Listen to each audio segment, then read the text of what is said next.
morning, everyone. We'll be reconvening our 2026 municipal budget deliberations this morning, 9:07 a.m. Going on to item number 5, continuing from yesterday. Just a note that item number 5, Wood Buffalo Housing Community Investment Request. They've withdrawn and therefore we'll move directly into item number 6. Moving on to 2026 operating budget presentation, we'll first hear from introduction from administration, following which delegates who have requested to speak before that item will be heard. Following that, we will move into individual presentations from each department. So I'd like to invite Lori Farquharson, Chief Financial Officer, to present, please.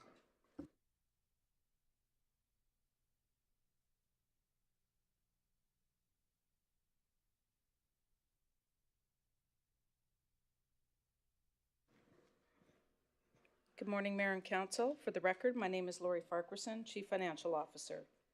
The next series of presentations will be operating budgets presented by departments. There are a few changes in approach that I would like to raise awareness to. With the 2025 budget process, the organization's training budget was held corporately. This year's budgets have been added to departments within the contracted and general services budget line. This will contribute to increases in that line item in most cases. In 2025, funding for personnel was only provided for positions where there was an incumbent in the role. This resulted in approved positions that were on the organization chart that were not funded in 2025 and are subsequently filled or in the recruitment stage in 2026. New information provided this year is an overview, which you will see on slide 5 within each department, providing a summary of personnel costs, full-time equivalent positions or FTEs, vacancies, and where applicable, increased position requests. These vacancies were at a point in time to explain the underspending in salaries as well as the unfunded positions in 2025. Departments will speak to their current staffing levels where any changes in vacancies have occurred. As a general rule, the planned years in 2027 to 2028 have a 3% inflation factor. It's important to highlight that the actual expenditures reported throughout the presentations are based on September 30th close of the books. Council has been provided with a handout with updated financial results as a point of reference. However, some adjustments are expected as we finalize the fiscal year-end adjustments. The proposed 2026 budget consists of projected tax revenue of $505,840,997, which has remained unchanged from the 2025 approved budgets, and other revenue of $155,339,465, which is primarily derived from utilities, fees, grants, and investment income, for total projected revenue of $661,180,462. This is offset by projected operating expenses of $513,491,157 and transfers to reserve of $147,689,305 for total expenses of $661,180,462, resulting in a balanced budget. This slide illustrates the change in revenue budget from 2025 to 2026. For the 2026 proposed revenue budget, we anticipate a 2.4% increase in revenue when compared to 2025. I would like to highlight that tax revenue has remained unchanged from 2025. Sales and user charges has increased by $5,750,253 due to increased consumption based on historic trends, as well as some rate increases based on the fees, rates, and charges bylaw. Return on investments have increased by $2,343,523 due to a strong equity market performance that continues to benefit financial outcomes. Other revenue has increased by $1,344,523 due to an increase in tax penalties based on historical trends and an increase in the utilities franchise fees based on estimates. Other transfers have increased by $5,760,025 due to transfers from the Community Initiatives Reserve for the CIP program.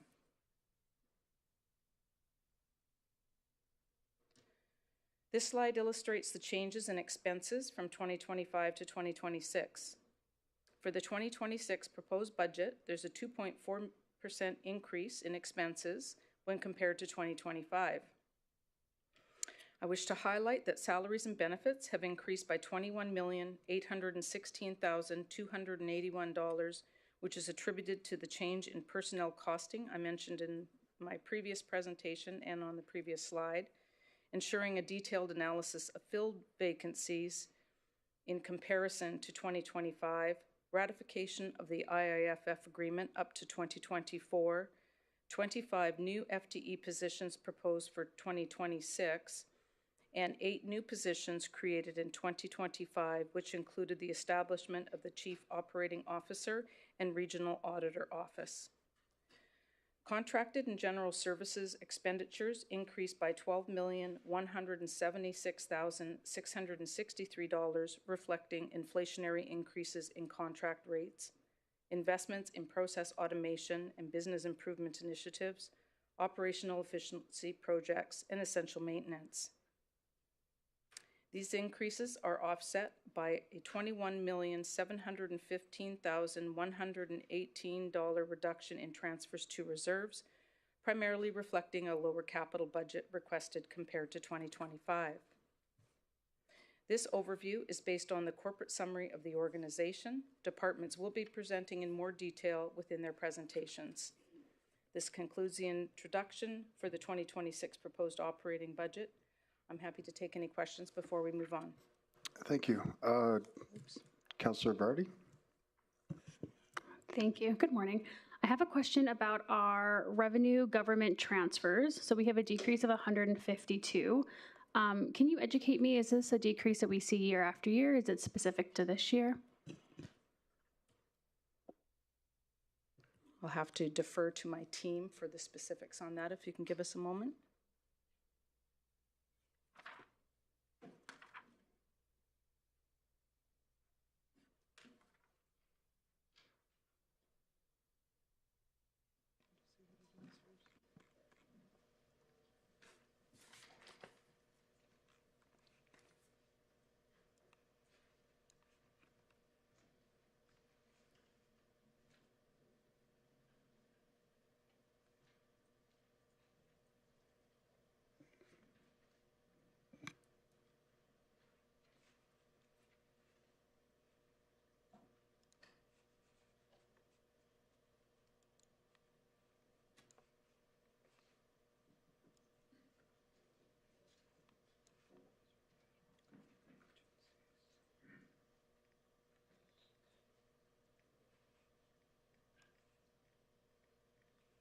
Reduction in provincial grants.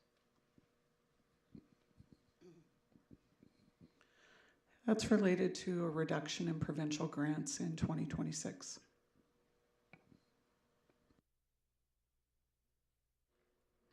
Thank you. And then have we seen a trend of decreases throughout the past couple of budgets in terms of government transfers, or is it just the one-off because we didn't receive the grant?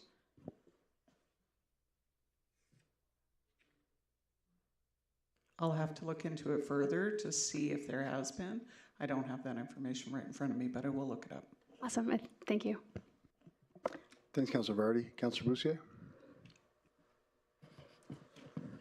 Thank you, Mayor Bowman. I have a general question, Lori, because it's come throughout here, so I'm going to ask you, I've seen throughout the budget, there's departments that don't have a budget for transfer from reserves, but transfer from reserves happen. How does that happen? Through the chair to Councillor Boussier, if there is a line item for transfers to reserves in the revenue line, it is because they had carry forwards from prior years. It's expense. Pardon me? Expense line item. Budgeted zero, but money transferred. So are those situations that would have come before council? Could that happen without council's approval? Well, any of our reserves have guidelines attached to them, so there could be transfers that are related to a program.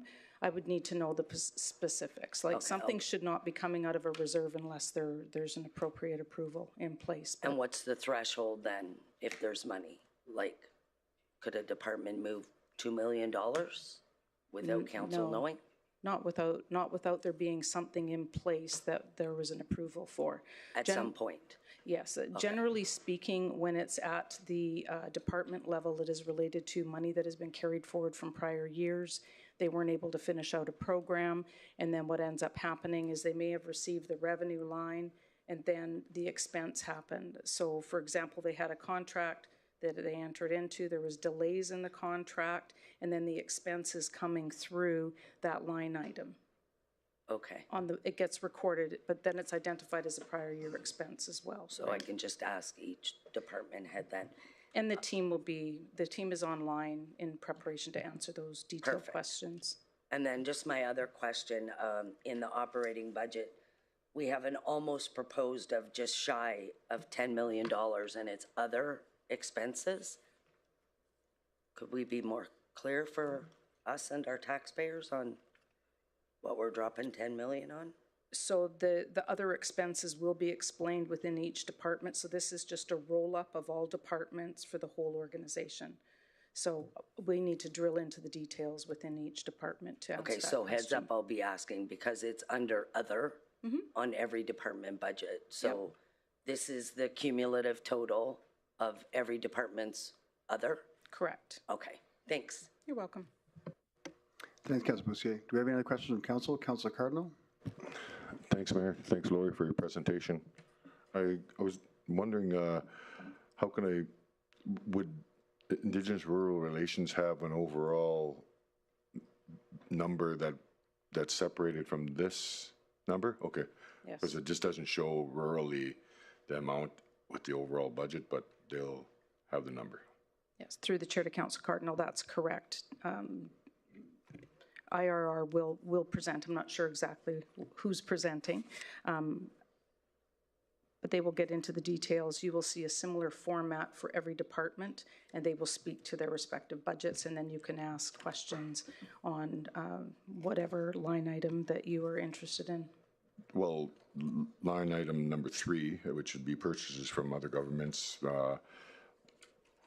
from rural relations, I'd like to, question, I guess I've asked them, purchases, have we done any of that stuff from the government, as well as transfers and grants, like, have we applied for, certain grants from the rural areas to help us build the region rurally, right? I just, I guess that would be my question to them, then I just want to put that out there. Right. Through the chair to Council Cardinal, I should articulate that where you have seen a corporate listing of revenue and expenses doesn't mean that every department has that line item. For the most part, purchases from other governments, the majority of this is going to be RCMP, and that is provided to the entire region, whether it's rural or urban. But we can get into those details within each respective department. Perfect, thank you. You're welcome. Thanks, Councilor Cardinal. Councilor Weigel? Thank you, Mr. Mayor. Thank you, Lori, for that. Can you go back a couple slides for me? I missed something, and I totally apologize. I'm just trying to look for clarification. It's the CIP number when we were looking at the approved budget versus operating. Where did it? There was a $5 million difference when we were talking about CIP transfers, I thought, in your presentation, and was I wrong? Through the chair to Councillor Weigel, as I mentioned, this is a consolidation of the entire RMWB, so we're not going to see CIP split out necessarily here. Did you speak to CIP at all? Like how when you went through line by line? Oh, yes, pardon me. There was an increase. Of $5 million, right? Yes, so with the CIP program, in 2025, they were provided with a budget. They gave out X number of dollars. there was funding available after they provided funding to all of the grant requesters. So the 5.76 million that I referenced was the balance from 2025. So when we looked at 2026, instead of fully funding that from the tax base, we gave them the money from the reserve. Right, so the difference that we actually spent this year was a lot less because we transferred over from 25 to 26. Correct. Okay. Yeah, sorry, I just didn't see that in here, and so when I heard it, it just triggered me. That's all. I didn't want an explanation. Thanks, Lori. You're welcome. Thanks, Councillor Weigel. Do we have any other questions? I'm not seeing it, so thanks, Lori. Thank you.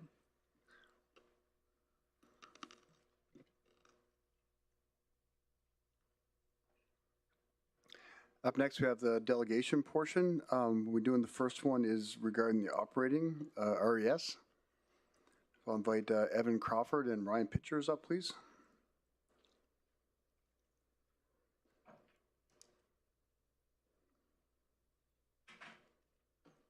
And just a reminder, you have 5 minutes to present. Just remain on topic and remain seated for questions after, Evan.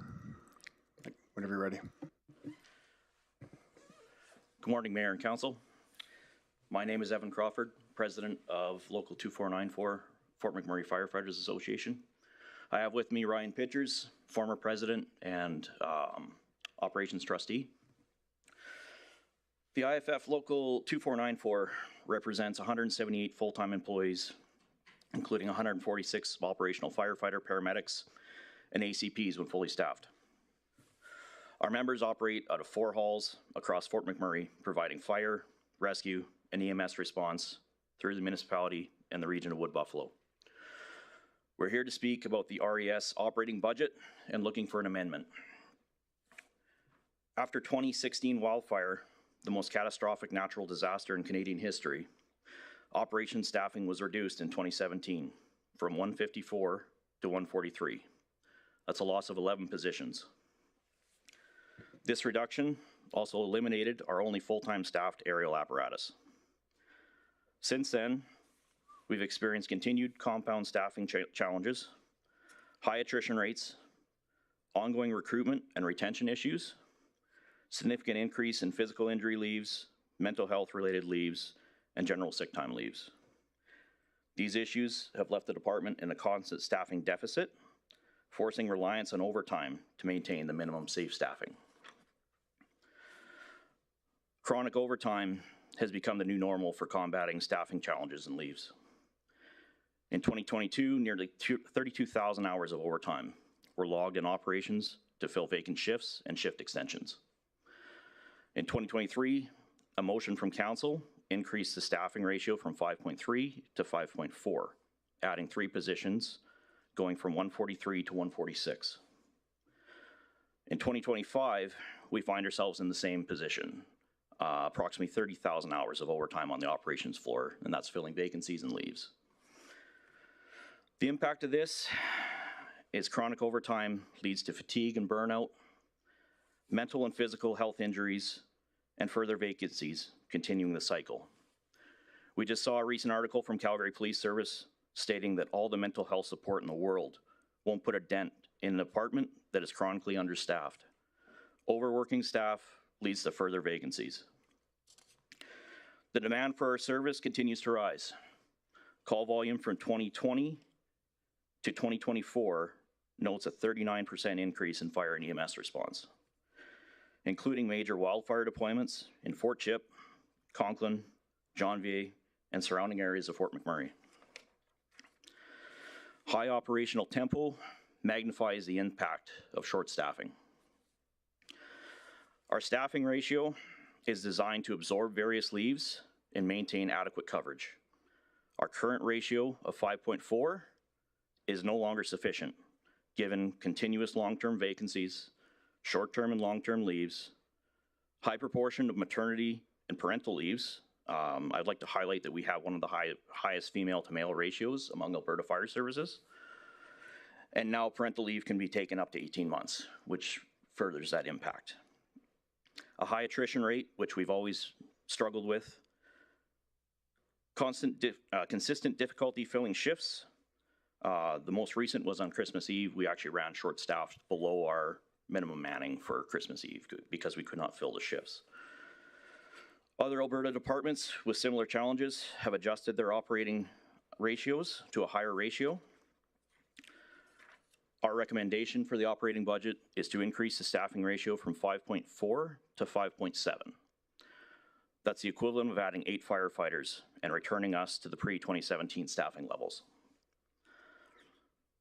This aligns with the provincial average of 5.67, which we gather data from 11 departments across the province. Higher staffing ratios reduces reliance on costly overtime, supports physical and mental wellness, improves morale and work-life balance, creates stability and reduces staffing shortfalls during hiring cycles, and supports department needs such as continued training and special assignments. The overtime budget this year, if I read the budget correctly, is increased by $925 million, yet there's no ask for staffing. To put that in perspective, ballpark for an average FTE firefighter is $180,000. That $925,000 would be 5 new firefighters. Savings from reduced overtime will offset part of this increase. This request is simply not about numbers. It's about safety, sustainability, and the long-term health of our department. Increasing our staffing ratio ensures safer emergency response, a healthier workforce, better retention, reduced financial strain caused by chronic overtime. Sorry, Evan, we went over time, but I'm sure a lot Sorry. of this will be answered in the questions that come from council. Okay. I think you'll be able to get the rest of that out for sure. Okay. I'll start first with questions. So the overtime, or the injuries and the mental health issues you believe are caused by a poor work-life balance between work and home and family, caused by overtime? A lot of it has to do with, yes, the strain of overtime, short staffing, and that leads to people being off. Right now in operations, we have 21 people off. Our minimum staffing for a shift is 27. So we almost have a full shift of people off, and that's various leaves. That's mental wellness, that's injuries, that's maternity, that's a lot of things. And we noticed it's not just a one-off that this year is just bad. It's been continuous pretty much since 2016. Yeah. And Okay. we were warned of that during the wildfire, that after a major incident, you're going to start seeing those effects after 5 to 10 years. Yeah, now we're at 10 years for Yes. sure. So also with that, you mentioned, so adding more positions, recruiting more firefighters will lessen the amount of overtime. Yes, when we're fully staffed and we have we'll call it a reserve staff to offset the vacancies, including when we're hiring, like right now, we have a cadet program going through, Yep. but it's still reliant on them passing the fire training, passing the fire physical. Without them, we are short 9 FTE vacancies right now, and we're in a perpetual hiring cycle.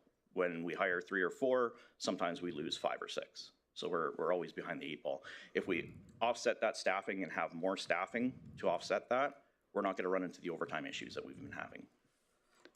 Okay, that's where I'm a little bit confused. So if we increase the ratio to 5.7, wouldn't that mean you needed more people Yes. on the floor to pose what we have now? Yes, it would. It would be 8 extra FTEs on top of the 146 that we already have. Right, so this is where I'm confused. I should have talked to this before, because so if let's say we add the extra full-time firefighters. Yes. We hire them. Then if we increase to 5.7, wouldn't that mean you would need to then, you would still be short if people were off for various reasons? With what we've been seeing, it's a consistent 20-ish people off at various times. Plus, we have to make up for our vacations and other sick time and everything else. Yeah.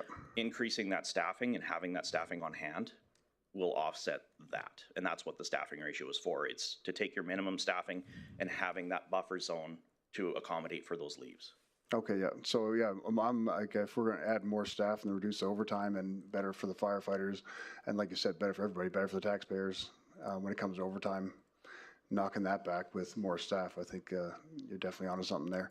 And I'll ask my colleagues as we go through all the presentations or the delegates today, for any motions or amendments we make them during when that item comes up in the budget. That way we can kind of keep everything clean for ourselves as well as for staff. Councillor Boussier? Thank you, Mayor Bowman. Thank you for the presentation and thank you for your service. The 5.7 you said equates to 8 new firefighters, eight new positions, right? Through the chair, yes. And you have how many unfilled positions right now that are funded? Without the cadets, there's 12 cadets going through the program that were just hired. Yeah. Until they pass their fire physical and everything else, without them, we're 9 short. This might not be a fair question, do you know the percentage of cadets that pass? Like did you say 12? There's 12, yes. Like what's the average that would successfully complete the training, and then it's my understanding they then go to firefighter school? I don't know what it's called, I'm sorry. So, but yeah, I can answer both. So they're hired as a primary care paramedic, and then we are giving them their fire training. So they have to pass that fire training and pass the fire physical. But this is the first time we've run this program.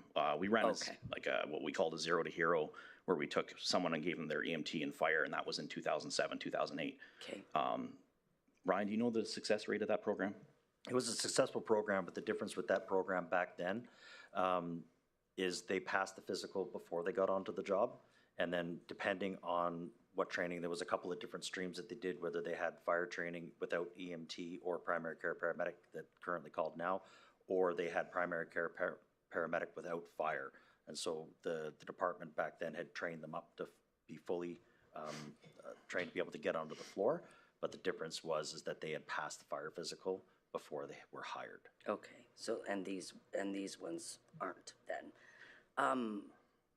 32,000 hours of overtime in your department, and you anticipate that to be the same. You said something about I did note in the budget that there's almost $1 million asking for more OT, but like not dealing with new positions, which makes no sense to me at all. So I was going to ask when RES presented, but I will ask you.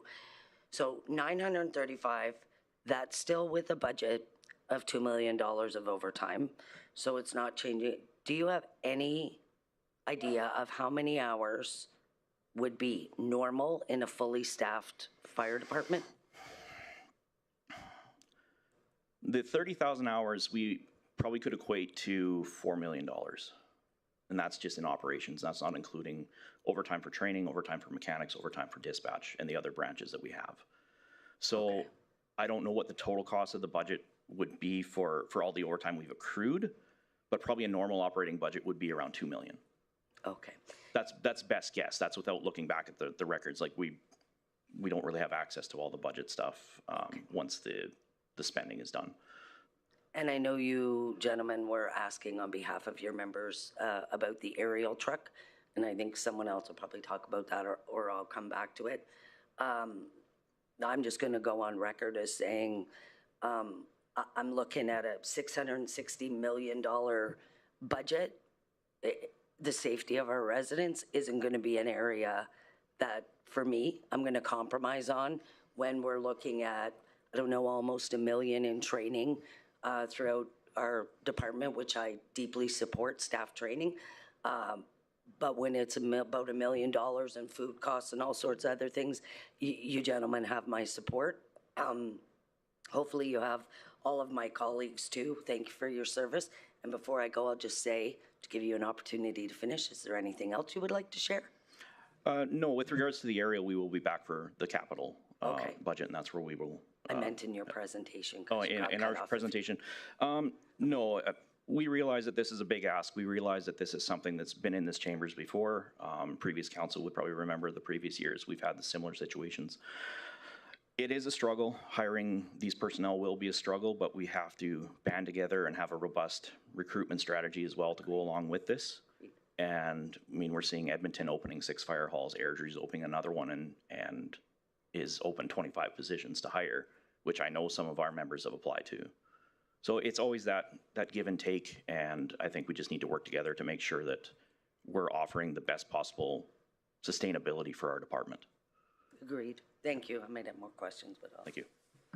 Thanks, Councilor Boussier. And I'll just ask Council as well, just kind of keep to questions so we can move along today, and we can add comments and debate points and suggestions to when we bring up different motions. Councilor Weigel? Oh, sorry. Thank you, Mr. Mayor. Thank you for your presentation. And again, thank you guys for your service. I want to ask a lot of my questions. I'll start off with, when you talk about recruitment, and obviously like salary is always going to be a contentious piece when it comes to recruitment, but outside of salary, what is our biggest issue? And salary might not be the issue, but what's our biggest issue with recruiting people to Fort McMurray? And I know that the recruitment as a whole in the industry is tough, but when I work in other industries, there's specific issues in each region or area, and so what would be one of ours? I think the biggest issue is selling the region, and now it's not like 10, 15 years ago where Edmonton and Calgary and all those bigger departments weren't hiring as much as they are right now, but they're reaching their cycles where they're having higher turnover rates, they're having higher retirements and everything, and they're opening more stations. As growth happens, we're competing against every other department in the province, and we need to find a way to attract those people that Fort McMurray is the place that it is. It's a beautiful place. It's offered all of us great careers, and we need to emphasize that when we need to go to the fire schools and have those presentations ready and hit all the graduating classes and look outside the province as well. There's other fire schools in Manitoba, there's fire schools in BC and Ontario, and we got to expand that reach so that we attract from across Canada instead of just in the province, because we're under 20 other departments that are all offering the same thing. And so what would be the number one thing you would say that we could offer, or what we could do to be an advantageous place to work? We can go back to where we offered several incentives to work here. What was it called? The housing one. Home Equity Protection Plan. We offered an education buyback at one point where we were offering to pay back all of your fire and paramedic education over a term of service. We had first-class wage matching, which we have done periodically to entice ACPs to come up here and work. We offered them a first-class wage. A lot of that stuff has come and gone. Right now, I don't think there's any other incentive right now. So looking at some of those to bring back would probably be definitely helpful. Okay. No, I appreciate that. I'm going to ask an awkward question, and only because it's rumored out, and I don't know if anybody else is going to ask it. And I think it's important, and excuse my ignorance here, I value the fire department so well. When we talk about wages and we talk about overtime, one of the questions that always comes up is that if we add more people, what we're doing is we're taking away a lifestyle that people have already become accustomed to because they're already gaining so much extra overtime. In your opinion, and I'm truly asking your opinion as you guys are the representatives, I would believe so, but bringing in more people and cutting down overtime, creating a better life balance would offset, obviously, somebody losing some of that wage, because once you get that overtime over many years, we live accustomed to that wage versus our actual wage. Would you still believe it's beneficial to add more people and have people have less overtime, which creates a better life balance? Short answer is yes. The model we've been running of just backfilling with overtime for all these leaves is not sustainable. And that's just it. People have become reliant on overtime, and some people take the overtime, some people don't. It's not forced overtime. It's voluntary, and some people like living the higher life than others, and some people value their family time. You're never going to eliminate overtime in a fire service. We always have shift extensions. We have emergency call-ins. We have last-minute sick time where someone will have to cover a shift. Absolutely. But operating solely on filling all of your vacancies with overtime at the rate that we're doing is just not sustainable for the long term. Yeah. No, I appreciate that, and I agree. So thank you so much. You're welcome. Thanks, Councilor Weigel. Councilor Boussier? Yeah, thank you, Mayor, through the chair. Thanks for the presentation. Most of the questions were asked, but what does our recruitment program look like? Right now, recruitment is with part of HR and plus, I believe, our DC of Professional Services. And right now, they just advertise pretty much online. I know they have sent a couple of recruiters down to, I believe, ESA and maybe Vermilion, but that's only happened a couple of times when they have probably graduating classes 6 to 8 times a year. And I don't know if they've gone out of province right now. I cannot speak to that. In your opinion, would that not be a valuable program, actually going to different fire schools or the different communities that host fire schools? Absolutely. And, okay. Yeah. So that's something, Evan, that you think happened in the past or is sporadic at best? It has happened in the past because myself and Ryan actually went down to Vermilion in 2013 to talk to EST classes, and we ended up getting some students doing their practicum with us and ended up getting, I think, 6 hires out of that class, 5 or 6. Okay. So it does have value to it, and obviously you're going down, you're showcasing the region, you're showcasing the department, and you're giving them a perspective that they might not get because they're hearing from all the down south departments, but we've got to do our best to showcase what we have here as well. Yeah, and I believe the school boards do it. They may not do it now, but I believe they do in the past where they go different communities or different and we universities. So do you know why it was canceled or put on hold or? I could not speak to that, no. It just seems like something that happens once in a while. They, whenever the recruiting kind of ramps up, they'll go down and do those presentations and then it goes away for a bit. It's not a consistent recruiting drive. Okay, so one last question, Evan and Ryan. Just, you threw some numbers, 154, we're at 143 and overtime hours. When the ask to increase the staff complement, when you bring numbers forward, are you including the folks that, I'm assuming there'll be folks that retire in the next 5 to 10 years. Are you factoring that in and attrition and everything else to make sure that we're not going to be in the same position another 10 years looking for more people because you had retirements that weren't accounted for? Yeah, ideally the staffing ratio and why it's set is to cover all leaves. And when it stops covering all the leaves, the staffing ratio is no longer working. And it's not a one-off. We've been down this road for several years, hearing in these chambers that we're short-staffed or we have staffing challenges or we have high amounts of leaves. Therefore, we're just asking for that staffing ratio to be adjusted, and it will cover the retirements and everything else because it does give the buffer to have the staff while you hire more. And in your field, there is a mandatory retirement age, right? Like some departments have it, some don't. We currently right now do not. So, but in other communities, they have a mandatory retirement age for firefighters? Yes, it's usually 60 or 65, depending on what the city has. Okay, and our community, we do not have one? We do not. Okay, thank you. Thanks, Councilor Boucher. Councilor Brandt. Thank you, Mr. Mayor.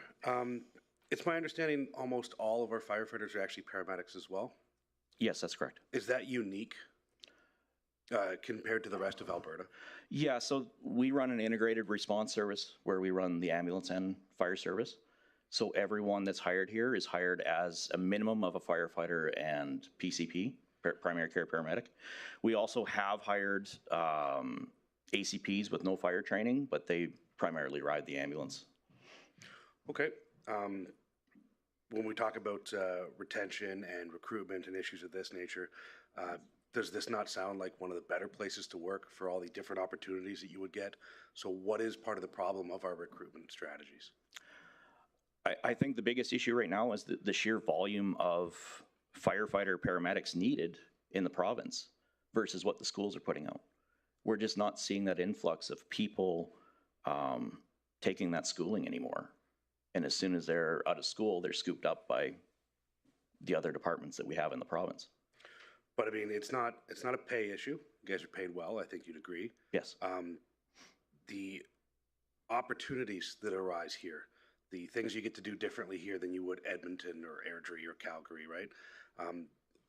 Is that showcased? Like, is that explained to these new recruits or potential recruits? Like, are they aware of the things that they could do up here that they couldn't do other places?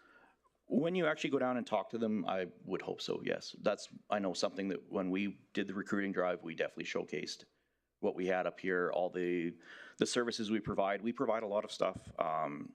We have a Swiftwater team now. We have the local hero, which we run, whereas everywhere else has stars. They're their own independent service. We have a vast region, and we've had some pretty significant incidents that we've had to respond to that's put us on the map. Yeah, I got to visit Local Hero and found out from them that other places they'll have like a nurse or a doctor that's attending, whereas here we have one of our paramedics that's also a firefighter that can get out on the ground, cut down a tree if necessary, like the things that they're able to do. It's a calling, right? A firefighter's not just a job that you look up the yellow pages and think that's what I want to do. It's a lifestyle career choice, right? Yeah. So again, when we talk about overtime and things of that nature, the classic has always been, if you want extra money, you just had a side hustle. With the shop, like with the schedule that you have, you're able to go and do that. So we're always going to be able to fill those needs with overtime if necessary, if we have more people, right? Yeah, that's correct. Okay. I think that's all I got for now. Thank you. Thank you. Do we have any questions from council? Councilor Cardinal? Thanks, Mayor. Thanks for the presentation, guys. Got a couple questions. Throughout what years did the overtime incur? We've seen high overtime starting pretty much with COVID. That definitely took its strain on the department. But then we started noticing after COVID, the numbers just didn't slow down. So the overtime pretty much from 2020 on till now has been higher than average of what we've seen in this department. 6. Thank you for that. I guess with the 30,000 plus overtime hours, do you have a number that was shared with administration for the amount of budget increases or decrease? So you got the overtime hours and then you have just regular hours. Do you have the data shared with administration with those numbers so we can back up your request? Administration would have those numbers. They should have the numbers of what the overtime incurred. Okay. We don't have the numbers, like the actual dollar figures. Okay, thanks for that. Maybe I can get that number.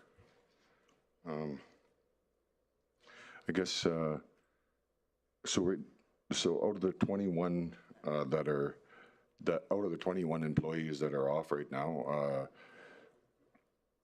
how many of them are mat leave? Right now, I think 3. And those ones would be coming back to the force? Yes.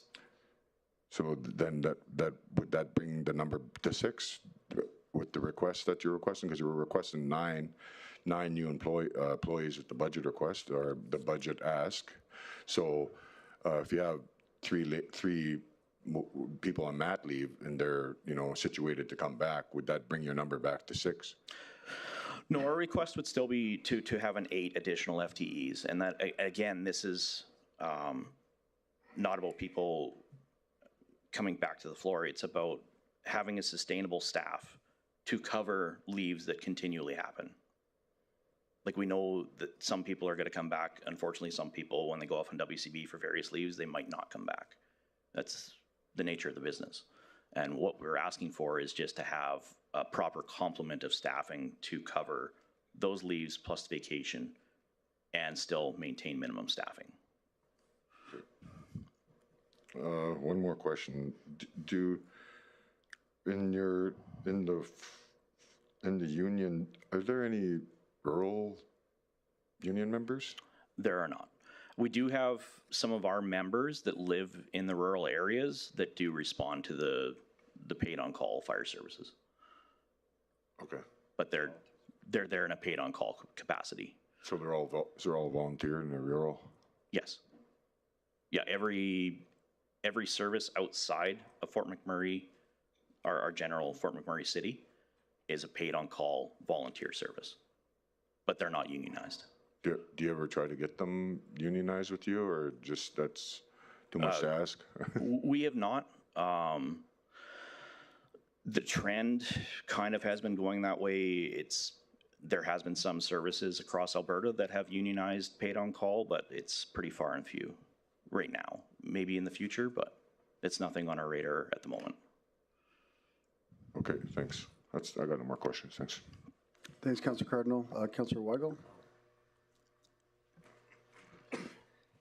Thank you, Mr. Mayor. Just one question. In your opinion, why do you think the budget asked for more overtime versus asking for more people?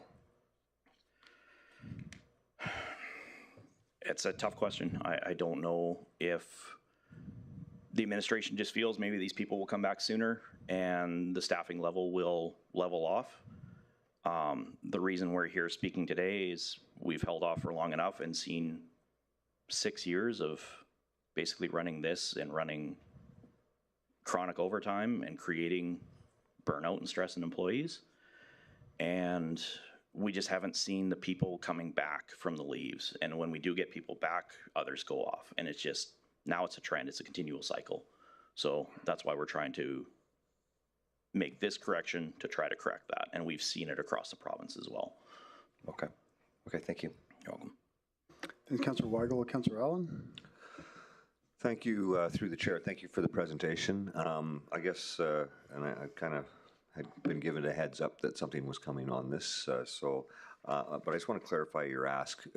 Really, when you're talking about increasing the ratio to 5.7, I mean, with currently being short 9 positions, and you want to increase 8, I mean, obviously that's going to give us an immediate vacancy of 17. Currently, the department shows 16 vacancies, and they're looking to increase 6. Now, I don't know what the ratio of firefighter EMTs to other support staff, I don't know what that is, but we'll get to that question when the presentation is made. So I guess technically, it's we know with some of the challenges in recruiting with an integrated service. I know that there's at least 2 other departments in the province that have integrated services as well, which we looked at when the whole thing with the province taking over ambulatory services. So really, to clarify it, your ask is just to increase to 5.7. We'll deal with the vacancies after, and is that more it? Or can you just hire straight EMTs and firefighters from other locations? Would that help bring up the ratio to 5.7? So you had a couple comments in there. So the first one, when you see the 6 FTEs in the budget proposal, that is for 4 bylaw officers and 2, I believe, wildland urban interface staffing for FireSmart. So it's not firefighters for operations. Yeah, so there are 7 integrated locals across the province that run EMS and fire, and our bread and butter in this region is EMS. So we have tried with this PCP hire, primary care paramedic hire, that we're going to give them their fire training. We've tried that route, and we're hoping for a success that all 12 will pass, and they'll come to the floor, and that'll be a great recruiting strategy as well. As far as hiring one or the other, our minimum to get on here has always been you have to have medical training, so primary care paramedic or advanced care paramedic. If we start looking at hiring one or the other, then we degrade a service on either side. If we hire just straight firefighters, we're degrading the medical service. If we hire just straight EMS personnel, we're degrading the fire service. So our goal is to always have dual trained firefighters, and we'll come up with solutions like we have with this program to try to combat that. Is it easier to train EMS personnel to be a firefighter as well, or the other way around, if firefighters to get their medical training? Yeah, it's easier to take someone who's medically trained and train them to be a firefighter, and we have the facility to do that. Okay, yeah. Great. Thank you very much. You're welcome. Thanks, Councillor Allen. Councillor Boussier? Thank you, Mayor Bowman. Sorry, I'm just trying to wrap my head around the staffing like Mike. So the current vacancies you have are how many? Currently from the 146, we're down 9.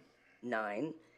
And then even filling those, that brings you only to the 5.4 ratio, correct? Yes, that's correct. So we're talking 9 to get to the proper ratio, and 8 more for the new ratio. Yes.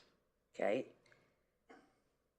And when you talked about recruitment and a recruitment strategy, that wanting to look at a different way, how will that impact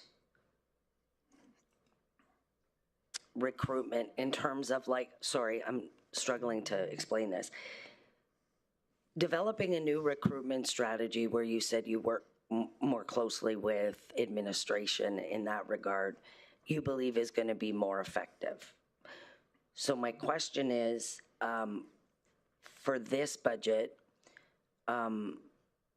would 4 staff in the budget be sufficient, giving you an opportunity to work on that new recruitment strategy? Because clearly there's a problem with recruitment if there's already 9 vacancies. So having a commitment from council like 4 for 2026, 4 for 2027, what do you think of that? Yeah, I mean, obviously we're at the mercy of council, and any increase that we can adjust our staffing ratio higher to help offset everything we have going on is going to be helpful. Okay, thank you. Thanks, Councilor Bousquet. Do we have any other questions from council? I'm not seeing any, so thanks, gentlemen, and great job. Keep out doing what you're doing. The community does support you, and we know we have you guys supporting us when we need you. So thanks, Ryan. Thanks, Evan. Thank you, everyone.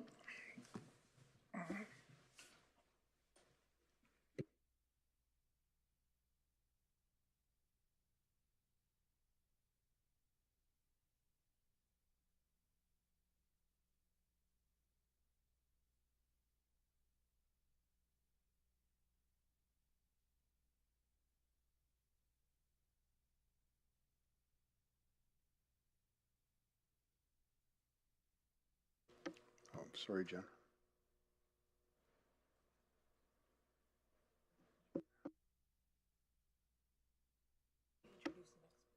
Yeah. And next up, we have, in relation to CIP funding, we have representatives from Chard Métis, Rolando, and Candace. Councillor Vardy? Thank you, Mr. Mayor. I'd like to recuse myself due to a potential pecuniary interest. I'm an employee of the Chard Métis Nation. Okay, super. Thanks, Councillor Vardy. For some reason, of course, my camera doesn't seem to be working. We know what you look like, Rolando. Unlucky for you, but good morning, Mayor, Council, and Administration. My name is Rolando Nzunza. I'm the Director of Consultation for Chard Métis Nation. I want to thank you first for the opportunity to speak today during the budget deliberations. We are here to speak on the decision not to fund Chard's 2026 Community Investment Program application for elder transportation. I'm going to provide some context as to our intent and request. My team member, who's also attending virtually, Candace Black, will speak to the real-life impacts this type of service provides the residents of Janvier. So we requested just over $80,000 to continue a community-based elder transportation program that has operated in various forms for several years, which primarily Chard is paid for, and at times it's cost upwards of over $125,000 per year. This application was declined primarily because it was viewed as a medical transportation, which was determined to be a provincial responsibility. This program is about providing elders access to health services, but it's also about mobility, dignity, and access to essential services, not healthcare delivery. So transportation supports elders and community members by accessing groceries and essential services, attending community events and cultural events, attending professional appointments, and remaining socially connected. These outcomes align directly with the municipal responsibilities related to community well-being, inclusion, and aging in place. After learning in December that our application was declined, we requested a feedback meeting with administration, and during that January meeting, we were informed that the RMWB's Advisory Committee on Aging has identified elder transportation as a recognized regional gap. I looked into that age-friendly work plan and saw that the second priority is health transportation services.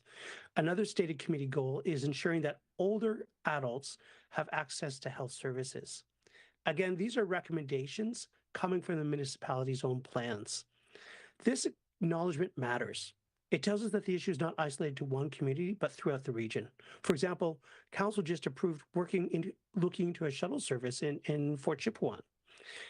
While we understand these are initiatives, there are initiatives for a broader transit review, including review of transit master plan. Those processes will take time. Elders need support now, not several years from now. Currently, there's no specialized or on-demand transit system in the area. Current transit is twice a week, once a day, and could cost someone on a restricted income $27 return each time. The return trip only allows for about 3 or 4 hours window in town, and if someone were to take the transit every week for appointments, groceries, socializing, that's almost $3,000 each year. Numbers and policies absolutely matter, but impacts matter more. And to share what this program means in real terms for elders and families in the community, when it's available and what happens when it's not, I'd like to invite Candace Black, a resident of the community, and our community manager to speak next. Good morning. Can everybody hear me well? Yes, you're good, Candace. Well, good morning, and thank you for taking time to listen to me and allowing me to be a part of this. The elder care program that we provide, and this what we're looking for, it provides direct care that the elders deserve. We have an elder transportator that actually provides care that goes directly into the home and carries out anything that needs to be carried, helps with wheelchair accessible. We actually build onto the home to provide wheelchair accessible, making sure that the house is up to date with the help of our local traveling team nurses, so that the home is safe and secure for an elder to provide care in their home. We also have a part-time elder coordinator to assist the elders and the nurses, as well as the driver. They all communicate very well. And it's honestly to provide the best care possible for our elders. Our partner, the Chipewyan Prairie First Nation, we're learning from a little bit of their gaps, because a lot of their elders are placed in motels and long-term places. That's not what our elders want, and we listen. We do everything that we can to possibly make sure that our elders are taken care of. One of our elders who have since have passed, she required to be in Fort McMurray 3 times a week for almost 8 hours a day as she was on dialysis. And she was very blessed to have this care from Chard Métis. The driver and her actually became more than just, a relationship of just providing a transportation. They became really good family and friends. They did everything together, even behind the appointments and stuff. He would just go and have coffee with her to provide just that communication, and that so there's not isolation, because that is an issue that will and does happen when the elders don't have this care. If we don't provide this transportation and stuff, that we believe that sorry, Candace, I'm going to cut you off. We're over time, but Okay. I'm sure those things you have to add will be addressed through questions from council. Councillor Allen. Thank you, Your Worship. And well, Rolando, I'd like to say it's good to see you, but it's good to hear you. And as well, Candace, thank you for the presentation. Can you explain the service a little bit more that you're applying for the funding for? Is this a one person FTE? Is it multiples where you're providing a service to your elders? Yeah, so it is paying for a number of things. It's we have a vehicle that we use to go back and forth to town, so it pays for some of the cost related to that, of operating that vehicle. We also have do hire a driver, and that cost is covered in there. But there's also scheduling, there's also a number of other kind of like secondary pieces that are related to that. But this is only for within the municipality. We've applied for grants to support people going to Edmonton for specialist appointments and things like that. But this is only for transportation, primarily between Janvier and Fort McMurray. Candace, are there other costs that you would see included? Well, we always provide a meal to our elders when they are in Fort McMurray as well. We like to provide a meal. We also, because we know that these elders, a lot of our elders are just on fixed incomes, that their medical coverage only covers a certain percentage. So we also like to make sure that this is not a worry or concern for them, that their livelihood and their health means most to us. So we provide that additional funds to cover costs of the medications. Sounds like a rather unique service for your elders, and I think there's no question we all respect our and want to look after our elders as good as we can. Have you applied for any provincial funding via Alberta Seniors or Human Services? Yes, we have. Like I said, we've applied for other funding. I don't remember the name of the specific grant, but we did apply for other funding to support the medical transportation and the transportation to and from, for example, Edmonton for specialist appointment. Similar types of costs, but of course larger because it's a longer distance. Okay, and you're specifically looking to provide a service that is separate or different than whatever the types of transportation we can provide through municipal transit. Currently, the transit operates only twice a week and is one trip a day. Unfortunately, it picks up at 10 o'clock in the morning and then in Janvier, and then it picks up in Fort McMurray it takes 2 hours to get into Fort McMurray. And then just because the route, so somebody arrives, say at noon or even 12:30, then they have to, the pickup in Fort McMurray is at 4 o'clock. So, presumably they have to be getting ready, finishing whatever they're doing at 3:30. So there's only a very small window. So if you're going to a medical appointment, for example, you have to hope that you can book it one of those 2 days that the bus is operating. And you have to hope that you can book it within that small window of time, and that for example, the doctor isn't running late.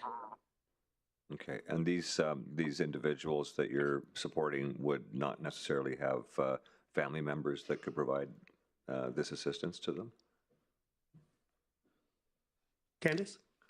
Well, it's hard for us to take a day off coming in from living out in Janvier. If I needed to go to Fort McMurray for anything personal, doctor, groceries, that consumes a whole portion of my day regarding the transportation there, the transportation back. So we're providing this care.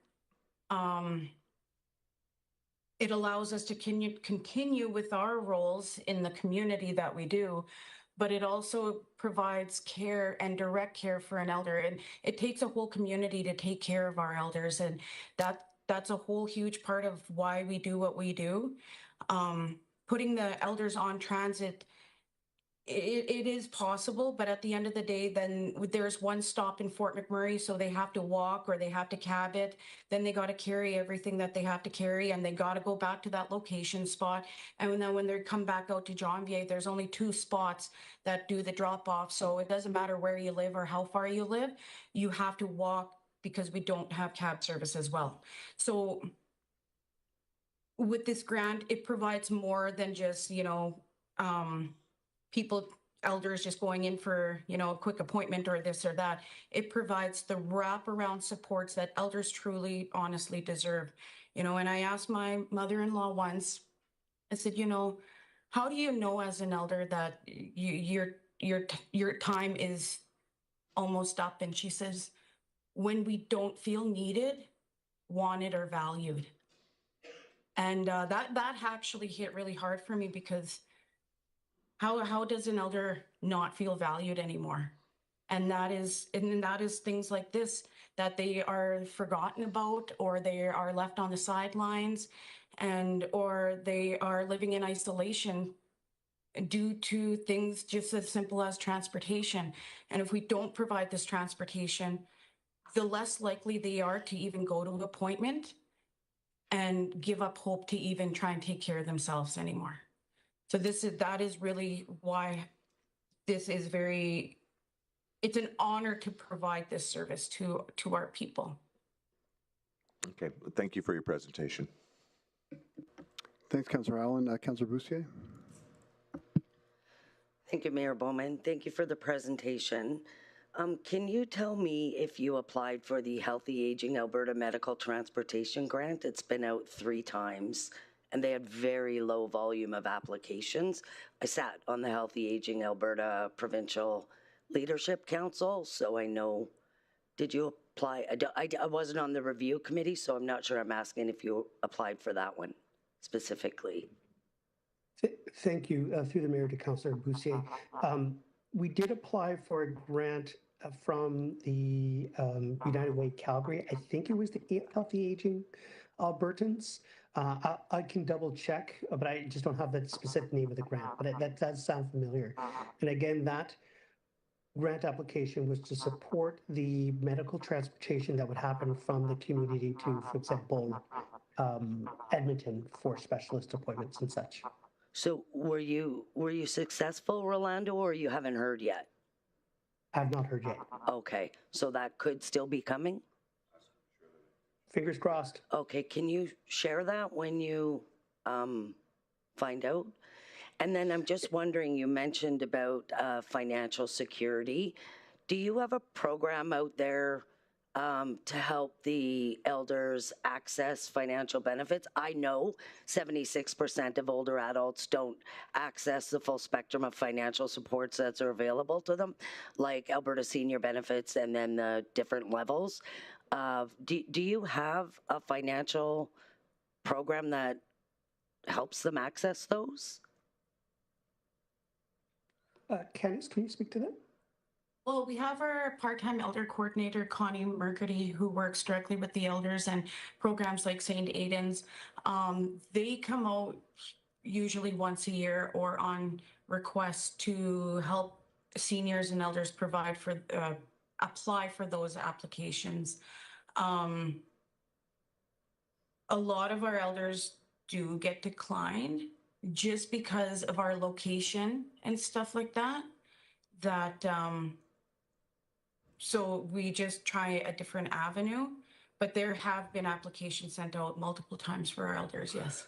Okay, I was just wondering if you ended up developing the internal capacity to do it. I know St. Aidan's goes out to the rural hamlets, but yeah. I also know their capacity is limited, so I didn't know if you developed that internal capacity, because that matters. So thank you.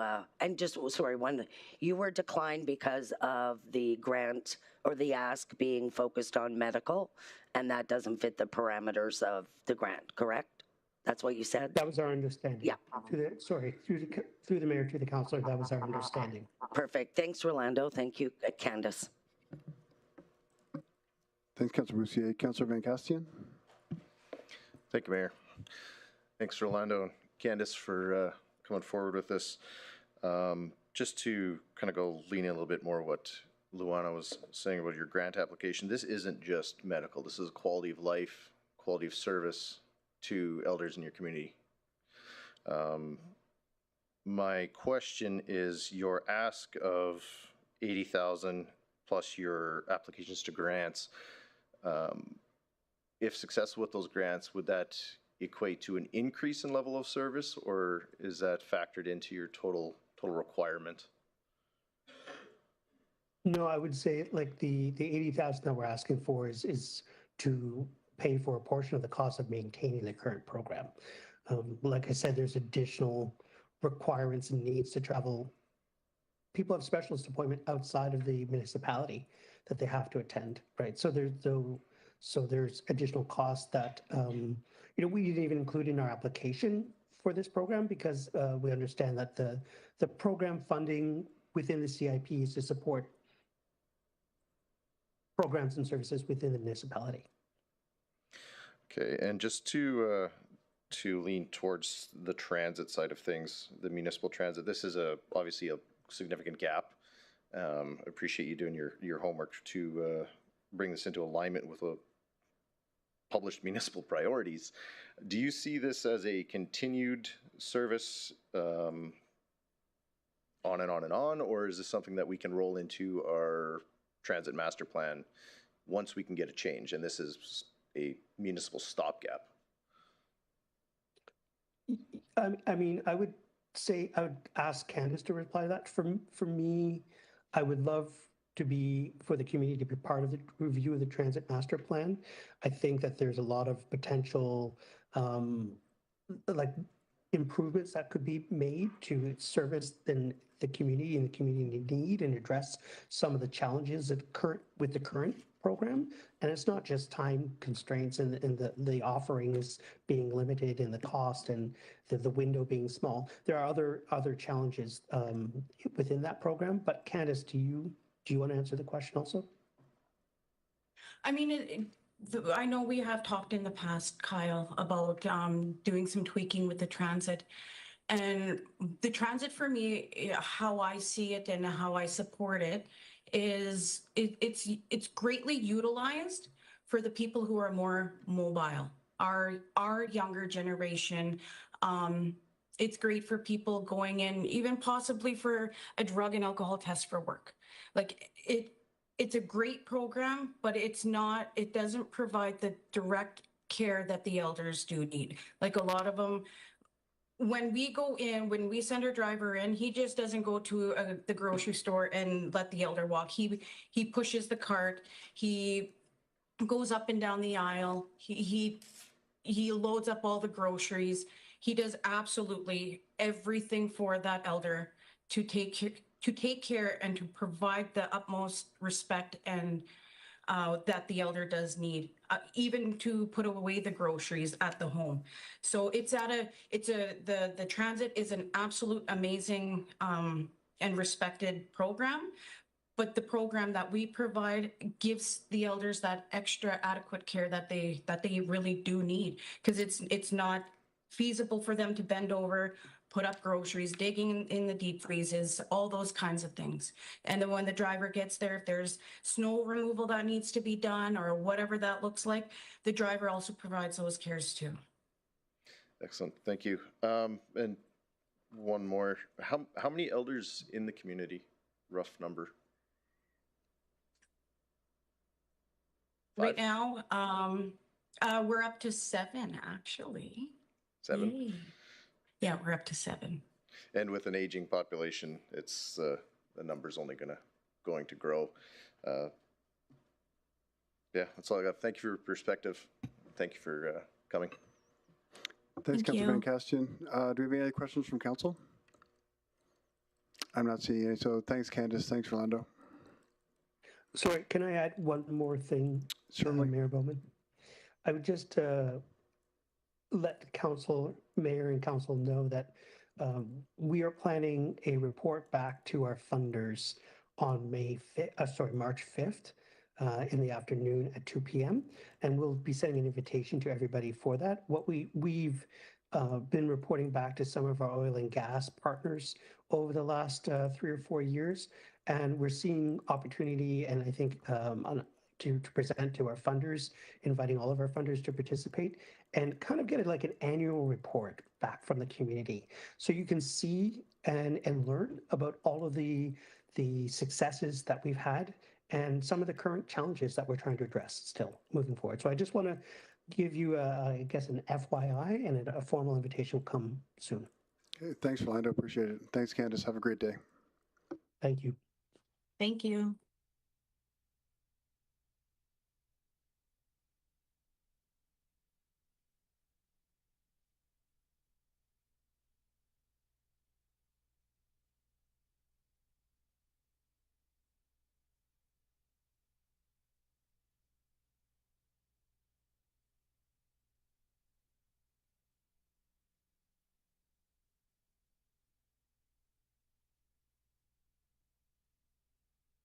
The next delegate, I'd like to invite Marissa Norman.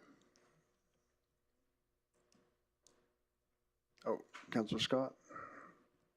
Yeah, I just want to say that on the advice of legal counsel, I may participate in this matter and vote. Okay, thanks, Councillor Scott. And Marissa, just to let you know, we have 5 minutes to present. Just introduce yourself and remain seated for questions after, please. Whenever you're ready.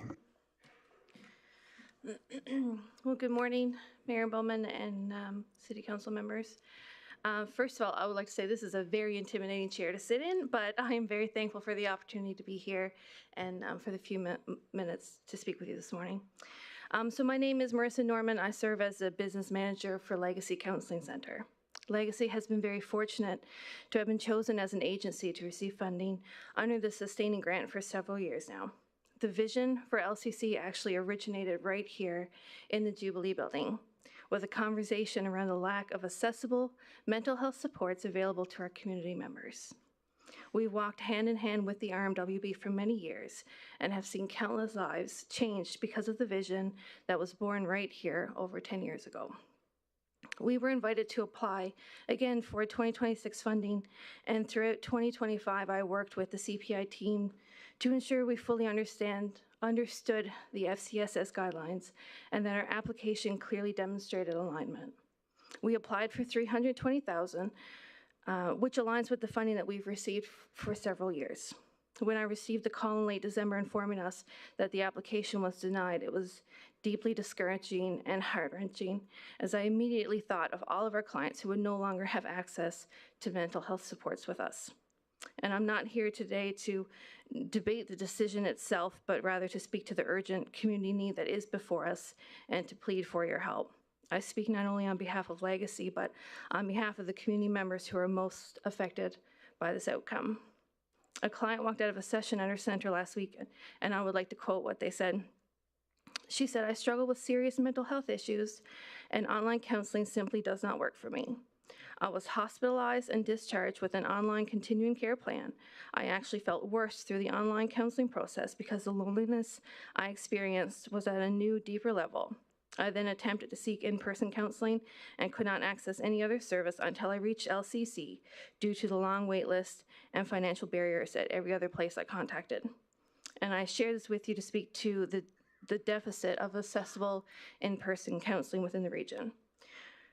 We're surrounded by people who are struggling with mental health concerns right here in our own region, yet our friends, our neighbors, and even our family members are struggling to find help. Legacy offers hope without barriers. We've been able to do so for the past 10 years, thanks to grants, generous donors, and community support. In 2025, 65% of our services were offered completely free of charge, with the cost for paid services averaging only $20 to $25 per session. During 2025, we sat with mothers grieving the death of their child. We helped children who were living in abusive situations find hope. We saw marriages and family units restored. We saw teenagers walk into LCC as their last resort who were able to walk away feeling hopeful for their future. We sat with beautiful children and families in John VA who have never been able to access mental health supports before, who are now asking for us to come even more often. Under the sustaining grant, we've been offering counseling and coaching on a preventative level. One client says, "I came to counseling struggling with a constant low mood, intense self-doubt, and an inner critic that made everyday challenges feel like proof I wasn't good enough, and I could only see how easily things might have spiraled further. Through counseling, I learned to understand that inner voice, respond with self-compassion, reframe unhelpful thoughts, and build practical skills and manage stress in healthier ways. Over time, I grew more confident and resilient, and I'm grateful I gained tools that helped me." Legacy provides early, low-barrier access that diverts demand away from emergency response systems. Without this funding from RMWB, these services at Legacy will disappear, not just become less available, but they will be excluded as an option. And I think we really need to think about that for a minute and what that really means, because when early support is missing, problems don't go away, they just grow more complex. And awareness alone is not access. Referring individuals to online resources or placing them on wait lists that stretch 1 to 2 years for affordable services doesn't offer meaningful support. Early intervention and timely care are essential if we want to prevent challenges from escalating into crisis. And mental health is not a standalone issue. It's woven into nearly every community priority we address, like housing stability, public safety, youth success, workforce participation, family well-being, and seniors' quality of life. The question before us is not whether the need exists, we all see it, but the question is whether our current approach matches the scale and interconnected nature of the need. In closing, I encourage you to view mental health not as one item on a list of needs, but as a foundation that affects the success of nearly every priority we share for this community. When people are mentally well, families are stronger, workplaces are more stable, children are better able to learn, and community systems function more effectively. Thank you very much for the work you do on behalf of this community and for the opportunity to speak with you today. Thanks, Marissa. Just a couple questions before we go to my colleagues. How many counselors are at the center? So when we are fully staffed, we have 5 full-time counselors. And do you know how many people are serviced through there, from the community? When we are fully staffed at 5, we can service between around 4,500 individual sessions per year, which equates to about 900 unique individuals. Oh, 2 things. That's a huge number, and I'm impressed you knew it, actually. Yeah. Thank you. Councillor Scott? Thanks, and thank you for the presentation, Marissa. How many years in a row, approximately, or if you know the exact number, did you receive funding from the municipality for the service? So I myself have been in this position with Legacy for the past 5 years. So like our online account dates back to 2022, but I do know we were receiving funding prior to that as well. So at least 5 years, I think is what you're saying? Yes, minimum. Continuously? Yeah. And how many youth are served approximately? Youth? We have, let me pull my. Sorry, I should say youth or children if you want to divide it up. So in January to December, we served close to 900 child sessions that's under the age of 14, and between the ages of 14 and 19, just about 300 youth sessions.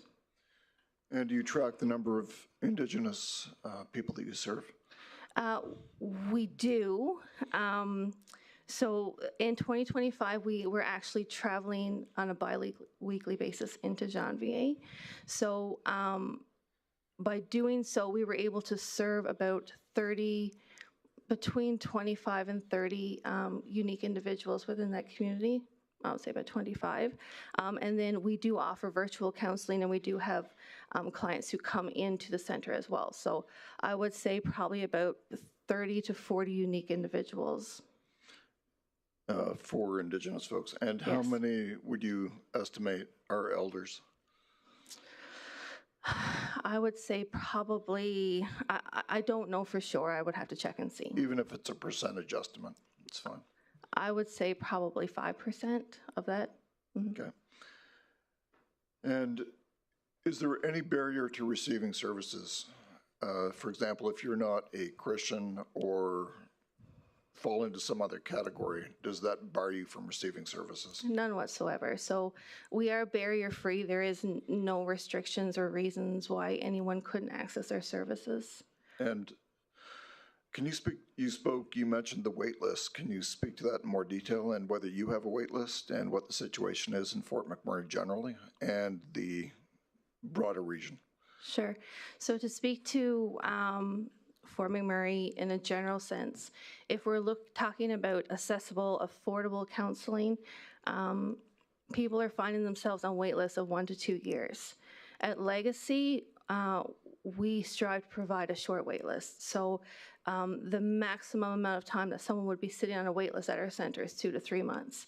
That would be an extreme, honestly, because of the way that we're able to balance our sessions and get people in quickly. So right now, because we're not fully staffed, we're struggling with funding, we have about 25 adults on our wait list. Children and youth is where this really speaks to the need, because right now we don't have a play therapist. We actually just had to release one within the past couple of weeks because we didn't have the funding to support it. So we have 100 children case files sitting with us right now that are waiting to be seen. And that's with our current client load. That's not even speaking to the continuous calls that we're getting every day. Can you speak to in broad terms, the concerns that you're seeing or hearing from the folks that come in or that are reported to you, what categories they fall into? A lot of anxiety, depression. A really big one that's coming through our center that we've really noticed in 2025 is lack of connection, whether that's children not feeling connected to their parents, whether it's a spouse not feeling connected with their spouse. We've had seniors who are feeling very lonely and no way of connecting, and so helping them work through that. A lot of high conflict separation and divorce, which, we have a social worker on our team, so she does a lot of intervention in that area as well. So a lot of suicidal tendencies. We are, in general, we are a general counseling center, so we do address an array of different mental health needs, but that would be some of the top priority ones that I would speak to. The phrase mental health crisis has been used with me in various contexts. Would you agree that in this region there is a mental health crisis? Absolutely, I would. Vital statistics that were carried out a few years ago spoke to the need and I'm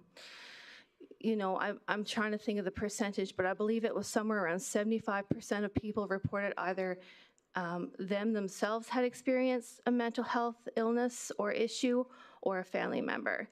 And so there was something like, another 45% reported of knowing people struggling, the people connected with them were struggling. So even in Alberta alone, like our average for people struggling with mental health is incredibly higher than the national average. We're at 30%.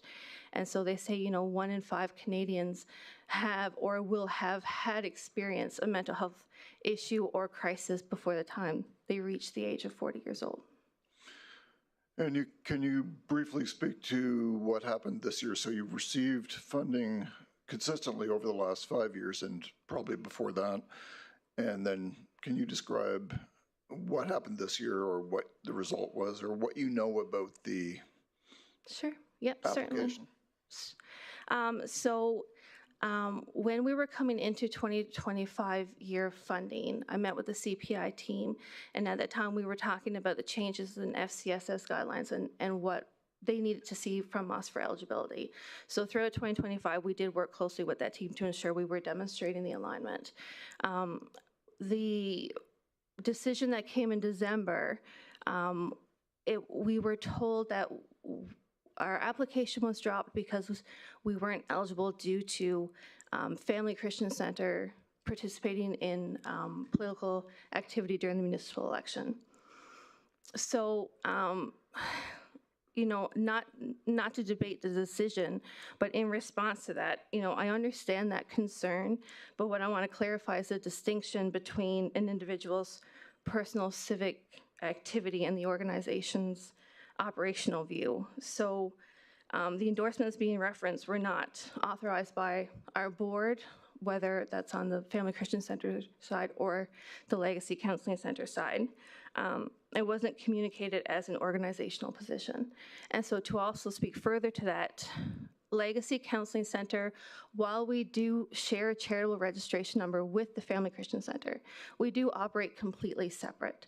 So Legacy has its own board of directors. It operates with its own budget, its own bank account, its own policies and procedures. So, there's many organizations who share a charitable organization number, but operate separately. So Legacy does operate completely separate from the Family Christian Center. And because of that, I can't necessarily speak to comments that were made in that level. What I can speak to is the organizational position from where I stand to say that it wasn't directed from the board or from the organization itself. And if you could just speak a little bit more about the separation, and you've applied for, is it correct that you've applied for charitable status and how long that takes? I understand it takes approximately a year or 14 months. Yeah, so we are in the process of legally separating Legacy Counseling from Family Christian Center. We are in the process, it is a two-step process. So right now, we're just in the waiting stage of having it set as its own legal entity. And then as soon as that's done, we can go ahead and apply for its own charitable registration number. Okay, thanks very much. You're welcome. Thanks, Councillor Scott. Councillor Vardy? Thank you, through the chair. You answered a number of my questions. One I do have is about sustainability of funding. So is the RMWB your only funder? No, it's not. So to speak to the budget, it takes about $850,000. That's what our operating budget looks like annually. So the municipality has been contributing about $320,000 a year. We do have a private donor who donates annually. He's been doing that since we opened our doors in 2015. His donation is largely based on the success of his business annually. So on average, that donation looks at about $300,000 a year. We also get funding through, we're funded through United Way as an agency with them. We are also currently in conversation with the Mental Health and Addictions Department of the Government of Alberta. The Chief of Staff actually came to visit our office yesterday. So we're in conversation with them to see if there's any way we can get support through there as well. Changes in government funding in that area has significantly changed over the past couple of years. So previously, we were able to submit an application directly to that department. Now, like through Recovery Alberta and things like that, that's all changed. And so that funding now goes through Calgary Counseling Center. So that all operates a little bit differently. So we do have other sources of income. We've also partnered with companies like Homewood Health in 2025, and so they are the mental health service provider for EFAP programs for like Syncred and Suncor. So again, you know, we're sustainable in that area, but the area where we're lacking is being able to provide free counseling services to the community members. So without the municipal funding, that's the part that disappears. Thank you. And where is your physical building located? So we are located inside the Family Christian Center building in Dickinsville. Thank you. Thanks, Councillor Vardy. Councillor Boussier? Thank you, Mayor Bowman. Nice to see you again, Marissa. Nice to see you. I'm struggling with this. Jennifer and I were the councillors appointed to the CPAC committee.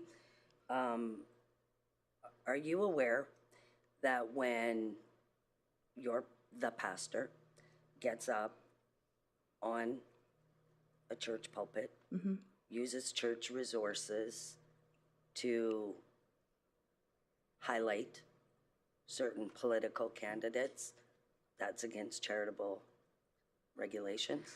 So again, I mean, it wouldn't be right or fair for me to speak on behalf of Pastor Edwin because that's his opinion, that's his right. I can only speak on behalf of the organizational part of it. That's what I'm asking on. He's a representative of the organization, and that was the problem. I actually don't want to get into this with you, Marissa. I just want that out there for transparency in terms of the decline that in that situation, and that was why the decline, because you don't get the luxury of saying I'm an individual when you're standing on church resources, using church resources to speak to your congregation. Sorry, that's the word I was looking for. And you mentioned, or Dawn mentioned, that Legacy is applying for its own charitable status. Yes. I think that's going to save you many mountains, including with United Way. But as it stands today, you're one entity, correct? Legally? Legally, we are one entity. So the grant funding is technically for Family Christian Center, not Legacy itself. So when the grant applications are written, it's written Family Christian Center. Correct. With Legacy Counseling mentioned as the operating name. Right, and so the granting process evaluates the applicant, not a bunch of specific program. Like the legal entity is what's determined whether or not it can be funded or whatever, right. with obviously a look Absolutely, at the yeah. programs. all of that said, because that sounds like I don't support your organization, I 100% do. I know Jennifer and I am extremely worried as a social worker and as a citizen, the mental health of our community. I know your organization, Legacy in particular, was approached in 2022, and that came about because the municipality outsourced their FCSS counseling. That's right. So I know that you guys have been a strong, solid service delivery entity since that time and before. Without the RMWB funding, how many unique people would be served? Without the funding? Without the funding. So again, we're talking about being served, but on a different level, because Correct. this isn't necessarily people who would be getting service for free. This would be people paying for services Right. or through the EFAP program. So the RMWB funding supports nearly 2,000 unique individual sessions, which equates to about 360 unique individuals. So basically 50% of the people Would Legacy no longer serves have access. are free. That's right. The critical piece, though, is that all of the RMWB dollars are used to provide the free sessions, and then the sliding scale kicks in. That's correct. After the free sessions are used, right? Over the age of 19. So under the age of 19, after their free sessions, it's just $20 a session for them. Okay. I don't know if I'm supposed to do this, but I'm going to anyways. I just want you to know that, and for anybody else presenting, I'm bringing forward a motion later to look at all of the applications in an effort to be equitable. So I just want you to know that. And thank you for presenting, and you're brave. You always get the marching orders to go present to the committee, so well done. Thank you. I appreciate it. Thanks, Councilor Boussier, and yes, we'll be doing motions when that department comes up, but thanks. Councilor Vardy? Oh. Thank you, Mayor Bowman. I have a comment on a question. Should I save it till the end? Pardon? I have a comment, not a question. I'm going to do it anyway. Is it for the presenter? No, it's for everybody. I agree wholeheartedly as one of the members of the CPAC committee that within the policy that we were looking at, that the decline was appropriate. We do have a lack of mental health services, and I echo what Luana said. I do appreciate the work that you guys do. Coming into this role newly, realizing that people in positions of power have a responsibility to speak to and for their truth, but also in association with who they're associated with, there is a double-edged sword. So I would be amiss if I didn't say that now coming into this role, it is difficult to have your own personal opinions when you're now associated with a larger organization. So there is a responsibility, I think, that we all in this horseshoe hold, and our other leaders in the community also hold. Thank you. So yeah, probably when we're debating it. Thanks. For future reference. Councillor Scott? If we've entered debate, I'm happy to proceed. No, not yet. No, we're going to hold off on that. Yeah, I just wanted to, and thanks for answering all the questions. And if you could speak to just one more time the total number of individuals served approximately. As like Legacy as a whole. Yeah. So when we are fully staffed, in 1 year, we can serve between 4,000 and 4,500 individual sessions, which serves between 800 and 900 unique individuals per year. Okay, thanks very much. Thanks, Councillor Scott. Councillor Boussier? Thank you, Mayor Bowman. Sorry, one last question. Marissa, have you had your United Way interview yet? It's this weekend. Good luck. Thank you. What was your level of eligibility this year? 80,000. 80?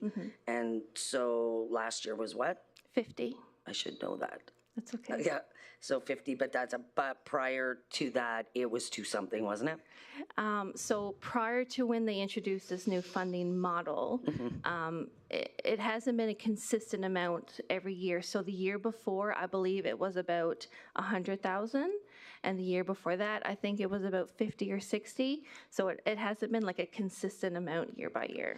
Yeah, I know it was significantly higher. I know you were one of, because I sat on that committee for a while, and you were one of the organizations that saw the big, there was a few, St. Aid's would have been one, but there was, when the funding recruitment dropped.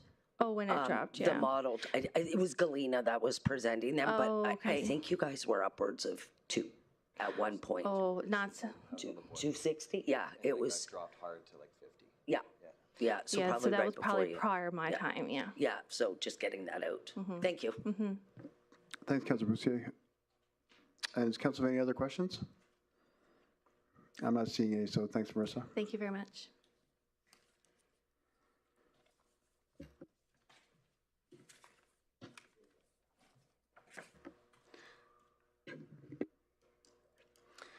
Next delegate, we have Victoria Ganas and Jonathan Lambert. And again, you have 5 minutes to present. Just remain on topic and remain seated afterwards for questions, please. Whenever you're ready.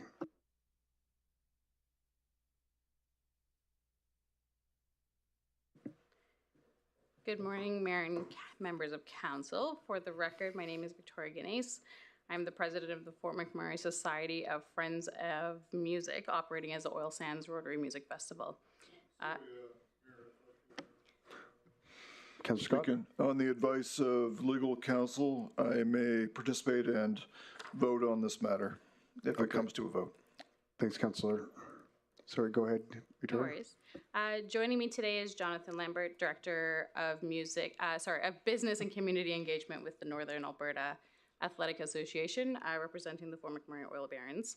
Together, we are here to speak to you about a shared community priority, one that demonstrates how sport and the arts can successfully work together within a single facility to better serve Fort McMurray families, youth, and community organizations. We are also here to respectfully request Council's support for the replacement of a critical piece of shared infrastructure at Centerfire Place, the amphitheater piano. For over 50 years, the Oil Sands Rotary Music Festival has supported youth music education and performance opportunities here in Fort McMurray.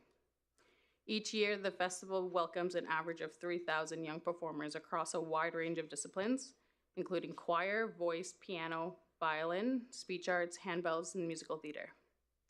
These young performers are supported by families, educators, volunteers, out-of-town adjudicators, and community partners who come together to celebrate creativity, discipline, and personal growth through music. While the festival celebrates this diversity, the piano remains central to many of these disciplines. It is used not only as a solo instrument, but also to provide essential musical support for vocalists, choirs, and musical theater performers. Access to a high-quality piano is critical to ensuring these performances remain accessible and meet standards of our community expects. For this reason, the amphitheater piano is not a single-use asset. It supports multiple disciplines, hundreds of classes, and thousands of performances throughout the festival throughout the duration of the festival and throughout the year and many years to come. From the perspective of the Northern Alberta Athletic Association and the Fort McMurray Oil Barons, Centerfire Place is first and foremost a home for sport. It is where fans gather, youth are inspired, and community pride is on full display during Oil Barons games and major sporting events. It is more than a sports venue. It is a shared community asset that serves Fort McMurray far beyond game night. Beyond the excitement of hockey, this building has also become an important arts space.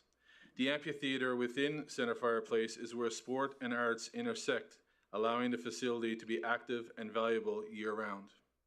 Maximizing the use of this space supports a broader cross-section of our community and maximizes the region's investment in infrastructure that already exists. This is not about choosing sport over the arts. It's about recognizing that one space can and does successfully support both. At the center of this request is a critical piece of shared infrastructure, the piano used at Centerfire Place. The piano is essential to the Oil Sands Rotary Music Festival, which runs annually from March through the end of April. It goes for a solid 2 months. It is the third largest music festival in Alberta, third to, of course, Edmonton and Calgary. and it brings thousands of youth performers, accompanists, and adjudicators from across Canada into the Center Fireplace each year. Unfortunately, the existing piano has already reached its end of usable life, with the soundboard being cracked and pin blocks being extremely worn. A replacement is now more cost-effective than a repair. With this year's festival beginning in March, replacing the piano before then is already time-sensitive and essential to the continued success of the festival. The reality in Fort McMurray is that there are very limited venues capable of supporting events of this size. The only other suitable space is the Keano Theatre, but it is often already booked, and its booking costs are not affordable for community-based organizations like the Oil Sands Rotary Music Festival. Without accessible and affordable spaces like Center Fireplace, festivals of this scale and the opportunities they provide for young people are at real risk. Beyond the festival, the amphitheater at Center Fireplace is used year-round by music teachers and students for lessons, rehearsals, and preparations for Christmas concerts, group performances, and individual practices. At present, Holy Trinity and Keano Theatre are the only available options for many of these groups, and both are already extremely in high demand. By investing in the amphitheater at Center Fireplace, Council is strengthening a third much-needed community art space that is accessible, affordable, and available for regular use. For this reason, we are respectfully requesting Council support to replace the existing amphitheater piano with a new high-quality instrument. This replacement is essential to maintaining the functionality of the space, supporting year-round community programming, and ensuring Center Fireplace can continue to serve both sport and arts effectively. We recognize that the amphitheater may require broader modernization in the future. However, replacing the piano is the most immediate and practical first step. This phased approach is responsible, realistic, and aligned with good asset management.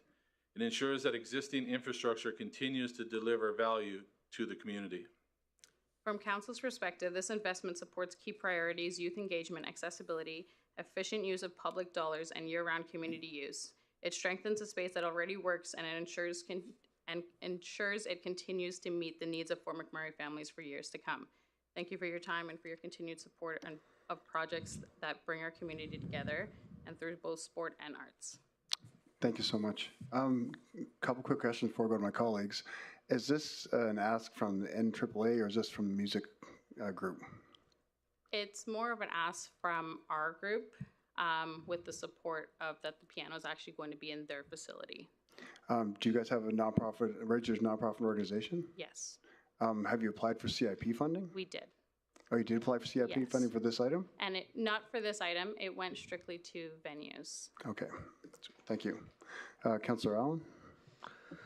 Thank you, Your Worship. Through the chair, as we go through a lot of these deliberations, I'm constantly awestruck at Councillor Boussier's knowledge and perspective on the nonprofits and process and policies on how we allocate funds. Even though I've been involved in it a long time, her knowledge just far outweighs mine. However, you've now struck something that I have a little bit of knowledge in. So I do have some questions. I'm extremely familiar with that space. I know a lot of us around the Horseshoe, to some it's new, and they're not even aware that we had an amphitheater in Center Fireplace. I can tell you it's a real gem. Jonathan, I also suggest that you put in an application to get a couple $100,000 to upgrade that entire sound system and lighting. Understood. That'll be something that Terry will probably look at. I'd be happy to help you with some of that. To your point, I had no idea the amphitheater was even there. Just going to the Royal Barons games, and when I started working there and I saw the space, I was like, this is a definite hidden gem for sure. Yeah, well, I can confirm that it is extremely well used by the community, and and I have absolutely no pecuniary interest here at all. But I would like to ask a couple things. Have you selected or put together a budget for this, and do you have preferred equipment? Have you sourced out the type of instrument you're looking for? Because I know sometimes it could take a little while to get that. Yeah, so we've actually already sourced or created a market value from Piano Center down in Edmonton, one of many actually. piano centers, and we are looking at an estimated value of about $80,000 for a Yamaha grand piano. And the reason for a Yamaha in particular is because it also comes with maintenance. And I'm a little new to this, so mind my lack of knowledge, but Yamaha has a program that would also do a lot of the maintenance for it. Okay, yeah, not so much the maintenance, but they do have some, down the road, help to spruce it up a little bit. I would just suggest that warranties are a big issue, and having them seasoned appropriately for a dry climate like ours is also a big concern, because tuners are not very readily available all the time. But yeah, no, I think the piano that is there now, I've been here 33 years, and I know it was about 20 years old when I moved here, or 20 years old. So it's definitely at a point where you just can't repair it anymore. And there's been a lot of clinics that hosted there. So yeah, I would suggest that having an actual budget and a quote is going to be a preferred option. There's also some other opportunities there, but if we could have that included in the ask at some point, that would really help. And other than that, have you secured anything as to what you're going to do with the old instrument? We were looking at donating options. However, with it being so aged, and unfortunately it is to the point where replacing it is better, we haven't figured out exactly what we were planning to do with the old one as yet. Yeah, certainly. I think donating it would there'd be some options there. So just a suggestion, but that would be my ask, is that you have a formal ask with a dollar figure attached to it, and then we can. I'll give it some thought as to how we can come to a good motion that would help satisfy the cause. But thank you for your presentation. Thank you. I can get that quote over for you guys as soon as possible as well. Okay. Thanks, Councillor Allen. Councillor Scott? Hi. How many young people or people generally benefit from the piano in your understanding? So the piano discipline itself throughout the music festival is our largest discipline here in Fort McMurray, and we average about 2,000 to 2,500 students on piano alone. And that's per year? That's per year. And that's just for this one festival? That's just for this one festival. Yeah, and the expert to my right is reminding me that there's a lot of other people that come to the community and play the piano, so it's not just this one opportunity. And having talked to Mike Allen, who is a piano expert, used to sell them, I believe, way back in the time, he has told me that previously that the amount that you're considering might be on the low side, but I guess you've done some inquiries. That's correct, yeah. Realistically, anyone that knows pianos knows that it can go up to millions of dollars easily. We are obviously looking at something that's more sustainable for the community using tax dollars. And we believe $80,000 is somewhat of a healthy budget. Of course, I will provide those quotes to you guys as soon as possible as well. Okay, sorry, I thought you said 8,000, but now I think I very clearly heard 80,000. 80,000, yes. Okay, just to clarify that, and the piano expert, Mike Allen, has said that is reasonable. Thank you for that. And I guess that is it. And I just want to thank you both for this partnership between the arts and the facility and the sports, really. And you both are leaders in this community, so I'm grateful. Thank you. Thanks, Councillor Scott. Before we can ask colleagues, I have a quick question. Why didn't you apply for CIP funding for this? So I'm actually recently new in my position. Previous board and leadership did not. They just kind of went in with what was already there in previous years, and they decided to stick with what we know. Okay, thanks. Councillor Boussier? Thank you, Mayor Bowman. That was one of my questions. So what other strategies for securing funding have you tried? So in the past, we've done casinos and mainly just support from sponsors, donors, and just honestly, a lot of the parents really chip up to help with funding. And you just don't have the funds? For the piano? Right. No, we do not have $80,000 for a piano. 80, right? Yes, 80. 80. And who would own the asset? It's going to be in Centerfire. Would it be NAAA that own? Who would be the actual owner of the of the asset? That is a good question. It's an important question. Yeah, I feel like we would own it, given that we're the one asking for it, and it would be in Centerfire's location.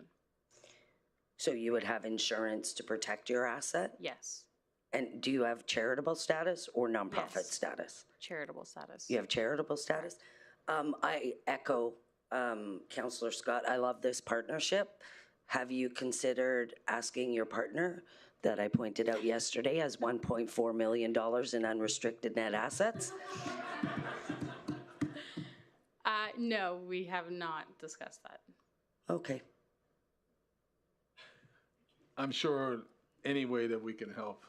One of the things that has always been a frustration for me being in the sport community is for some reason in our world community, sport and arts is often separated for some reason. Yep. And we'll all see on Friday, there is, when arts and sport comes together at the opening ceremonies of the Olympics, can be a beautiful thing. And a small partnership like this, hopefully it'll grow where people, the whole community will see Centerfire Place. Of course, it'll always be the home of the Oil Barons, but also a vibrant arts piece as well for our citizens. So I agree. So would you be willing to bring that to your board? I think it's something that Terry would have to bring to the board, but I'm quite sure that it would be brought to the board, and likely the board can't speak for the board, but it would be probably very well received. I think it would be a beautiful partnership. It's already there, and certainly it beautifies the Centerfire and supports the arts. And yeah, okay. Thank you very much. Thank you. Thanks, Councillor Moussier. And questions, Councillor Allen? Yeah, I'm going to go back, but as far as I know, the municipality owns this building and owns that space, and it will be a question to ask for our community services presentation. I mean, at the moment, though, I believe it's Friends of Music, Oil Sands Rotary Music Festival, that owns the piano that was donated to them some 50 years ago. That's to my knowledge exactly what I've heard as well. Okay, yeah. So it's a matter of, I think that was a good point. It's a matter of who the ownership is, and it's just that you have always housed it there in Centerfire Place, Casman Center. Before that, whatever the arena has been called, the Thickwood Arena. I would suggest we can ask the right questions then. It's just, but you could be the society would be prepared to be a steward for that, because I think it's the same with the sound system and the rentals. And you may ask Terry, because I'm not sure, but are you aware if when people are using that venue, the rent that's paid goes to the AAA Junior Oil Barons, or to the operator of the building? It specifically goes to the building itself, not to the Oil Barons. Completely, it's two separate budgets, and any bookings and whatnot is to the building itself. Right, because the building is, but there's. So if I want, as a community group, I want to use the amphitheater for another event, I would be making those arrangements with Centerfire Place. That's correct. And paying rent to that organization. That's correct. Okay, so which is a municipal asset at the end of the day, and it's offset by, their deficits are funded by us. So that's a question I'll get into when we get into the community services budget. Thank you. Thanks, Councillor Allen. Councillor Scott? One last question. When is the Oil Sands Rotary Music Festival, and were you planning on using the space and the piano this coming season, I guess. Yes, it starts in the beginning of March, and yes, we are planning to use it right in the beginning of March. Okay, thanks very much. Thanks, Councillor Scott. Councillor Cardinal? Thanks. I got a suggestion. Can you donate the piano back to the piano people, and then hopefully they can donate it back to a good cause? I would have to look into that. I'm not entirely sure if that would be an option, but I can definitely look into that for sure. What would be another option for the piano then? Donating it maybe to another nonprofit or maybe a church. Is it broken? It is broken. Well, don't give it to anybody else. Get them to fix it. Yeah. Thanks, Councillor Cardinal. Does Council have any other questions? I'm not seeing any, so thank you both. Go ahead, John. Yeah, just real quickly. Just to, I guess, invite to council and to the community two things. Obviously, this musical festival when it happens in March, if anyone doesn't know about it. But also tonight's Oil Barons home game. Hope to see a lot of you out there. We may be sitting right here, but thanks. Thanks, Jonathan. Thanks, Candace.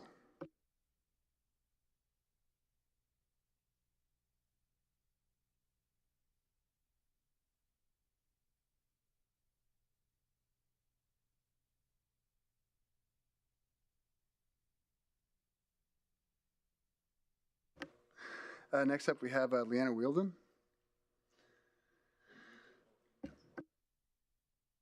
Actually, sorry, Leanna, we're going to take a 10-minute break, and I missed that. Sorry. So we'll take a quick 10-minute break and be back here.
Welcome back, everyone.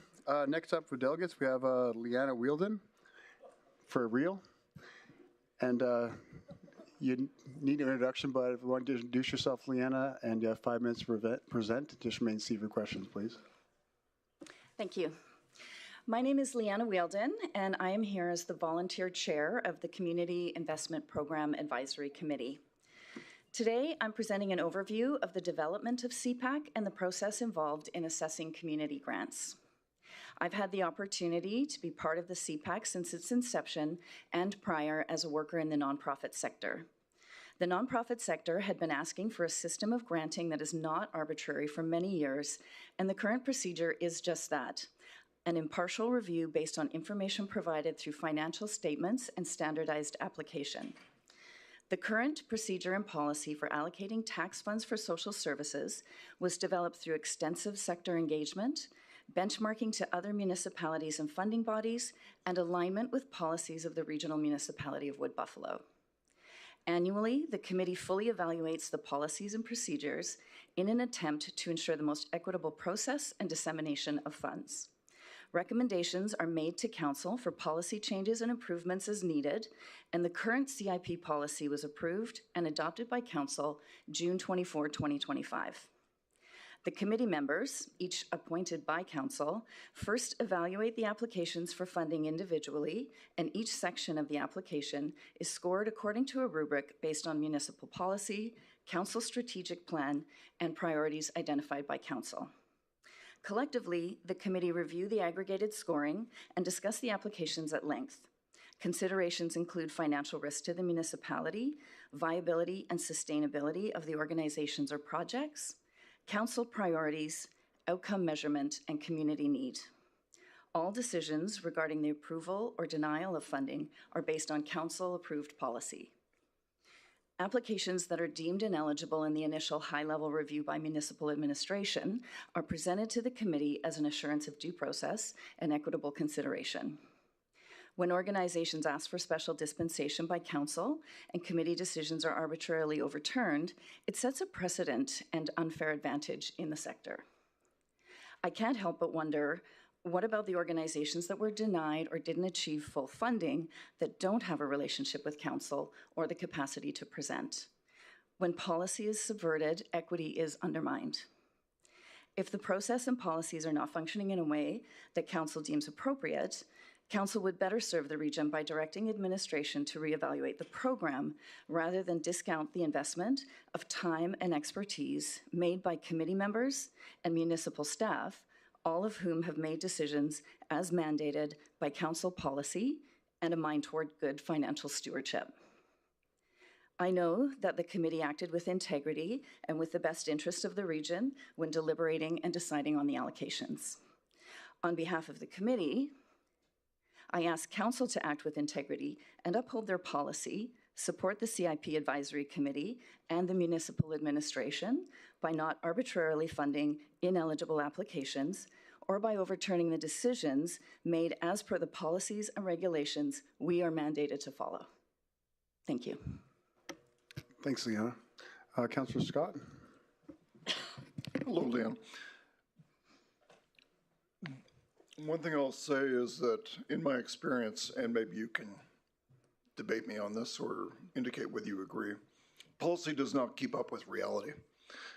And I'll give you a great example of that, and you might not be aware of it, but right now the whistleblower legislation that's referred to doesn't apply to committees. And that's the supposed appeal process that exists. So what often happens, and debate me as you will, or confirm it, is some real situation arises, the policy doesn't fit, so you need to adjust for the real situation, then the policy is adjusted after. Through the chair to Councillor Scott, I do agree with that. However, we are bound by a policy that has been established within the year that we are evaluating the applications. So I can't, I would hope that that policy is not so far out of date 5 months into the process. As I understand it, the whistleblower is available to organizations who feel their applications were assessed unfairly. I'm not an expert on municipal policy beyond the point of what I'm presented as the chair of the CIP committee. So we review that policy at the beginning of our term, and that is presented to us as the way to appeal. If you look to other municipalities or provincial or federal funding bodies, there is no appeal process once decisions are made on a grant fund.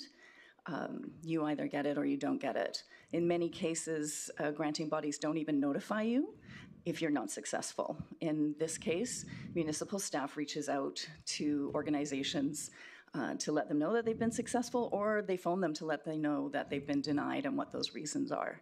So this municipal staff goes above and beyond what is benchmarked generally. Thanks, Leanna. And I just want to remind council, we're not going to debate with the presenter, just a chance to ask some questions on what they're presenting. And we can do that debating when we get to with a motion on the floor. Anything else to add, Councillor Scott? Yeah, I'll point out that, and you can comment on this if you could. 2.2 of the whistleblower legislation said whistleblowers can make allegations of wrongdoing related to employees and contractors. So how does that work with your committee?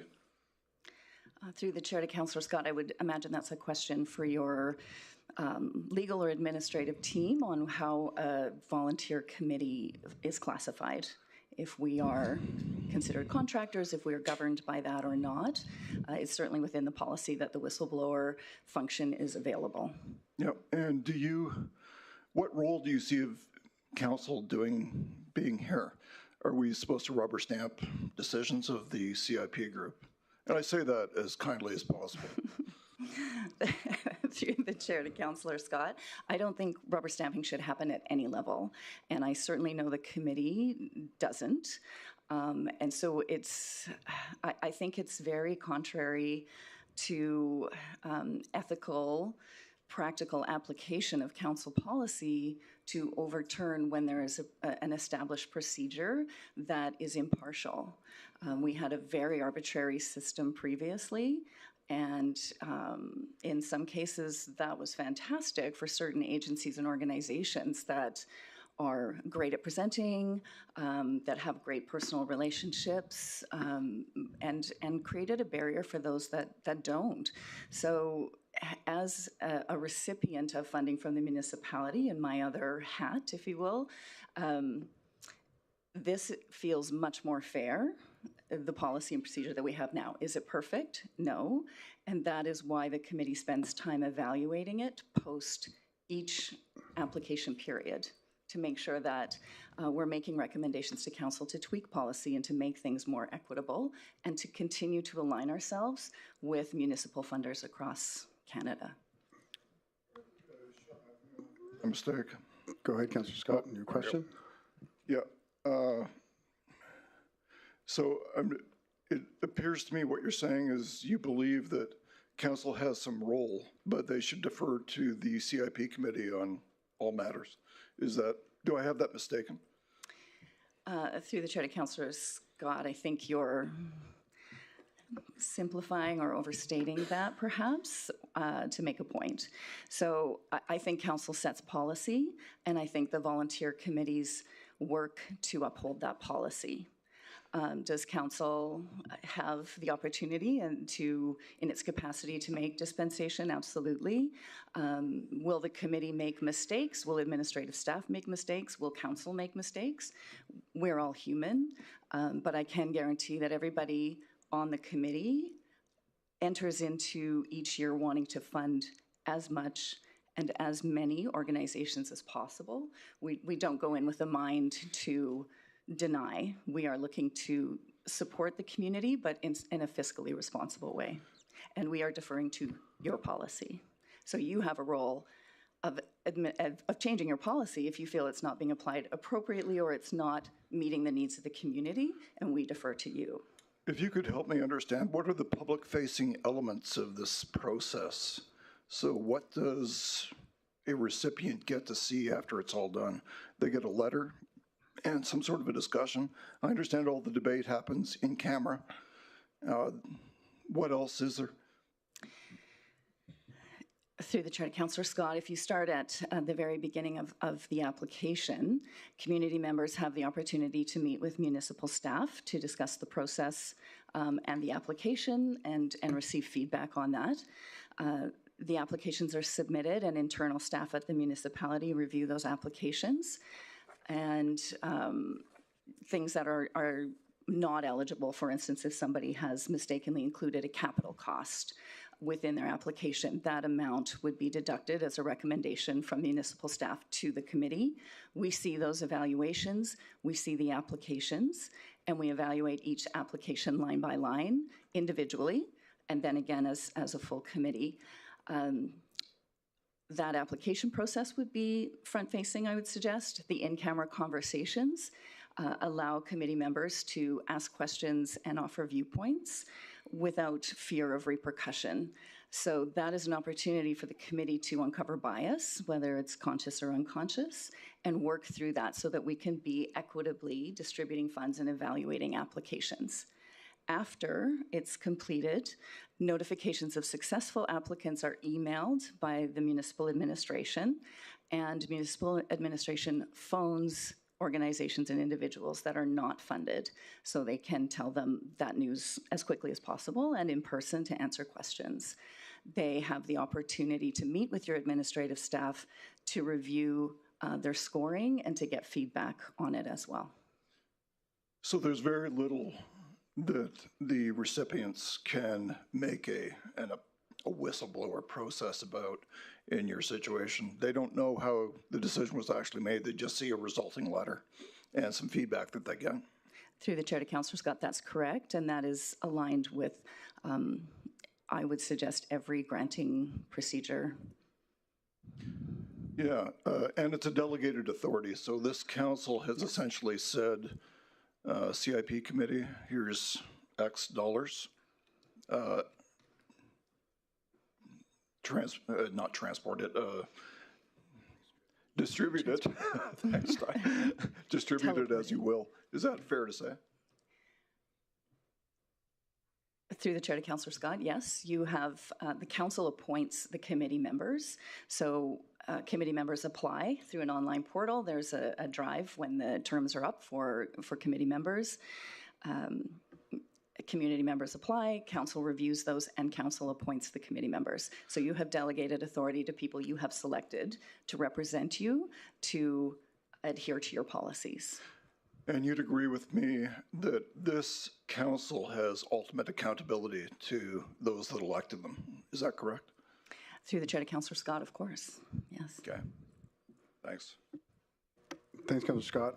For our next council member, I'll just remind council that it was the last council that actually had this policy developed and that asked the volunteers to come forward and administer the policy that they developed in association with a lot of the social profits in the community.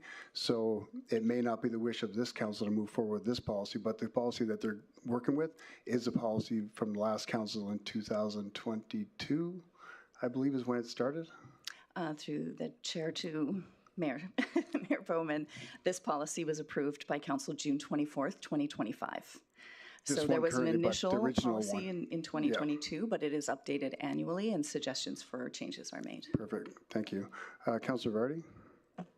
Thank you. Through the chair to the presenter, thank you very much. Myself and Luana were part of CPAC. I have a huge appreciation for the people in that committee. The amount of work that went in, not just during our 14-hour meeting, but leading up to it was remarkable. I have a lot of confidence that they followed our policy to a T.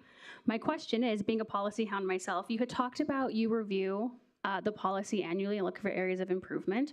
I know that there will be a presentation, I think, coming up. Can you maybe highlight some areas of improvement that you see for this policy? Through the chair to Councillor Vardy, yes, we haven't had a chance to meet as a committee to gather all of the feedback, but definitely I think allowing more time through the process for the adjudication committee. I think that separating sustaining and capital grants, for instance, that we have those, we review those, we decide those, and then that those decisions are communicated, and then perhaps another month, another 2 months, as it is for programs and events. So we're getting those organizations that are really reliant on those do or die grants know as soon as possible. I think trying to evaluate all of those grants within just a few months isn't serving the committee or council or the community to the best of its ability. Definitely, I can say that the majority of the committee members take their responsibilities very seriously and spend the 40 to 50 hours evaluating prior to any meetings that we have together. But I think that more time, always more time for anything. And definitely, I have done some other research, spoken with colleagues across different arts funding bodies. And I have served on many grant funding organizations like the Community Foundation or the Alberta Foundation for the Arts. There is an organization in Calgary that has tiers for applications. So if an organization is primarily volunteer-led, for instance, or struggles with financial stewardship, they have a higher level of involvement with administrative staff, and they are handheld a little bit through not only the application process, but the administering of the grant. So rather than doing a 6-month and a 12-month report, they might meet monthly. They might report quarterly, and not a full report on outcome measurements and program statistics, but that area that they struggle with. So if it's financial, if it is outcome measurement, then also for that. But they break it down and build capacity within the sector so that those organizations have the support they need to be successful and move into the next tiers. And a tier 4 might be somebody who only needs to report once a year. Thank you. I have one more question. You were on the committee prior, you have prior experience. So can you educate me on why we chose to remove the direct to council appeal process and move towards this one? You touched on it a little bit, but yeah, please fill me in of how we got to that decision and why it's beneficial. Through the chair to Councillor Vardy, within the sector, it was felt very much that that the system of granting wasn't impartial, that there were arbitrary decisions made based on volume or influence of the applicant, if I can say that. And so the municipality council directed municipal staff to look into the granting process to make it more equitable. So an outside consultant was hired to research other municipalities and other funding bodies, and they presented options of what everyone else is doing, what we could do to be in line and to be more equitable and offer a more impartial. That was vetted through the nonprofit sector. It was taken to council ultimately. I don't know what happened between us giving our feedback on it and the administrative staff presenting to council, and then council adopted having an external committee consider the grants, which is very much in line with how most or all municipalities do it. I think as well, from a time spent versus output, it was quite a burden on council to have 200, 300 nonprofits present individually at council. So where our allocation day might have been 14 hours, council was looking at 3-4 times that. So your decisions become perhaps not as clear as they could be. So I'm assuming that would be why council adopted it, but that would be a question for previous council. Thanks, Councillor Vardy. Councillor Bossier. Thank you, Mayor Bowman. Yeah, I'll keep it to questions. I know this panics you. Leanna, was there, and you too, sorry, yeah. Was there outcomes that you didn't like? Through the chair to Councillor Bossier's, we don't... That hurt your heart. Oh, outcomes from the... committee decisions that hurt your heart. Oh my gosh, yes. I thought you meant outcomes within the individual applications. Oh, no. Yeah. No, there are organizations that were not funded that hurt all of our hearts. Yes, exactly, definitely. Yeah. You stand by those decisions? Yes. Okay. Can you tell me how many hours overall you put in because I'm pretty confident you were one of the most diligent. How many hours total did you put in reviewing all the applications? Just the review. Well, review scoring. Through the chair to Councillor Bussières, I would guesstimate, I try not to keep track of my hours. I learned as a retail worker that you discover how lowly paid you are when you divide time spent versus. So I would conservatively estimate that I spent about 65 hours. I like to read all of the applications, read the policy, look at all of the budgets, read the policy, and then review the applications again and score them. So that is my process, and each individual committee member is going to have their own process. What do you need council to know? Through the chair to Councillor Bussières, I would like council to know that we acted with integrity, with the intention to serve the region as best we can, while being financially, fiscally responsible. This is taxpayer dollars. We don't take that lightly. We certainly know the community needs services, and there's not an organization. I think each committee member goes through the existential moment of everybody is doing so much good and everybody is trying so hard. But at the end of the day, we have to look at it as the business that it is, and the business is to make sure that those taxpayer dollars are allocated in a way that they will be spent ethically and that they will be spent confidently and to actually benefit the community in the way that it is supposed to be benefited. Thank you, Leanna, and I do appreciate in your presentation and the acknowledgement that, yeah, some mistakes could have been made along the way. And you and I had a discussion about some of the outcomes, and you agree, or it's a question, do you agree that there needs to be some measure of an appeal process in there or a chance for a second look moving forward? Through the chair to Councillor Bussières, I am not a fan of the appeal process. Yes, of course, you want that opportunity, but I think that I think it goes back to making sure that it's equitable. And I think, again, there are people that don't have the confidence to come and speak to council. It can be intimidating. They perhaps don't have the capacity to take time away from work to come to speak to council. And I think that there is still that margin for friendships or connections to influence outcome. And of course, there is that within the committee as well, but I think there's enough layers within that to help protect. And again, I think even when those relationships are part of those arbitrary decisions, it comes from a place of wanting to do the best for the region.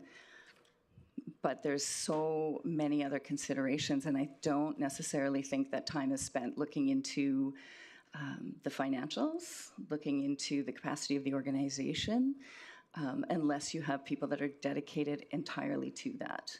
And that's why I think this is the most impartial and fair way to do it. It's not perfect. It gets better each year, and it's still relatively new. But yeah, I don't think that there should be a function for appeal. It's unheard of in granting, to be honest, and I think there's a reason for that. Yep, it is. Thank you for the presentation. I'm fairly certain Tony, Janelle, and Melissa were ready to jump up and try to rescue you a couple times, but well done and well answered. Thanks, Leanna. Thanks, Councillor Bussières. Councillor Bussières? Yeah, thank you, Mayor. Thanks for the presentation, Leanne. I have a question regarding, I guess, further to what Luana said and maybe Councillor Scott. We obviously had a presentation this morning. Some information was provided that maybe not all of us were aware. I guess how many of the applications are declined because of incorrect paperwork or late? Through the chair to Councillor Bussières, I don't know how many would be declined if they were a late application. That would be a question for Janelle. Okay. Um, The reason I ask is, in the last 2 years, I've had a couple organizations come forward and ask me to come to council, and I've said no. One of the folks was honest enough to say that Janelle did everything that she could to make sure I got the paperwork in time, but I didn't. So they're declined. What do you do in a situation like that? Does the organization fire that person because he or she didn't do their job? So that's where I kind of struggle with. I'm not going to argue whether appeal process needs to be put in place, but in a situation like that, because you had one person, after being told many times from the city, your paperwork is due Friday at this time, failing to get the paperwork, and then that organization suffers. And again, we've seen it this morning with maybe one person's approach, and they're declined. I guess that's where I struggle, Leanna, where because of one person's failure or inability to get paperwork in, the organization suffers. Through the chair to Councillor Bussières, I don't know how involved council or administration should get in running a nonprofit. So if an organization has people in place to do jobs and they don't do them, that is the organization's problem. So do they deserve to be fired? Maybe they need a little coaching. Would start there from a human resources standpoint. I think this goes back to governance training for the board of directors. It goes to training for the executive directors. If I don't pay my taxes, the CRA doesn't say, oh gosh, you know what, I guess you missed the deadline, sorry. I'm penalized for that. That's the reality of life. There is every opportunity given, as you've mentioned, that administration works out, hey, you've missed the deadline, or you're about to, or you have applied to the wrong stream. That information is provided to organizations ahead of time, and it's incumbent on them to meet those deadlines. I know this is in my other life, my other beret that I wear, we have deadlines on applications, and we don't allow people to apply to opportunities at that organization if they've missed the deadline. They can apply next year. It's not fair to people who have done the work to be on time to say, well, it's just a deadline missed. So if we're talking about being equitable, then everybody has to play the game by the same rules. It's as close as I get to a sport analogy, I'm afraid. Thank you. And you did, I believe you mentioned, you had done some of your own research, and the other communities, most of them or all of them, there's no appeal process? Through the chair to Councillor Bussières, yes, as per the research that was done by the consulting firm initially hired by the municipality, there's no appeal process, and that has not changed. And as in many cases, you do not even receive notification that you've been unsuccessful. You just never hear from that granting body again, and you see their deadlines reemerge and you reapply.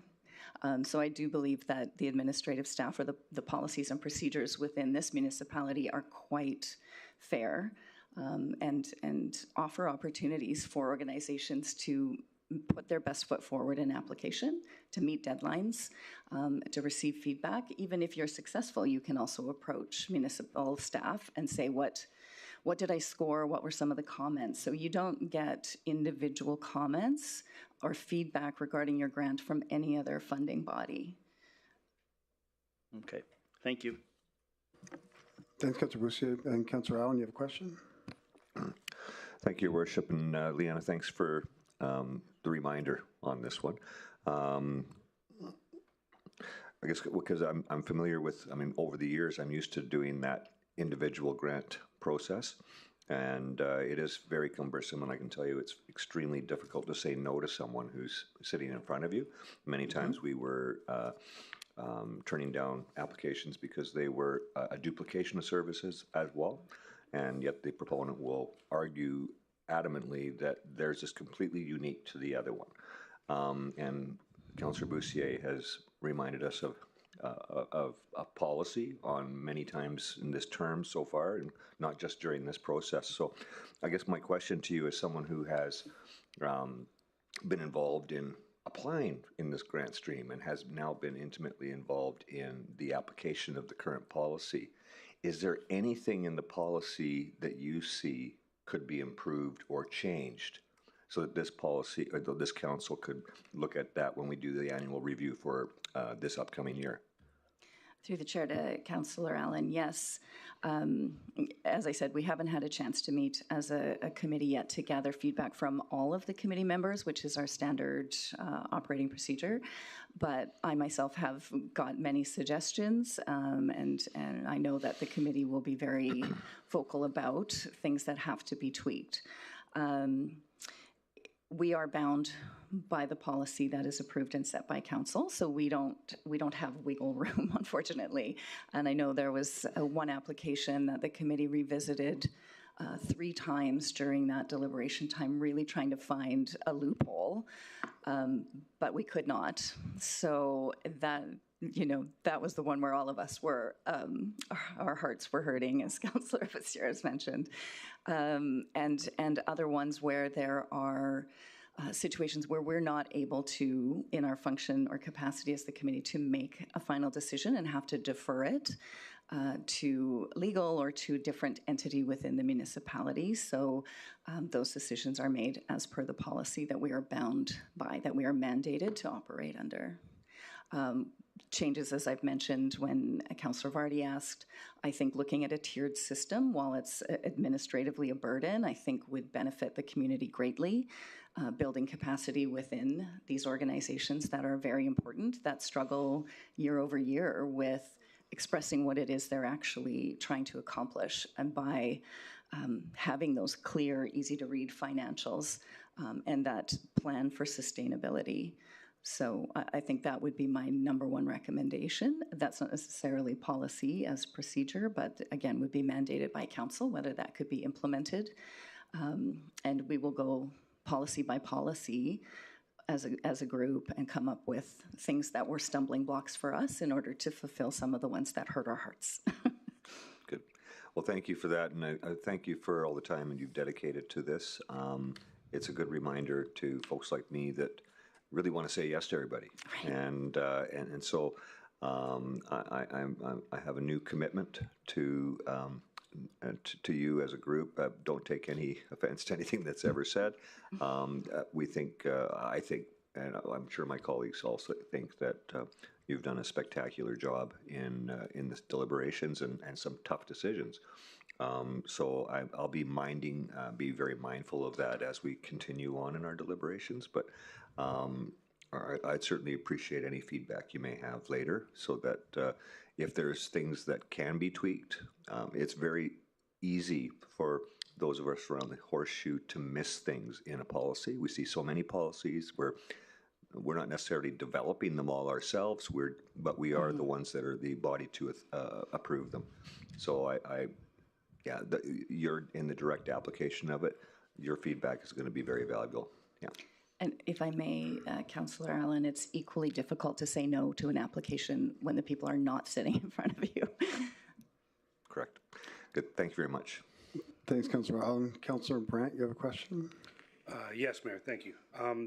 So we've heard a lot from you today about equity and fairness and policy,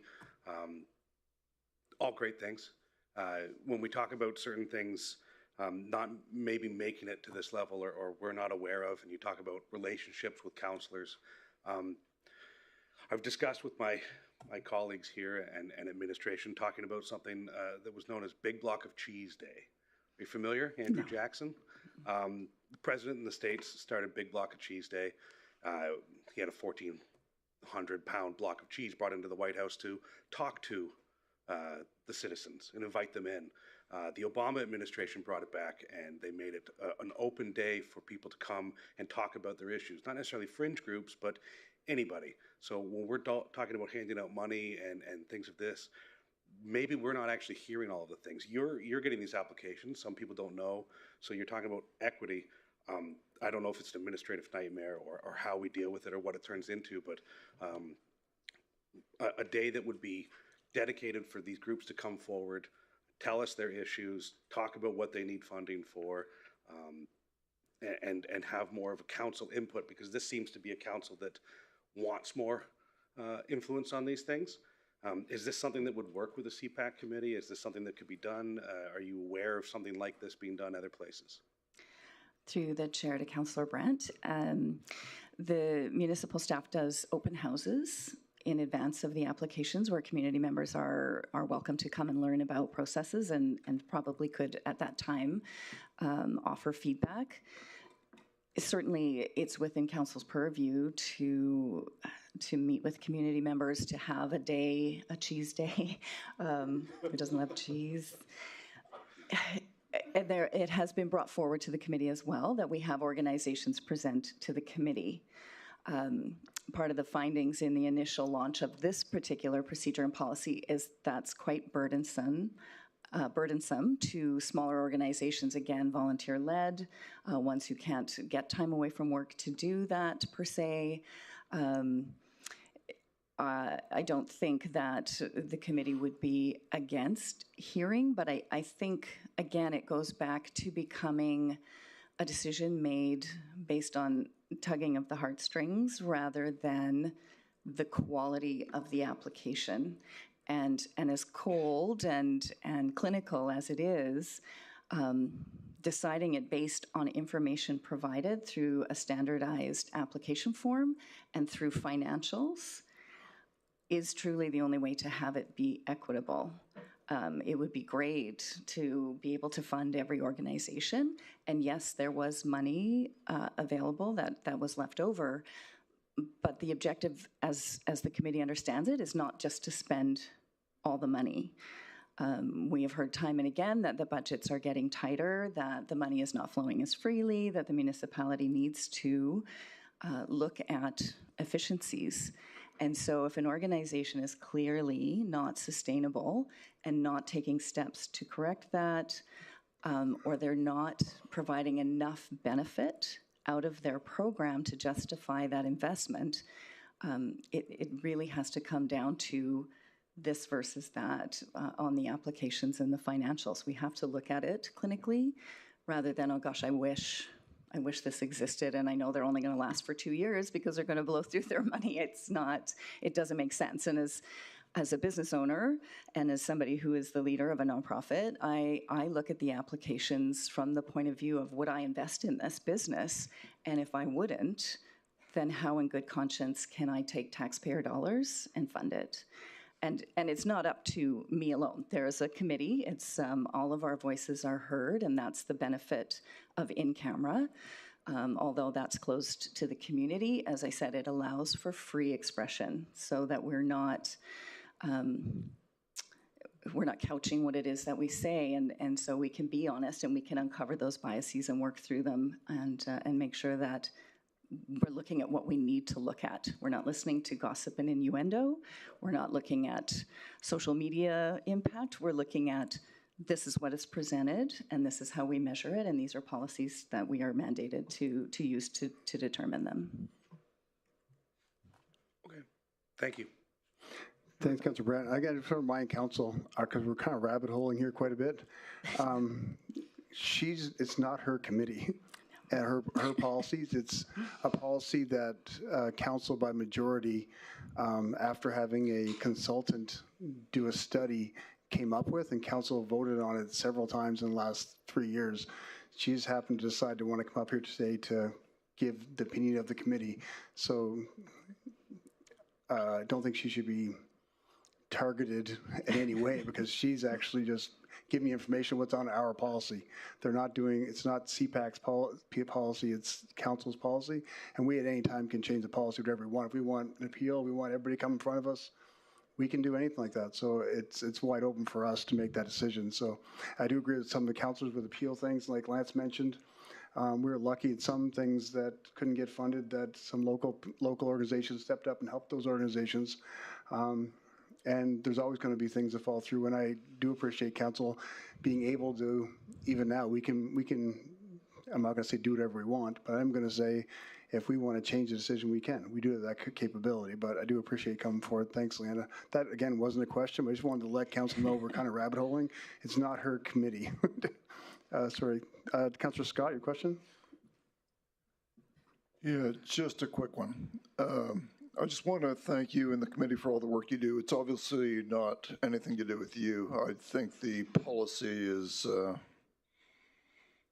in dire need of adjustment. As you mentioned, folks make mistakes, and right now there's no solution if a mistake is made except for us to correct it.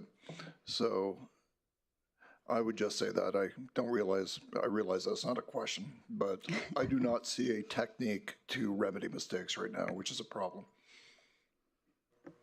Thanks, Councillor Scott. Does any of the council have any other questions? Perfect. Go ahead, Councillor Cardinal. My question is, how do we fix the policy to support the wording around the denial of applicants? We can change the policy at any time. Through the chair to Councillor Cardinal, certainly if we look at the definition of what is a provincial service versus what is a municipal responsibility, that might be a very good place to start, in my opinion. What is our leeway as a committee to fund something that on the surface looks as if it's a provincial responsibility? I would suggest that, and the best thing would be for council to review the policy and certainly bring forward any changes they want, and the committee will also bring forward suggestions for council. Thanks, Mayor. Yeah, that kind of was a stupid question on my behalf. Sorry about that. No. I kind of wanted to get to, my question is that no, let's not go there. I don't have a question. Okay. Thanks, Councillor Cardinal. Does anyone have any other questions? I'm not seeing any, so thank you very much, Santa. Thank you.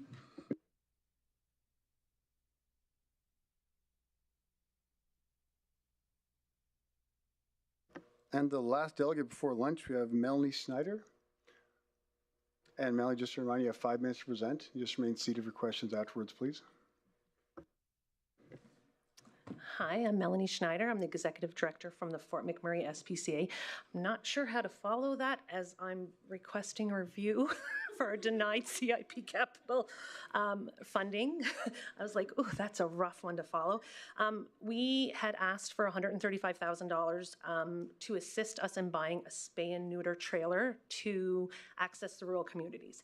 We're seeing a huge uptake in animals coming from the rural community, and access to vet care is very, very limited. Currently right now, based on our pet food bank usage, which if anyone comes in and needs assistance, there's 848 animals just in the rural community that these people can't afford food. So obviously they can't afford vet care as well. So with us being able to purchase this trailer, we will be able to go to the rural community and provide these bigger spay and neuter wellness initiatives that are very well needed in the community.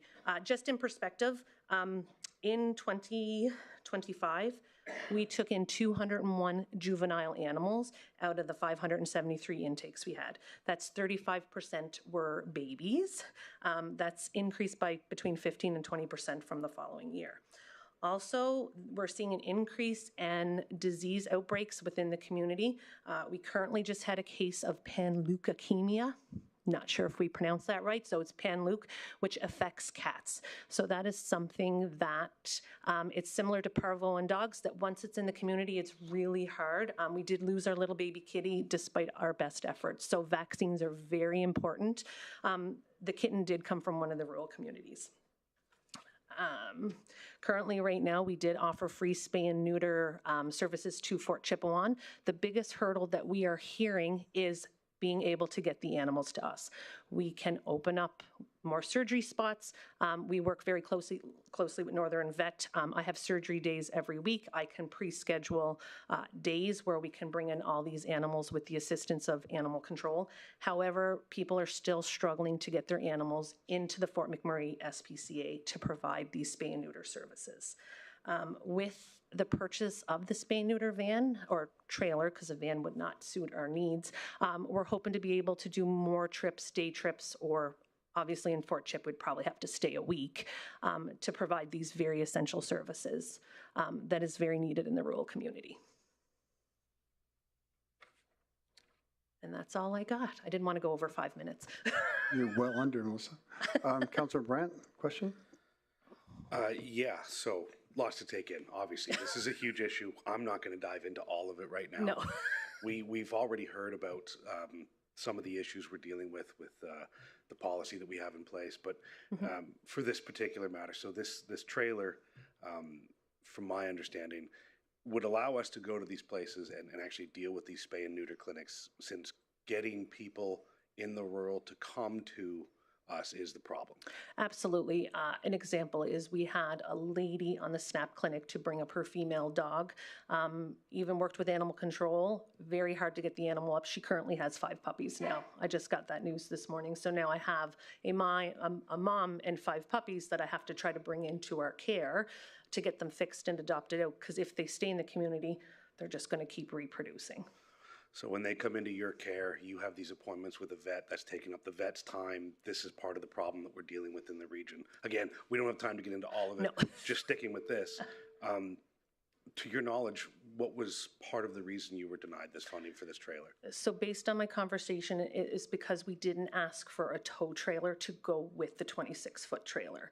We just asked for funding on the trailer itself. We have worked out with Dr. Fielding, the vet, who has to go with the trailer. She tows horses, so when we go with the trailer, she has to go with it because she's the responsible vet for the Fort McMurray SPCA. So we didn't want to have to raise that much more extra money. Being in a community that's kind of a truck town, I'm sure I could do a call out and ask somebody to help us tow a trailer and get it to the location it needs to be. So the need is the trailer.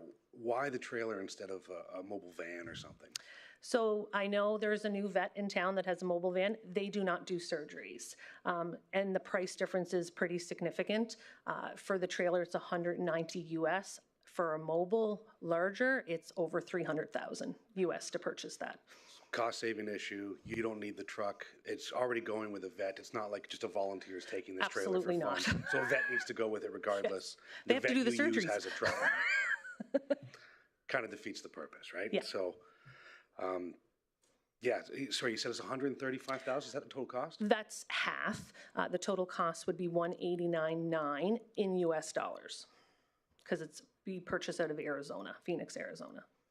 Okay. And this, I So mean, the we want this capital to be able grant to go to allowed us all. to ask for half of it. Fair enough. And this is something that would have to be built and like purpose built. If it's coming from Arizona, we've already factored in issues of like traveling to Fort Chip on a winter road, proper tires, things of that nature. That's all included. Absolutely. Okay. No, I don't really have any more questions than that. Just for this trailer and this issue. Thank you. Thank you. Thanks, Councillor Brandt. Councillor Allen? Thank you, and yes, I can appreciate you.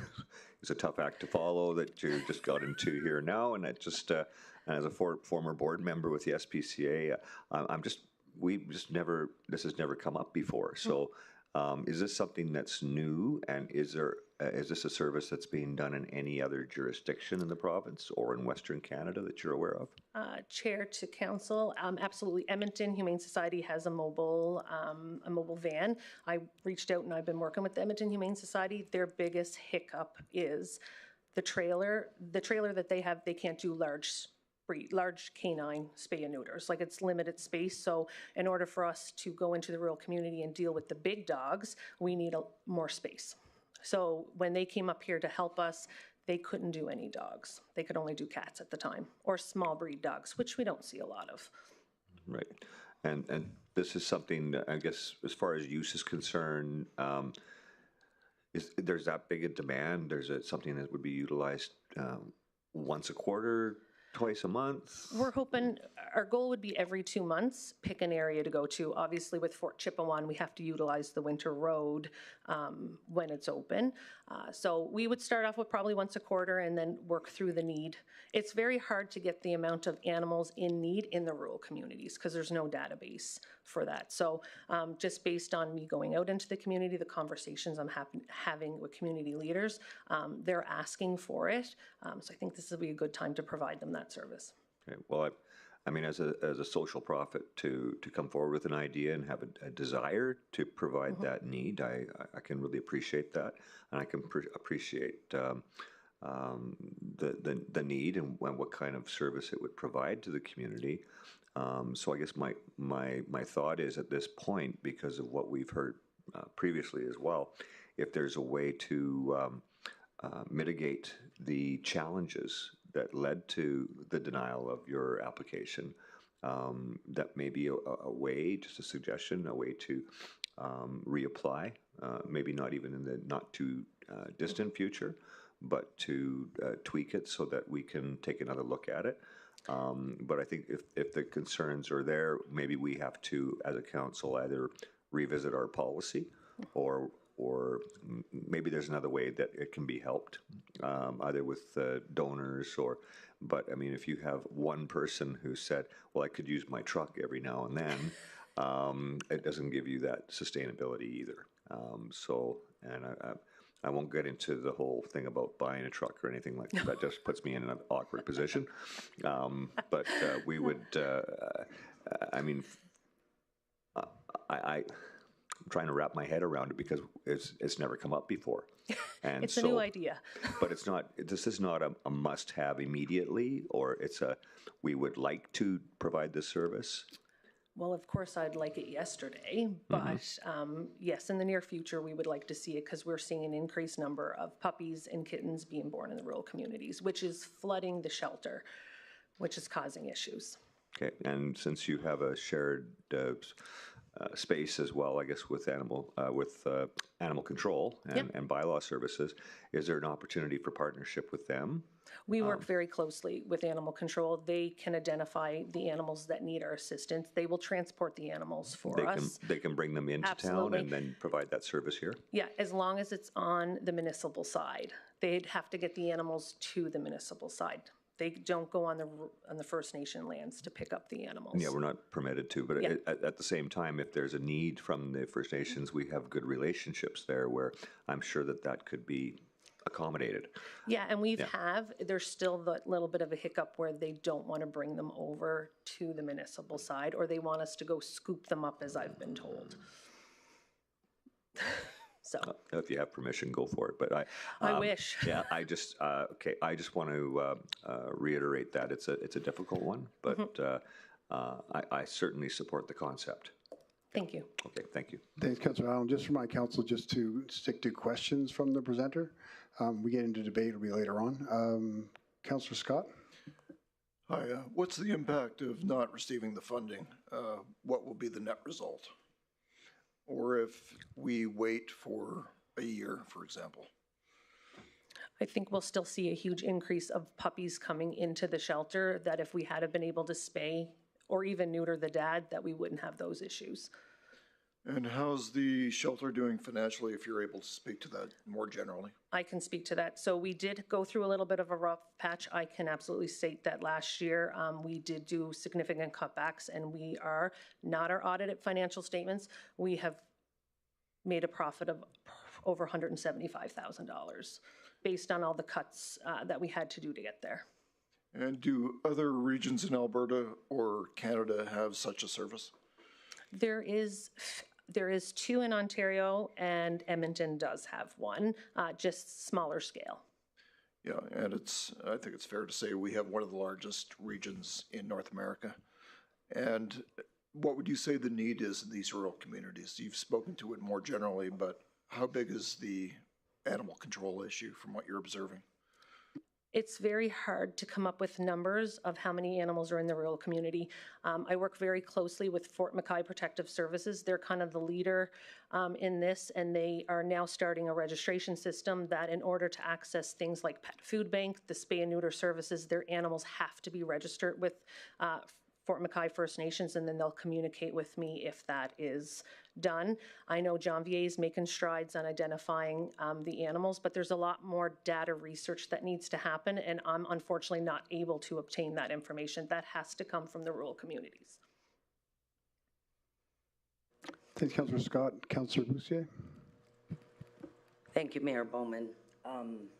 You've been sitting here listening to everything, and it's abundantly clear we don't need to throw fuel on the fire over to that side. But I do need to bring something up.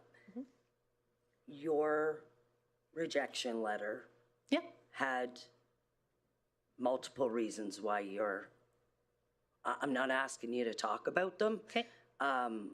But there was more than one reason why you were declined, correct? Yes. Okay, thank you. Thanks, Councillor Boussier. Does any other council have any other questions? I'm not seeing any. So we'll see you maybe at the Old Barons game tonight, and we can do a scoring challenge again to get some funding to the SPCA. I would appreciate My that. Councillor Collings will join me. Awesome. Thank you so much, Mayor and Thanks, Council. Melissa. Have a great day. With that, we'll call a lunch break right now, so we'll reconvene at 1:30, everyone.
Welcome back, everyone. I'd now continue with our 2026 budget. Invite Legislative Services to present the proposed 2026 operating budget, please. Thank you, Mr. Mayor. Good afternoon, everyone. My name is Jade Brown, Chief Legislative Officer. Joining me today is Tanya Lopez, Manager of Policy and Governance.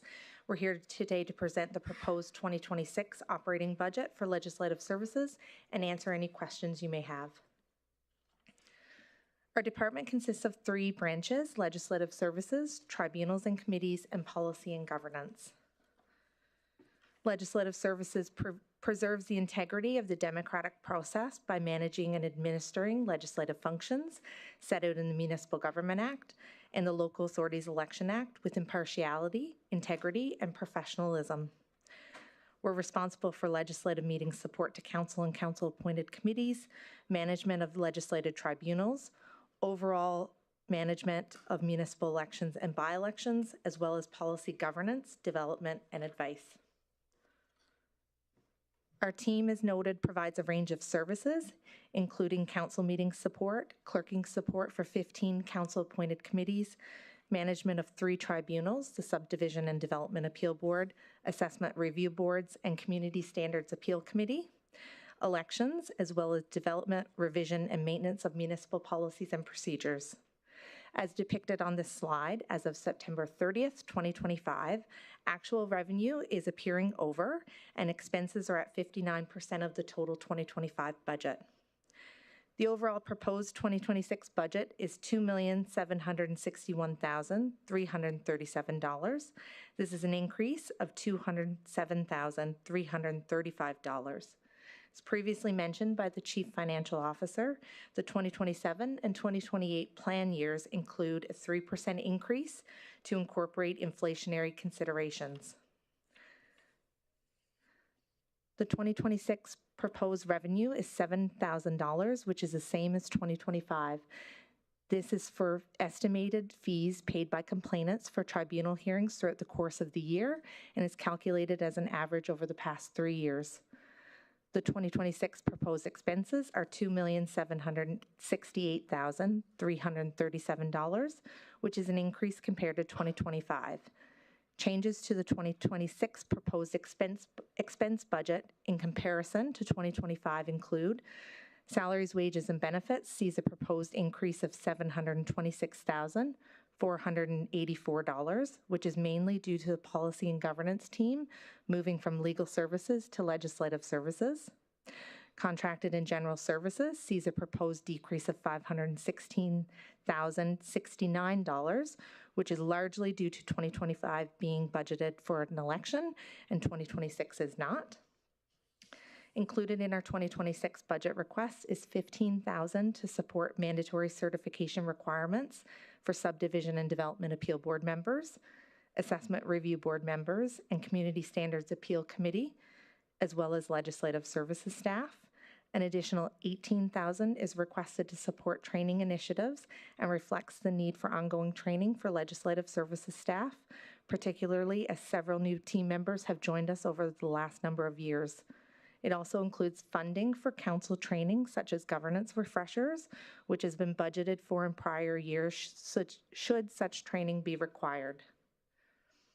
As noted, our expenditures reported are as of September 30th, 2025, but many contracted and general service costs occurred later in October and November due to the timing of the municipal election. Also, when the 2025 budget was prepared in 2024, the full financial impact of the election was still unknown, and agreements with partner school boards were not finalized until June of 2025. Therefore, no related revenue was included in the proposed budget. Total election expenses as of today are approximately $325,000, excluding staffing support from legislative services, mail-out costs covered by strategic communications, as well as transportation provided by facility services. Despite increased costs from the new legislative requirements, every effort was made to reduce taxpayer impacts by reusing supplies from our 2021 election, including repurposed COVID-19 materials. The 2026 proposed operating budget for salaries, wages, and benefits will increase by $726,484 compared to 2025. This is an increase due to Policy and Governance team joining Legislative Services in October. As of September 30th, Legislative Services had a complement of 14 full-time employees. During the budget submission process, a request was included for an additional FTE for a policy advisor. However, with the policy team transitioning from legal services to legislative services in October, and with a revised approach to the work planned for 2026, we are no longer pursuing this additional position at this time, and we're requesting a decrease to our budget of approximately $95,000, and I can get that full number for you. Over the coming year, we intend to monitor how the work evolves and assess whether further resources are required. Should additional capacity be needed in this area, our preference is to first explore internal opportunities and organizational synergies before requesting any increase in headcount. To summarize, we're proposing a 2026 budget of $2,761,337. This concludes our budget presentation. We'd be happy to answer any questions. Thanks, Jade. Questions, Councillor Allen. Thank you. I think you may have answered the question at the end there with, so there isn't no ask then for another additional FTE, and that, and you've reduced it by 95,000. So from what we have in the presentation here. Thank you, through the chair. To confirm, we're requesting that council make a motion to decrease our budget by $95,969. Okay. When it comes time, I'll be prepared to make that motion. Because I just, in the budget, so that big increase in contracted and general services was specifically for the election, I'm assuming. That's correct. And cost of schools and whatnot that we ended up not using, really. Okay. That's correct. All right. Thank you. Thank you, Councillor Allen. Councillor Boussier. Thank you, Mayor Bowman. Thank you for the presentation. You answered almost all of my questions, and you probably answered the only one I have, and I didn't catch it. You said there was a shift of a position over to yours. So we've seen an increase. Where will the decrease be in someone else's budget? Which budget? So it would have come through legal services. Legal? Yeah. Okay. Awesome. Thank you. It was an awesome presentation. Thanks, Jade. Thank you. Thanks, Councillor Boussier. Councillor Vardy. Thank you, Jade. Looking at revenues and understanding that for the election, there was a lot of additional requirements put on the municipality. I don't see anything reflected in revenue that the government would have given us money for those additional responsibilities. Can you help me understand that, please? Thank you so much for that question, Councillor Vardy. We did not receive any additional funding from the government of Alberta. They did put significant increases on the demands through the election, and I would speak for myself and other returning officers in saying that, in my opinion, it is a disservice to taxpayers to propose those changes without also providing some sort of recognition through grant funding. Agree wholeheartedly. Thank you. Thanks, Councillor Vardy. Councillor Weigel. Thank you, Mr. Mayor. Thank you, Jade, for the presentation.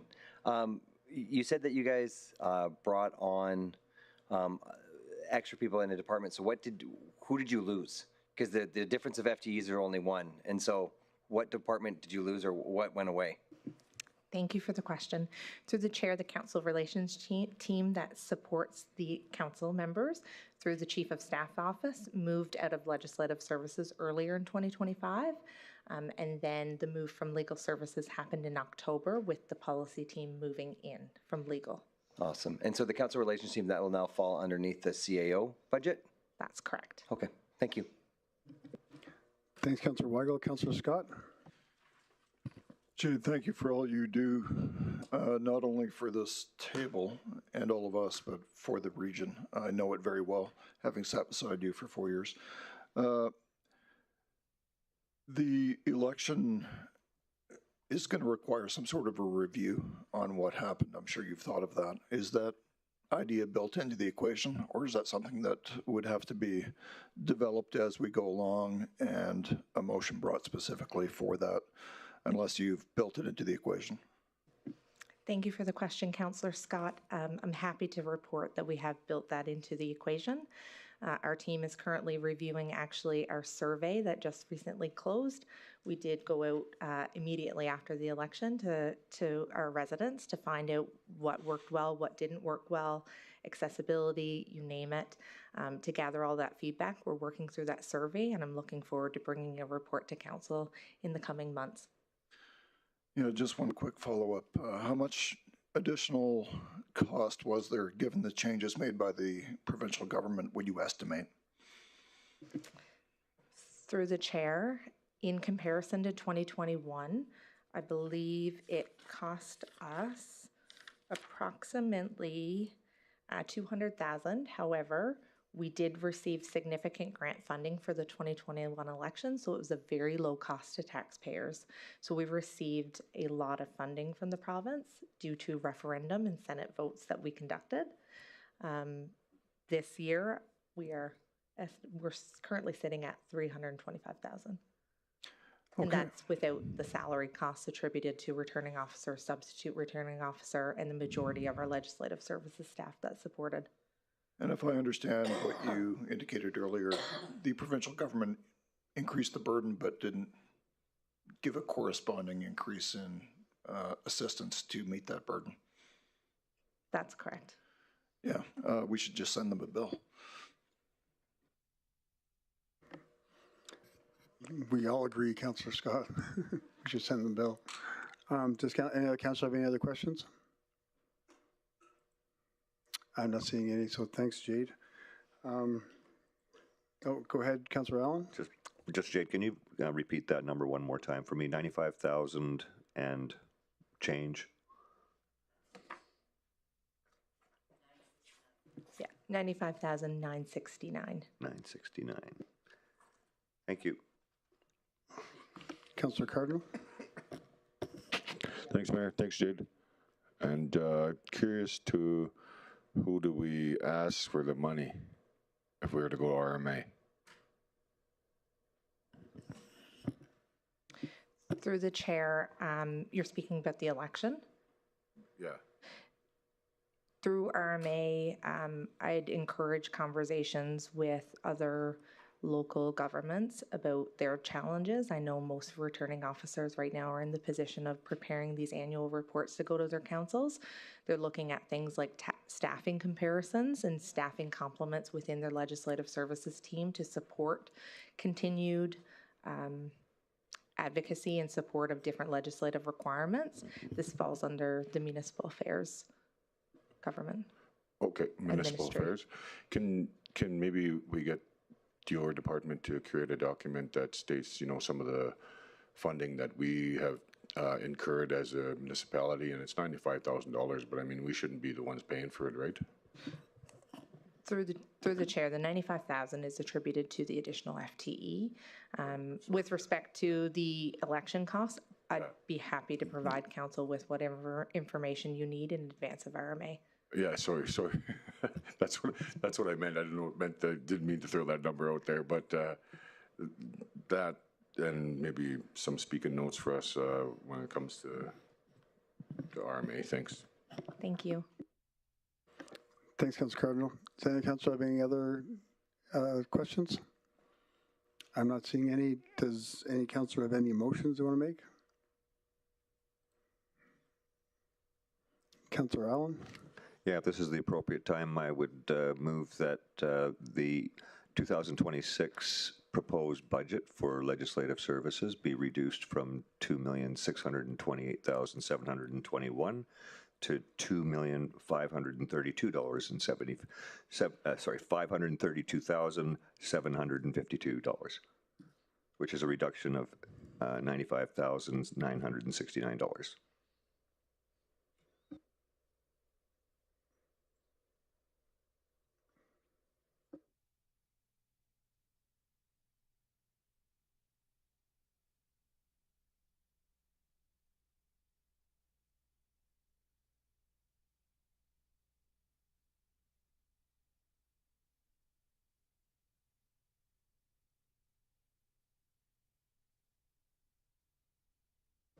Thanks for the motion, Councillor Allen. Thanks for the second, Councillor Weigel. Councillor Scott.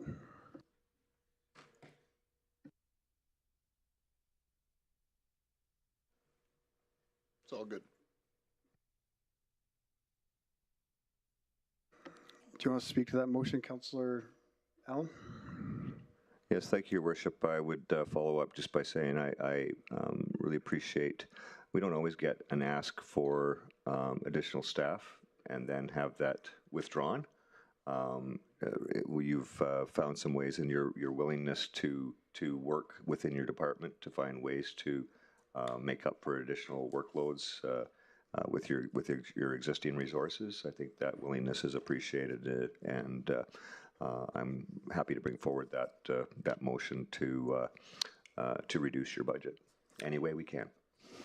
Thanks, Councillor Allen. I don't think the public is really even aware of what legislative service is done. It's not the most glorious department in the municipality.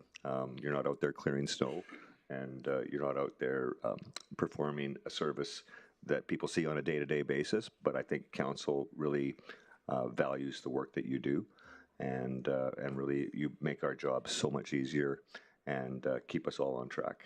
So your work is appreciated. Thank you. Thanks, Councillor Allen. Appreciate it. Questions, comments, debate points? Councillor Scott. I would just echo the comments of my colleague and say you do great work. I do think it's glorious because we encounter it every day, and I would encourage all my colleagues to support the motion. Thank you, Councillor Scott. Any other comments, debate points, or questions from council? Not seeing any, so I'll call for a vote.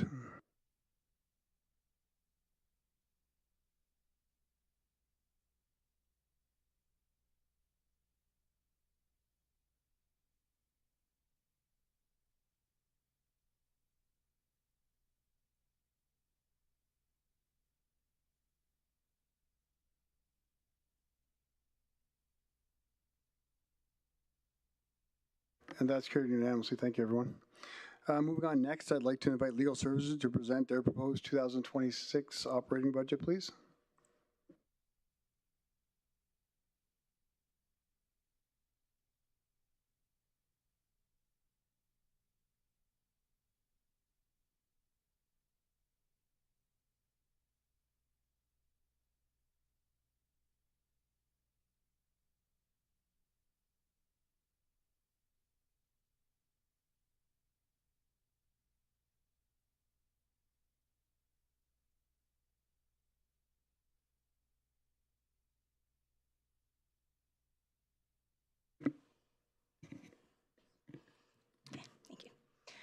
Good afternoon, Mayor and Council.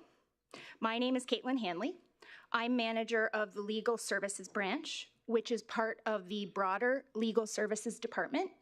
And I'm joined today by Sam Rege, who is our manager of Environmental and Regulatory, also a branch within the broader Legal Services Department. So I'm here today to present the proposed 2026 operating budget for the Legal Services Department. The Legal Services Department is comprised of 3 branches: the Legal Services Branch, the Environment and Regulatory Branch, and the Privacy and Access Branch. And now you will think of that branch or have heard of it previously as FOIP, which is the Freedom of Information and Protection of Privacy Act. Further along in my presentation, I'm going to explain why the name change.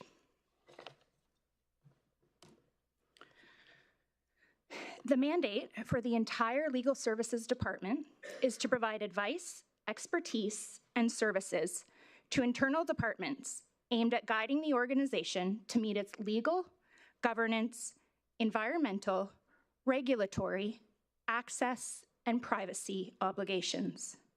These activities focus on limiting the legal liabilities of the organization, as failure to meet these obligations can result in financial consequences for the organization. The Legal Services Department plays a key role in positioning the municipality to take a proactive approach in managing organizational risks. We aim to provide strategic advice, reliable service, and to play an important role in helping the municipality secure the public's trust. As of September 30th, 2025, actual revenue for the Legal Services Department is higher than what was projected in the 2025 budget. This is the result of an increased number of access to information requests, with the 2025 budgeted amount for fees being only $4,500, while the actual fees collected were $9,784. As at September 30th, 2025, the department's expenses were at 69% of the total 2025 budget requests. The overall proposed budget for 2026 for the Legal Services Department is $6,573,856. This request represents a decrease of $749,423 compared to the approved 2025 budgeted amount for the department. As previously mentioned by the Chief Financial Officer, the 2027 and 2028 plan years include a 3% increase to incorporate inflationary considerations. So I'm now going to take you through the 2026 proposed operating budget for the department in more details, going through each of our individual branches. Oh, sorry, before that, I'm going to take you through our slide on personnel.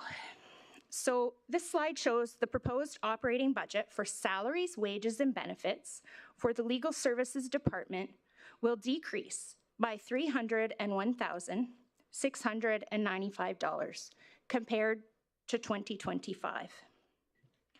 As of September 30th, the Legal Services Department, which includes the Legal Services Branch, Environment and Regulatory, and Access and Information, had 22 full-time employees.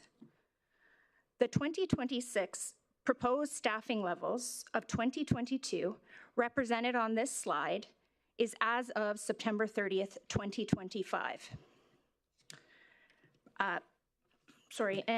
However, while preparing for the 2026 budget presentations, it was identified that due to an administrative oversight and the information not having been properly conveyed to finance, a new position which was approved in this branch prior to September 30th was not included in the 2026 budget.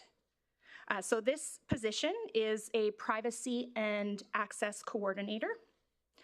This position is required to maintain pre-existing staffing in the Access and Information branch. As Jade identified, the manager of that department was moved to Legislative Services and will now be focusing solely on the policy portfolio. Previously, she spent 75% of her time with the FOIP portfolio. So we are down what amounts to 75% of an FTE. In addition, the FOIP, Freedom of Information and Protection of Privacy Act, was changed approximately a year ago and divided into two separate acts. One of those now called the Access to Information Act, that governs what we would formerly think of as freedom of information. So requests for access to information by the public are held in that branch and processed by that branch under that legislation. And then we also have a new act called the Protection of Privacy Act. And we believe the government did this because the former act focused a lot more on access to information and less so on the municipality's obligation to safeguard residents' personal and confidential information. So under this act, municipalities are required now by June to implement a privacy management program across their organizations. This is required to, under this, various departments will be required to perform what are called privacy impact assessments when we look to enter into contracts that would send information to third-party contractors, when we look to implement new software programs that might have information stored in data centers or the cloud, when we look to implement new programming and we're going to collect a new type of personal information to residents.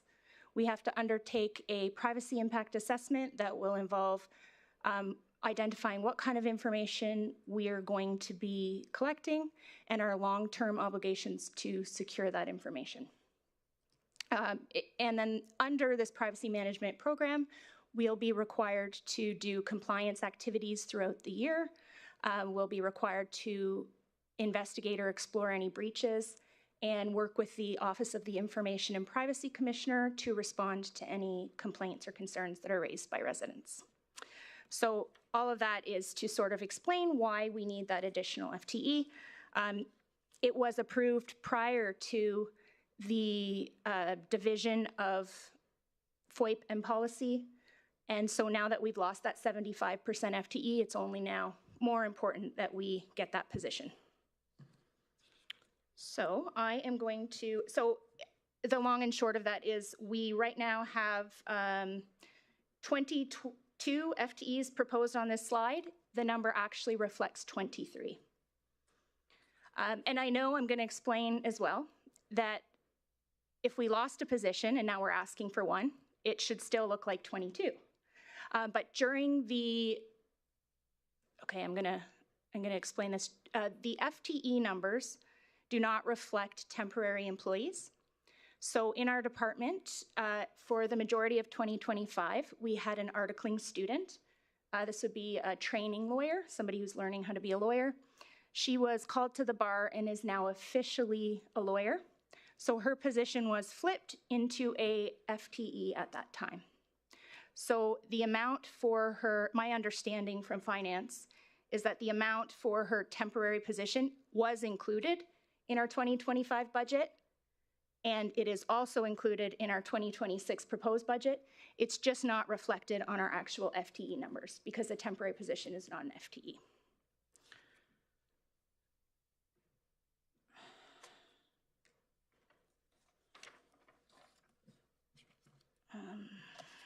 Okay.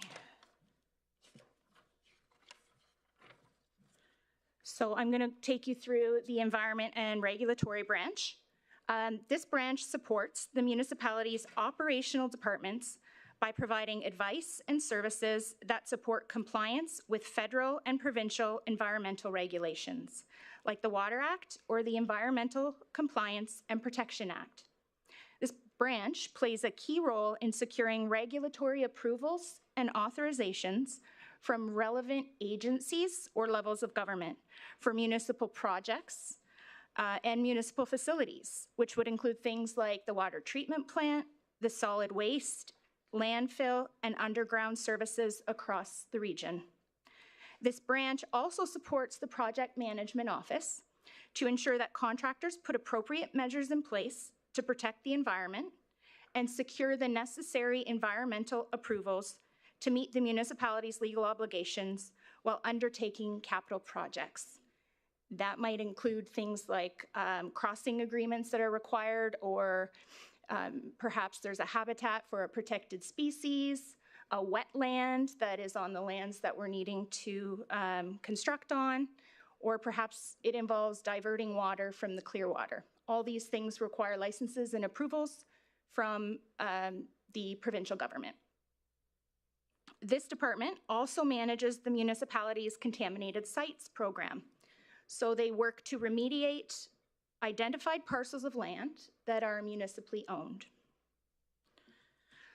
The 2026 proposed expenses for the Environmental and Regulatory branch are $1,676,420. This represents a decrease of $576,648 compared to the 2025 approved budget. This change to the 2026 proposed expense budget in comparison to what was approved for 2025 includes two items. The first is salaries and wages and benefits. So this has a proposed decrease of $72,899. And this decrease is driven by a planned vacancy for a portion of the year due to a leave. Contracted and general services has a proposed decrease of $504,250, which is mainly due to less reclamation or restoration projects than were planned for 2025. And the balance of the $500,000 allocated in 2025 to the Stony Mountain Reclamation Project, which is going to continue and carry forward into 2026.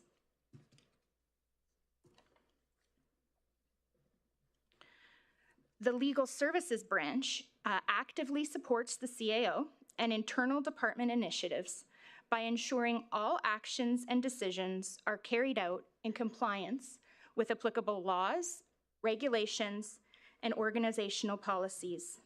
Our staff and lawyers provide advice and support, manage legal claims brought against the municipality, provide general legal services like drafting agreements and bylaws, participate in weekly bylaw prosecutions at the provincial court, and appear as required at mediations, arbitrations, appeal boards, tribunals, Court of King's Bench, and Court of Appeal. Our lawyers are also currently helping to facilitate bargaining of two of the municipality's collective agreements with our two unions.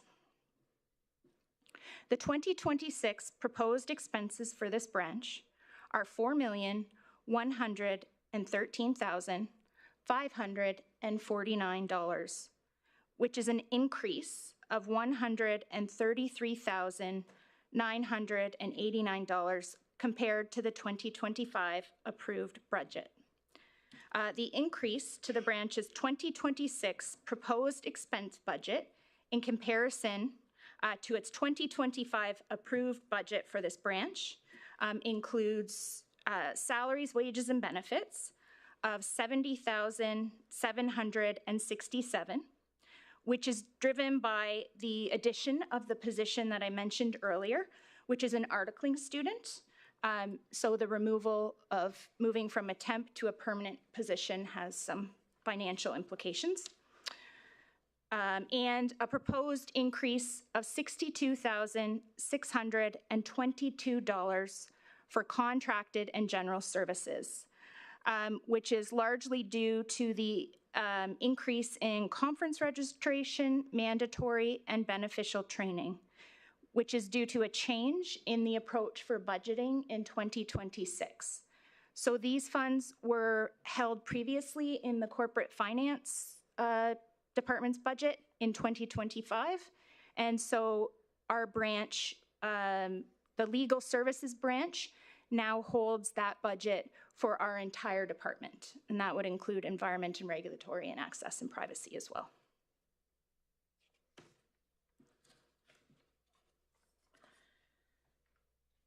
So I think I've already explained what privacy and access does, but I'll just run through it very quickly again. This branch oversees the Access to Information program and will also be responsible for the municipality's new privacy management program. So key responsibilities under the Access to Information program include responding to access to information requests from the public, advising across the municipality on the sharing of personal information, both to the public and between departments, investigating breaches of personal information sharing, responding to inquiries from and complaints to the Office of the Information and Privacy Commissioner, and providing training to employees on the legislation and their obligations under the Act. So as I mentioned, branch staff are also currently working to develop the municipality's privacy management program, which is a new requirement under the Protection of Privacy Act. This will include developing the program and rolling it out across municipal departments, which will involve training staff on the requirements of the Act and their roles within the new privacy management program. The Act, as I mentioned, requires the completion of privacy impact assessments, and the Access and Information Team will be responsible for guiding departments through this process, as well as working across the municipality to monitor compliance with these assessments. The 2026 proposed revenue for this branch is $12,000, which is an increase of $7,500 from the 2025 approved budgeted amount. This is mainly driven by the increased number of access to information requests that we're seeing.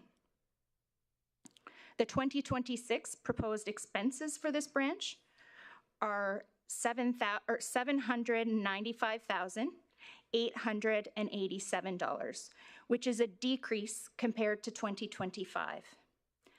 Changes to the 2026 proposed expense budget in comparison to the 2025 approved budget for this branch include salaries, wages, and benefits, which has a proposed decrease of $299,563. This is driven mostly by the transfer of the policy group to legislative services and an unfunded leave of absence that would not have been funded at the time of budget preparation. So additionally, as I mentioned, this doesn't include the 1 FTE that was previously approved. So we are requesting that council consider a motion to increase the legal services budget specifically for Access and Information Branch by an amount of $126,750. And this will reflect 9 months of the position because we're at the beginning stages of recruitment, and we anticipate by the time they're able to start, we would only need 9 months of budget for the 2026 cycle.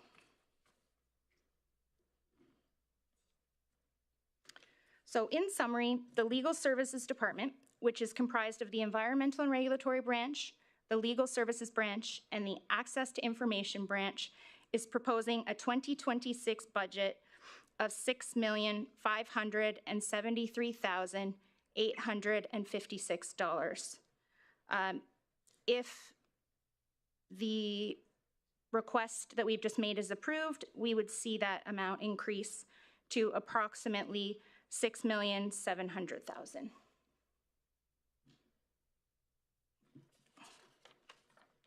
So this concludes my presentation for the Legal Services Department's operating budget, proposed operating budget for 2026, and the 2027 and 2028 financial plan. And I'm more than happy to answer any questions you might have for me. Thanks, Caitlin. Councillor Scott? Yeah, from what I understand, from what you described, the provincial shifts have increased the burden, but once again, did they write you a check at the same time to make up for that increased burden? And I'm assuming it's more than just FOIP that increased the burden legislatively in your department. They rarely do, and they did not in this instance. One of the challenges as well is it also increased the burden in the Access Department because it has now required mandatory reporting. So as we identify breaches in the organization, regardless of how serious they are and whether or not we're able to manage the outcome ourselves, we do have to mandatorily report to the Office of the Information and Privacy Commissioner. Yeah, and is it fair to say that the workload is increasing? It absolutely is. The public, it's a good thing that the public is becoming more and more aware of the rights that they have under pieces of legislation like this. So we are seeing a huge increase in the amount of requests that are made. We're currently processing a request, and this will help explain why we have contracted services in that department. We use it to sort of flex the workflow without having to overstaff the department because there's a legislated timeline to provide a response. You know, we initially have 30 days to find the documents, redact them, and provide them. We can allow for extensions in certain instances but they can also be denied by the Information and Privacy Commissioner. In regards to the flood requests, or the requests, I can give you an example of a request we're still working on, and this is what the contracted services relate to specifically and why they're a bit higher. We received a request in 2020 for all records across the organization relating to flooding and floods and flood mitigation from 1970, I'm just gonna pull it because I have the details here. I think it was 1976 until present. And so we're still processing it. We're still working to review those records. In that particular instance, it was actually from 1972, so it was even longer than that. And we had a habit of keeping all of our records. So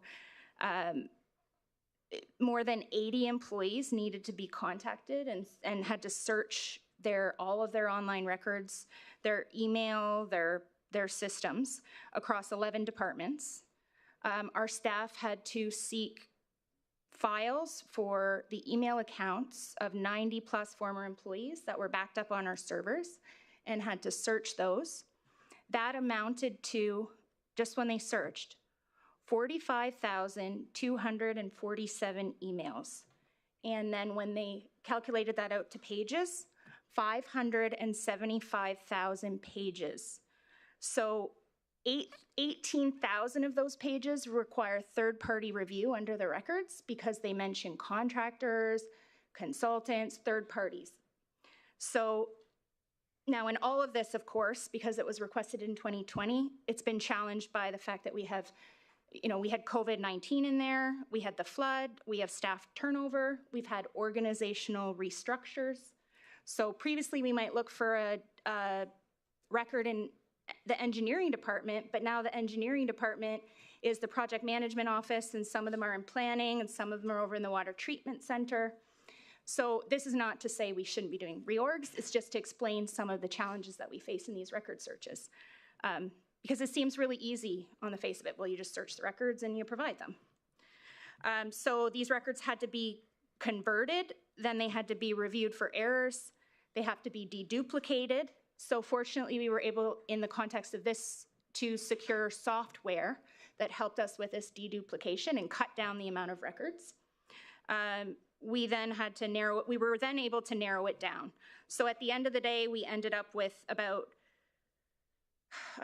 360,000 responsive pages that have to be redacted. That's still a lot. That's a lot of records for us to have to go through, remove every instance of personal information, and then there are other exceptions under the Act that have to be redacted before we can release them. So what I can say is, as at December 31st, 2025, we have released 108,303 of those pages, and we have committed to the Privacy Commissioner that we will have the remaining pages released by the end of 2026. Because there was a complaint fairly early on after the first year that we weren't getting them released fast enough. So we had to spend a lot of time reporting to the Privacy Commissioner to explain why it was taking so long. So that's sort of to give you some context around why we have those higher amounts of contracted services for that department. And we don't anticipate that will continue into, indefinitely.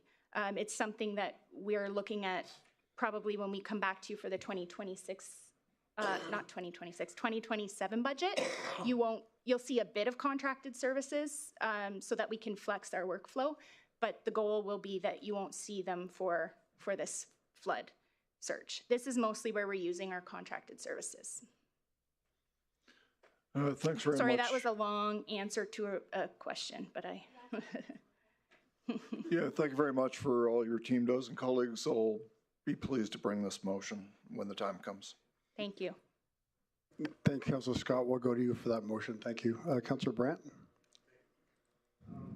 So under the previous FOIP and now with this new access to information, are the cost structures still the same for someone requesting it? Yes, through the chair to Councilor Brandt, they are the same. Yes. So if someone's only requesting 2 days worth of emails, and we're expecting that to go longer than the 30 days, and then we're informing them that it takes longer than 30 days, but the cost is more or less still the same. For something like what you're speaking of with this flood, I can imagine the cost is in the thousands of dollars. Yes. Do we collect that money before we actually continue doing it? Or do we do it and then say, hey, we have it, but you must pay to actually get this information? So through the chair, we request 50% of the amount before we do the search. One of the challenges with this one is I don't think we didn't anywhere near estimate what it would look like. And it's not going to be a full recovery of our fees, but we have been giving updates as we know the number of records. I am new to managing this department as of November, so I don't have a number for you right now of how much we've collected, No but I problem. can find that out. No, I don't need to know the total. It's just for the public's sake so they understand. You make this request, what is it? $25 for the initial request or $50? Yes, 25. Yeah. $25 for the initial request. If it goes beyond that scope, it's going to cost more money, but you're already doing the work before we bill someone for it, right? Oftentimes, we wait until they pay the $25, and then Yes. we trigger the 30-day timeline at that point. Yes, but if it goes beyond that and it goes beyond the scope, so Oh, now we yes. understand that there's a ton more paperwork Absolutely. that's actually requested.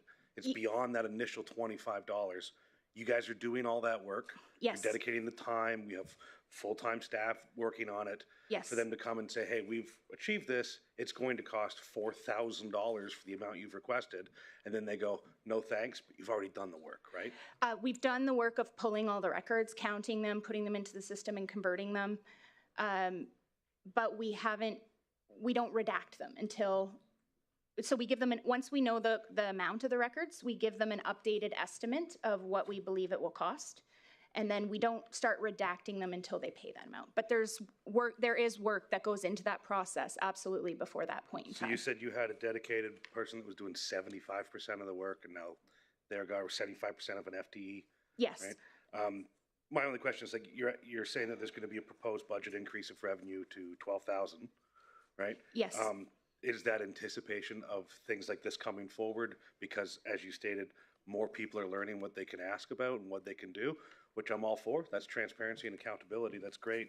It's just, I don't think people realize how much it actually costs, how much work really goes into it. So if you're just $25 for a frivolous request, only to find out that it's going to be $1,200 when it's done, and then you don't want it, we've spent that time and money to pay for it already.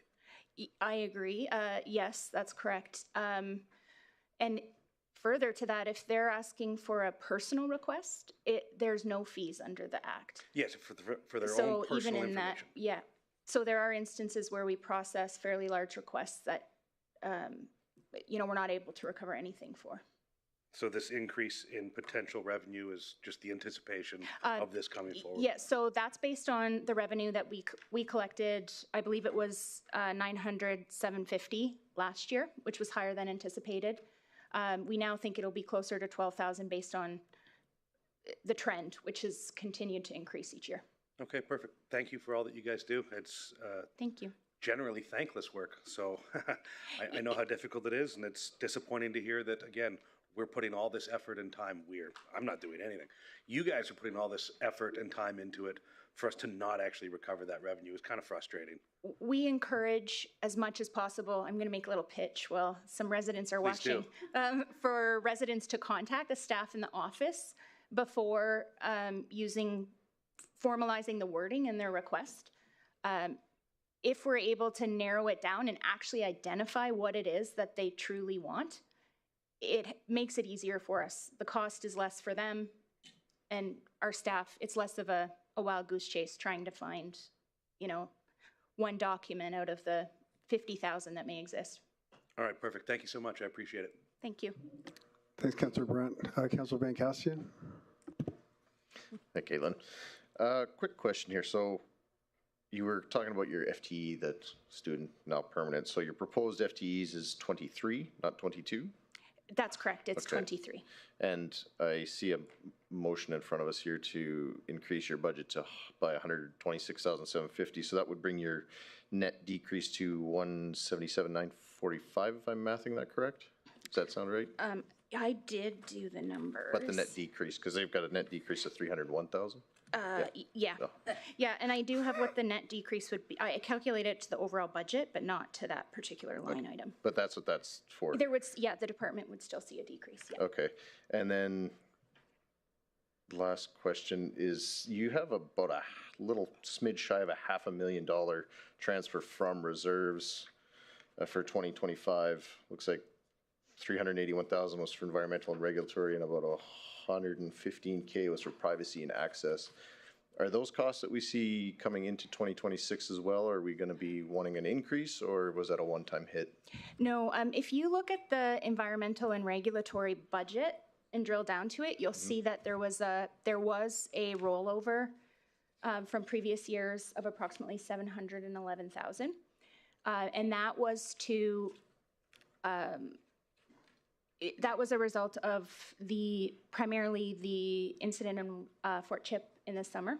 Contracted services were required to help with one of the incidents, which was a hydrocarbon leak that was discovered at the water treatment plant.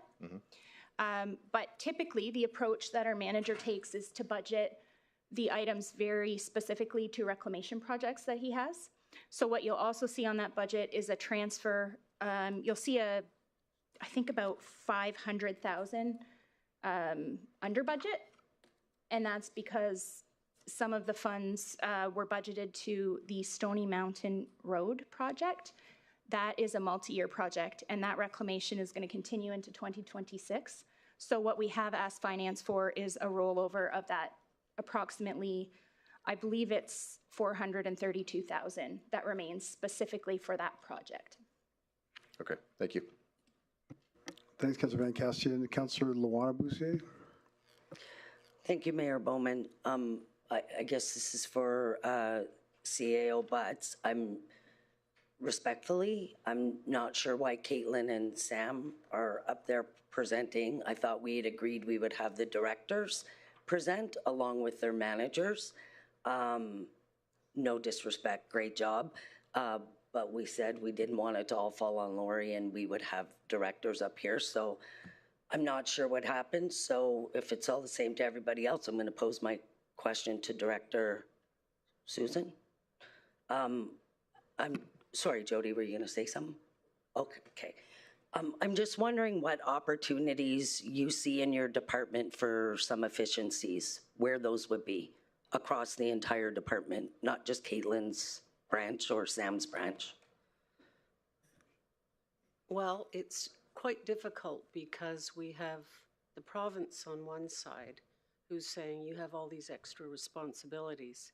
So we've gone from freedom of information within the past, 8 months, to now we have to have a privacy officer. And I understand from speaking to my friends that the next step they're going to take is to have an artificial intelligence person, okay? So that's the way information's going. So that will mean extra, we need the staff, we have to do it. If we don't, we get into trouble. We need privacy impact assessments and the whole thing, okay? So it's very difficult to economize there, okay? With the lawyers, I think there's about 6 of us, and it's very difficult because we've become very popular.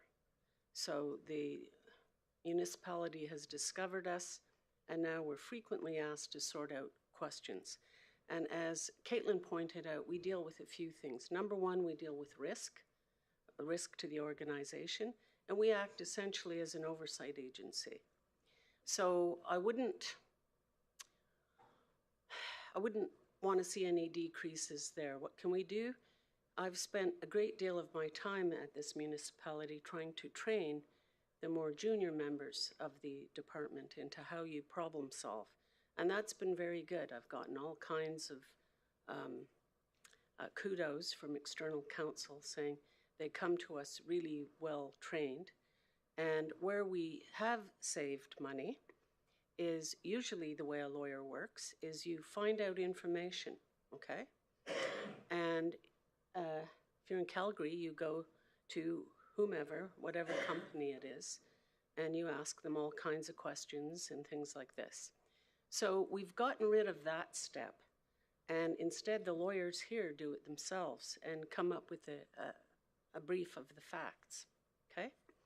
So that's been a time and money saver in my view, because we don't have to fly people up here. Occasionally we do. And the workload is extremely difficult. In the past year, we also took on labor and employment. And that has added to our workload. And, you know, what can I say? That's what we need. When I first got here, I found out that the history of the legal department was the first person they had as a director type was somebody with 8 years at the bar. And that would have been very tough for that person, okay? Ultimately, she didn't stay, but, you know, so we've managed to build on that and build the department up. And now I think we've been pretty static. So in terms of cost saving, it's difficult, even with Sam's group, environmental and regulatory. It's all legislated. We have to administer it in a sense, okay? So that's kind of what we're up against. And as I said, we took on, you know, we take Sam's group and he's administering an act. We're now doing labor and employment law, which we weren't doing a year ago, okay? So, and the lawyers have actually stepped up very nicely to that. I'm proud of them for doing that because it's a tough job. So we try to have efficiencies where we can, but you know, as I said, we're in charge of, in a sense, risk management. You also have to change the culture of the municipality so that people accept it when a lawyer goes sniffing around. Yes, pardon me? Oh, oops. Okay, there. So, you know, we're in charge of risk management. That's very, very serious matter. And it's also, as I said, a matter of the culture of the municipality because people have to get used to providing us with information when we ask for it, not saying, well, what do you need this for? I need it because I'm a lawyer. This is my job, right? So those are some of the challenges that we face. And we're always taking a look at, you know, it's frustrating when the province says, oh, here's some new duties, by the way, get on it, right? And they've given us a date, I think it's what, June 30th, Caitlin, to get it all done. So it adds to our workload, most definitely. I hope that answers your question, sort of. No, not really. Like it answers some in terms of I get I'm hearing you say we're trying to be fiscally prudent. Right. And when I think of efficiencies, I'm not talking about, I'm going to ask probably everybody this, to be clear, I'm not gunning for anyone's job. Nobody in this municipality needs to be worried that I'm out for their job. When I say I know efficiency, I've been told I'm not supposed to use the word efficiency. It triggers this organization because of history. I'm not sure what other word to use, so I'm just going to use it in the sense of what I mean is working more collaboratively across departments, being less siloed. I had a fantastic conversation with the HR director last week in terms of efficiencies and where things can align. So that's more what I mean. I hear you, you're talking financial, I guess. I just, maybe it's a conversation we can have down the road with CAO and the administrative team when we're looking at our strat planning, because just working as a stronger team across the organization is, I think, the appetite of all of us. Caitlin, I just do want to reinforce, no disrespect to you. You are very well versed in all of the departments beyond yours. So thank you very much. Thank you. Thank you, Luana. Councillor Scott? Yes, I'm ready to bring the motion unless there's further questions. I didn't see anyone else hit their light. Are there any other questions from council?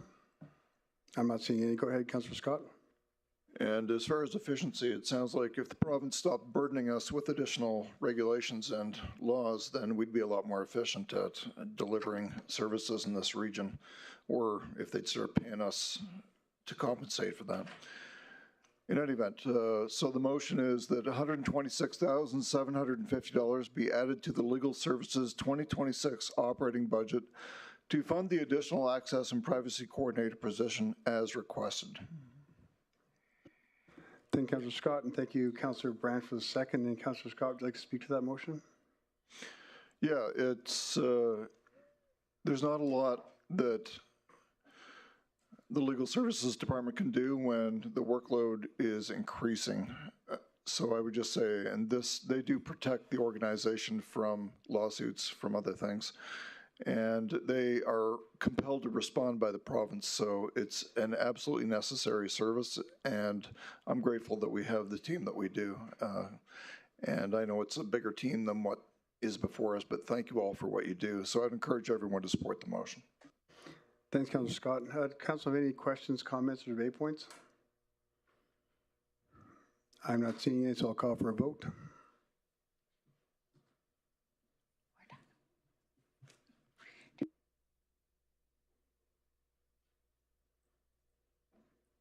Thanks, Caitlin. Thanks, Sam. And that's carried with 2 opposed. Thanks, everyone. Moving on now, I will call on Human Resources and Safety to present their proposed 2026 operating budget.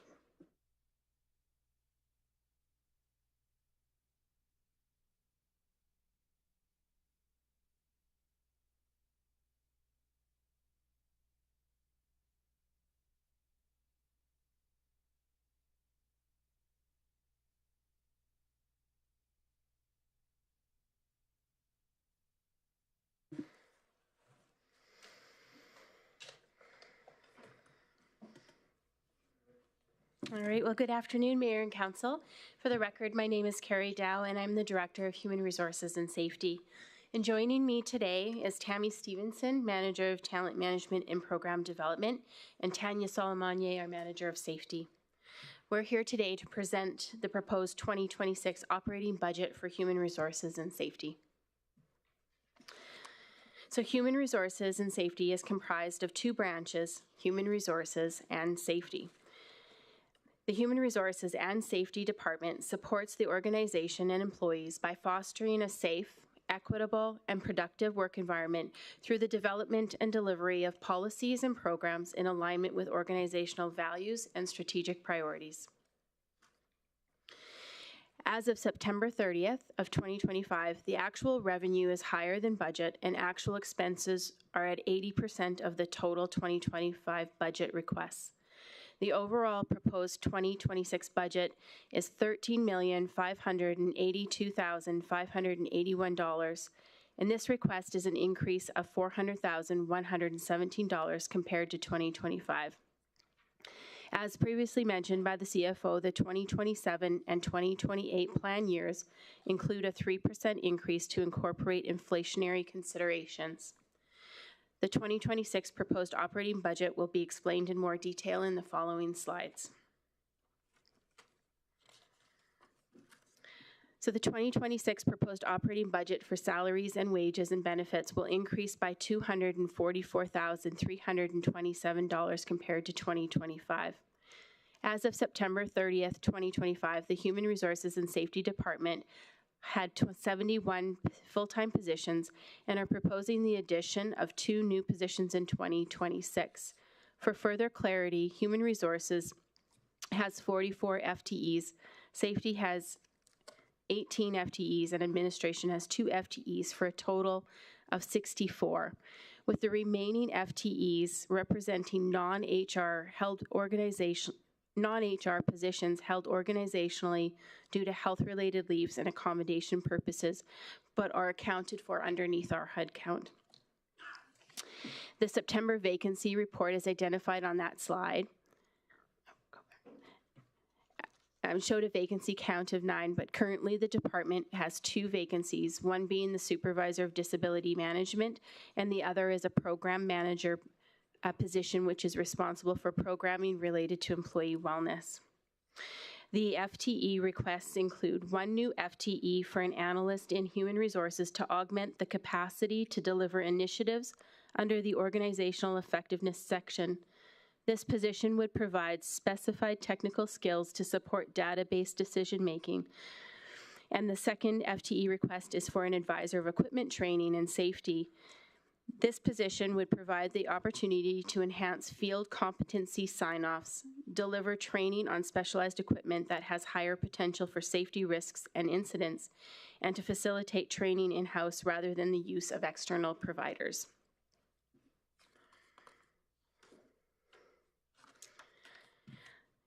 So the administration branch of Human Resources and Safety provides overall strategic direction to the Human Resources and Safety branches. The 2026 proposed expense budget for this branch is $515,035, which is a decrease compared to 2025. Changes to the 2026 proposed expense budget in comparison to 2025 approved budget for this branch includes, under the contracted and general services, a proposed decrease of $31,550, which is largely due to an increase in conference mandatory and beneficial training due to the change in budgeting in 2026 where these funds were held previously in corporate finance. And this is offset by a decrease in consultant fees due to the conclusion of a 3-year contract that ended in 2025. The Human Resources branch includes the sections of total rewards, employee and labor relations, talent management, and program development and organizational effectiveness. The total rewards team is responsible for the processing of biweekly payroll, pension and benefit administration, disability case management, compensation administration, job evaluation, management of the human capital module of SAP, among many, many other tasks. The Employee and Labor Relations offers operational and strategic organizational support, as well as collective bargaining agreement administration, including labor negotiations and grievance management. The Talent Management and Program Development team provides recruitment services to the organization, as well as employee and leadership training and HR and safety program development. And the Organizational Effectiveness team is a brand new addition to the Human Resources branch and is a strategic function that supports the organization by optimizing organizational structure, streamlining HR processes, and fostering continuous improvement initiatives across the organization. The 2026 proposed expense budget for this branch is $9,014,799, which is an increase compared to 2025. These changes to the 2026 proposed expense budget in comparison to 2025 approved budget for this branch includes salaries and wages has a proposed increase of $729,264, which is mainly driven by the transfer of 4 positions from safety to human resources and a request to add an analyst in 2026. The contracted and general services has a proposed decrease of $79,400, which is largely due to an increase in beneficial training with the addition of centralized training previously held by corporate finance and is offset by the decrease to professional services and general contracted services for specific employer-paid expenses now being funded through the EI Savings Reserve. The safety branch plays a vital role in promoting a safe, healthy, and compliant work environment across all municipal operations. Its core functions are designed to support leadership, ensure regulatory compliance, and foster a proactive safety culture. The core responsibilities within this branch include occupational health and safety compliance, which assists municipal leadership in meeting the obligations under the occupational health and safety legislation, including risk assessments, incident investigations, and corrective action planning. Traffic safety compliance supports the adherence to the Alberta Traffic Safety Act, my apologies, by advising on safe driving practices, vehicle operation standards, and departmental compliance. preventative and health programs by facilitating initiatives that promote employee health and prevent workplace injuries, such as wellness campaigns, safety awareness, and ergonomic assessments.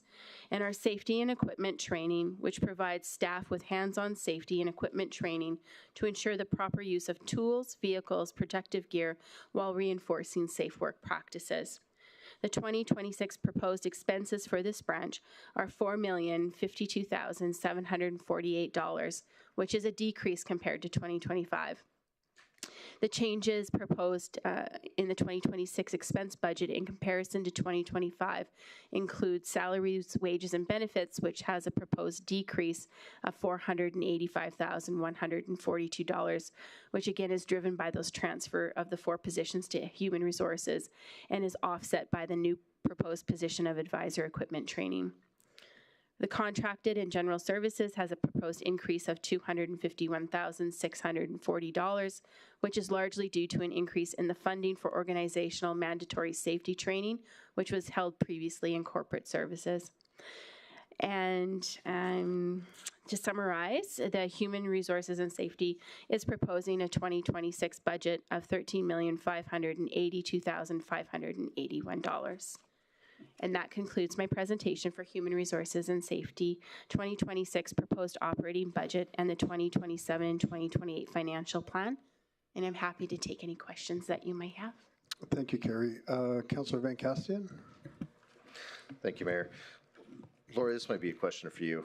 There is a $1.8 million transfer from reserves for 2025 for HR, and I've noticed there's a line item for that in a great many departments. Am I interpreting that correctly, as it was an unplanned draw that at some time council, I assume, approved? Just give it a minute. Is it awake? Yes, it is. Through the chair to Councillor Van de Castian, when you're seeing transfers from reserves, it would generally be a carry forward from the prior year. So in the case of HR, they would have had funding left. Oh, pardon me, I have a list. Yes, all right. So the 1.8 million, that is related to the home equity program. So we have a historical program whereby employees were given an opportunity if they would purchased a home and moved here, and when they went to sell it, if there was a loss, then the municipality would cover that loss. So we have a liability sitting on the books. We paid out 1.828 million last year. Is that correct? Yes. Okay, so that's what that is. So it's That's not what the an actual pull from, we're not pulling from the bank account, more. No, Okay. so it's, whenever you see that transfer line, it's coming from a reserve, and it would, and to Councillor Boussier's question earlier, it would have been something that we had set up. Now, we don't come back to council for that. We have that as an approved program sitting on the books. We do often receive the question as to how many more programs do we have, what is our exposure. We're going to start including that on our quarterly fiscal performance reporting so that council has that visibility. Okay, thank you. Carrie, so training department, you have equipment sign-offs. Are we getting a, if we purchase a new piece of equipment, is the supplier providing us training resources, training assets with that, or is that something that we are taking the BERT?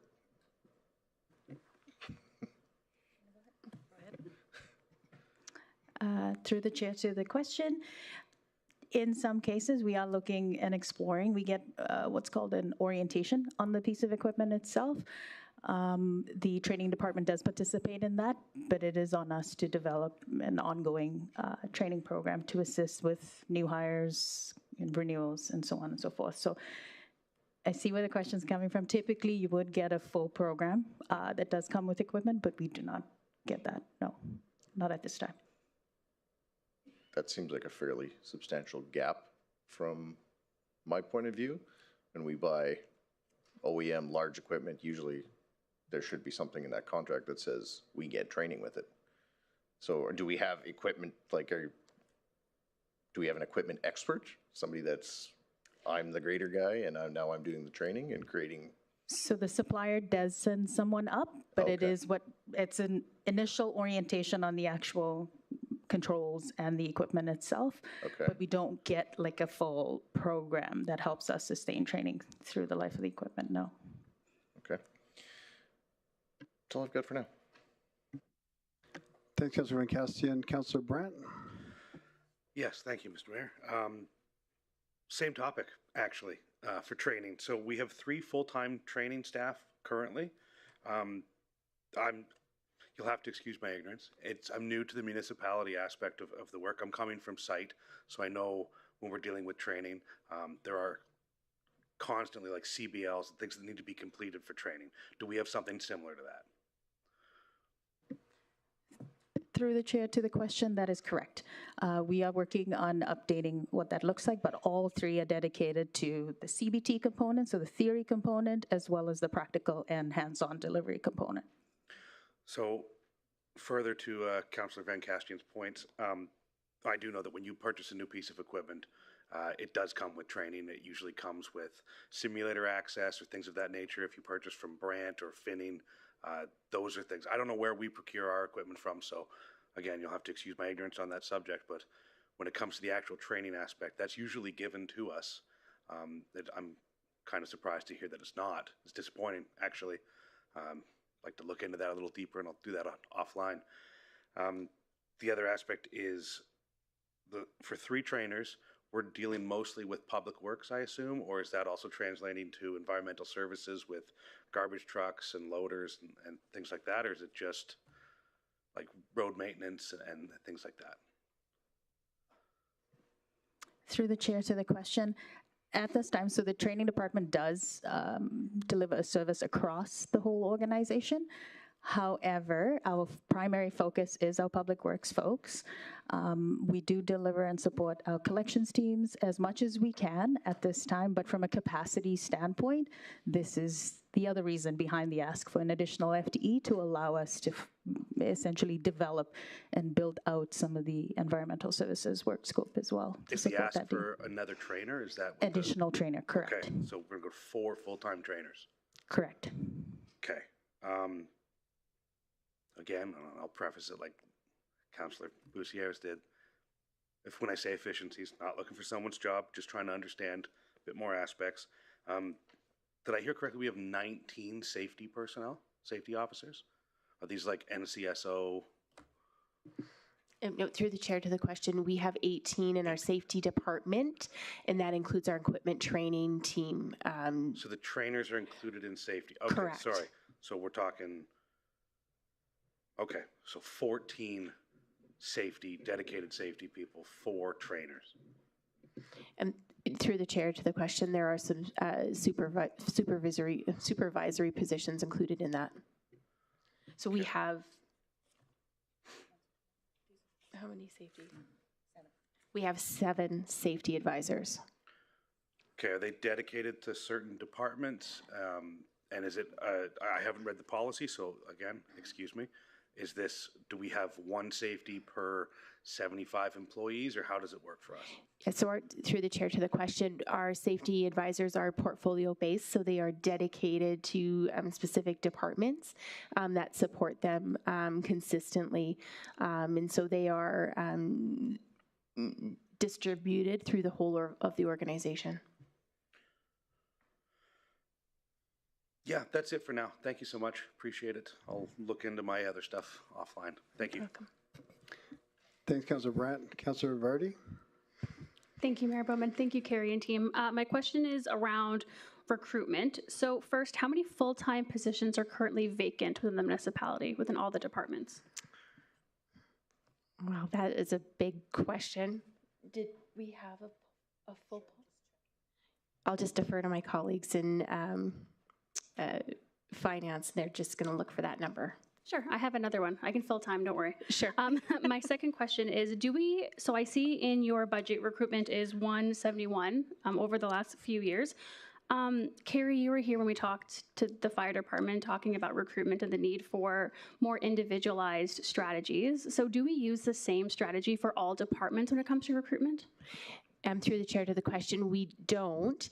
Depending on the needs and the specific type of role that we're trying to fill, that will tailor our recruitment technique or the places that we target for recruitment. And that would be the case in recruitment for RES. The recruitment that we do there is very different than what we do through the rest of the organization. And my last question, you had talked about hiring the data analyst. So when it comes to recruitment, do you think that we'll be proactively looking at some of these positions that we have to hire and the way that we have to tailor our recruitment strategy? Through the chair to the question, yes, and I think that as time goes on and we have more access to technology and those types of initiatives, that we do need to look at how we can do things differently and how we can attract people into very technical, skilled positions. So I don't think we have a number yet, but for argument's sake, let's say that our number of vacant positions is high. We're living in hypotheticals. I was going to ask you why the hypothetical number is so high, so maybe I'll wait. And sorry, just through the chair to Councillor Vardy, I would also just, I guess, clarify that a lot of our recruitment efforts are also done with internal recruitment as well. So we do have a lot of movement within our own organization that takes a lot of effort to coordinate and move. So not all of the recruitment effort is just external. There's a large degree of it is an internal movement management.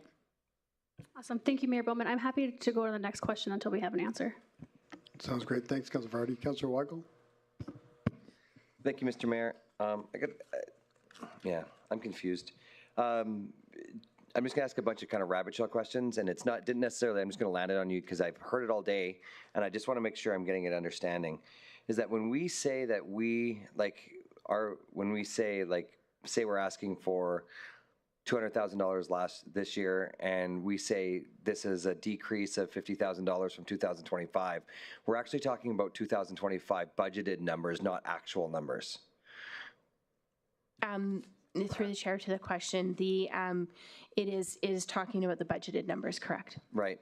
And so when we're talking about salaries, I guess I'm just assuming because I see such a low number of actual numbers or like pay for salaries on actuals, is it that due to the 9 vacancies that are sitting there? Is that why the budgeted versus actuals are so much different?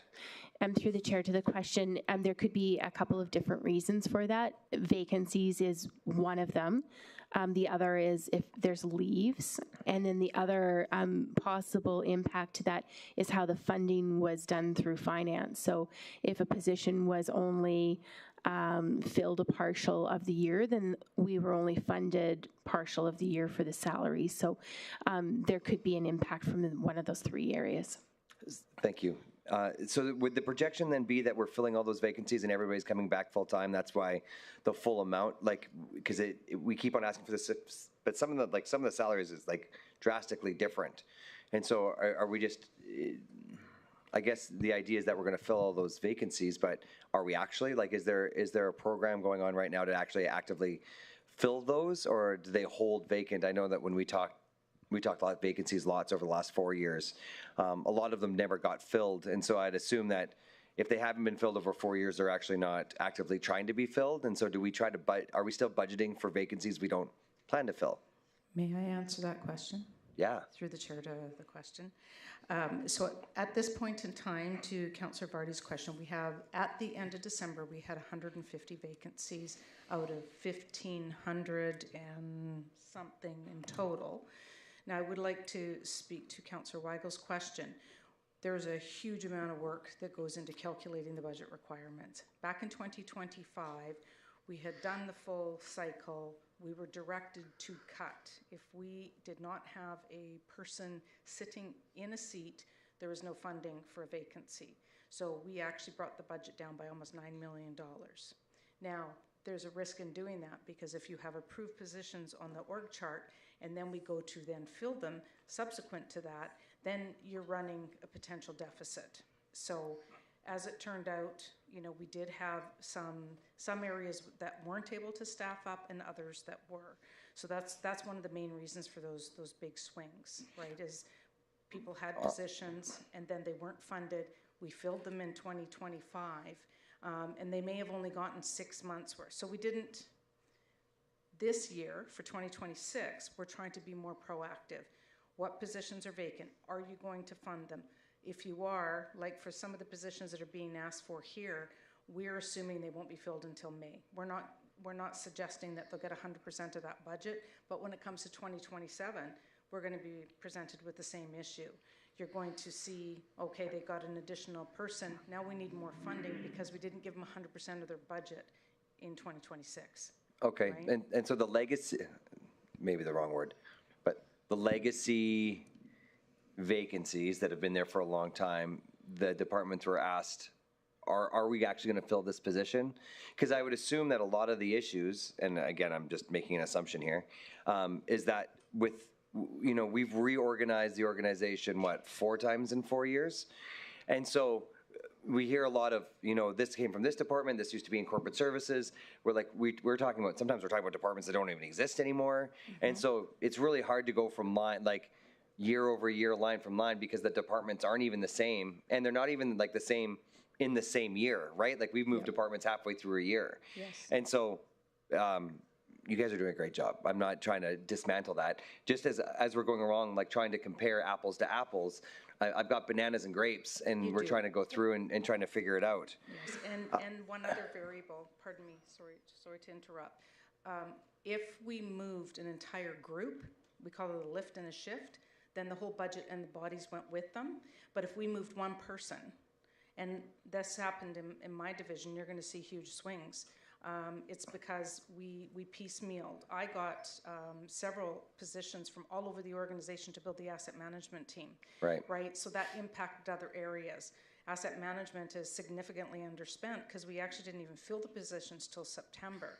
But in some cases we got budget, other cases we didn't. So it's very unfortunate. And I know Jody and I kept saying to him, I hate to keep repeating myself, but we need to lock things down for staffing in June.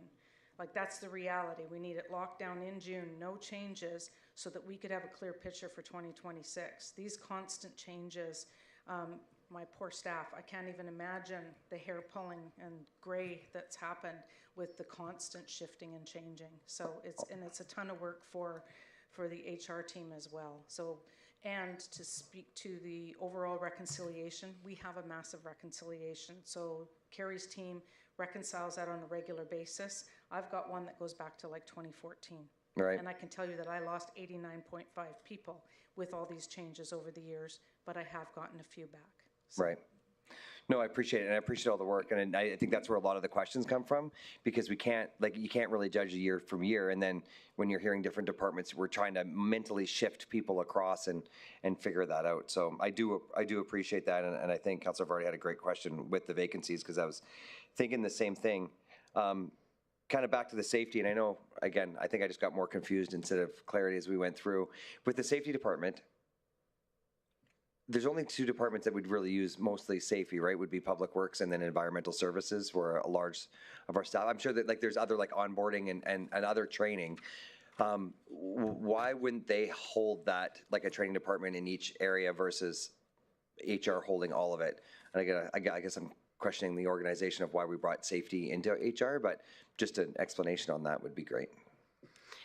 Yeah, through the chair to Councillor Weigel, I guess I'll start and then I'll pass it over to Tanya, because I'm sure she has some more to add. But when we look at, I guess, an overall support department for the organization, and because of the compliance piece of safety and the legislation of safety, they're responsible for managing our workplace harassment and violence policy and our overall safety framework. And so that piece is really hard to embed in one organization where they would have a direct report through.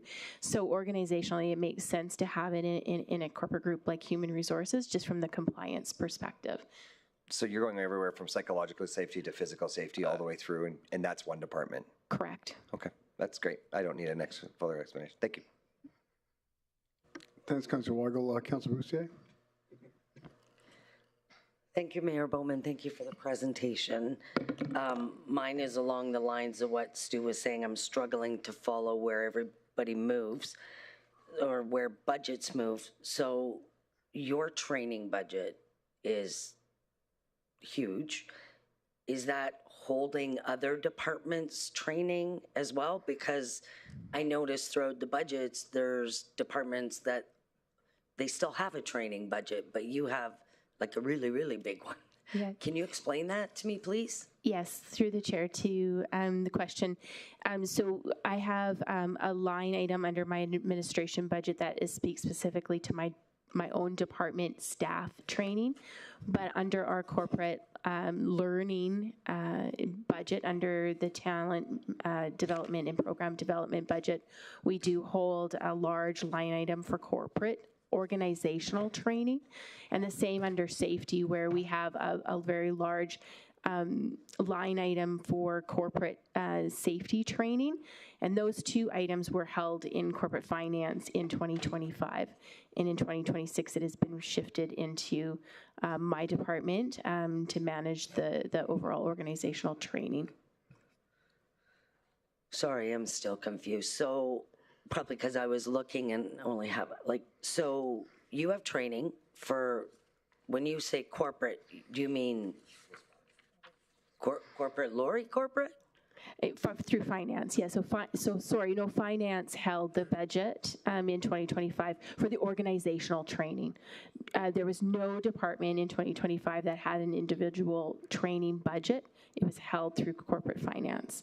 And then in 2026, that has shifted, where every department was allotted their own a department training budget based on their spend, but then there was also an allocation to an organizational fund that is held in my department for organizational training, so that we could, if there's like coordinated training, maybe there's like a need from multiple departments, that we could then hold corporate, like organizationally, and the same through safety. So I think one was 200,000 and one was 225,000, so almost $500,000 in training between those two budgets.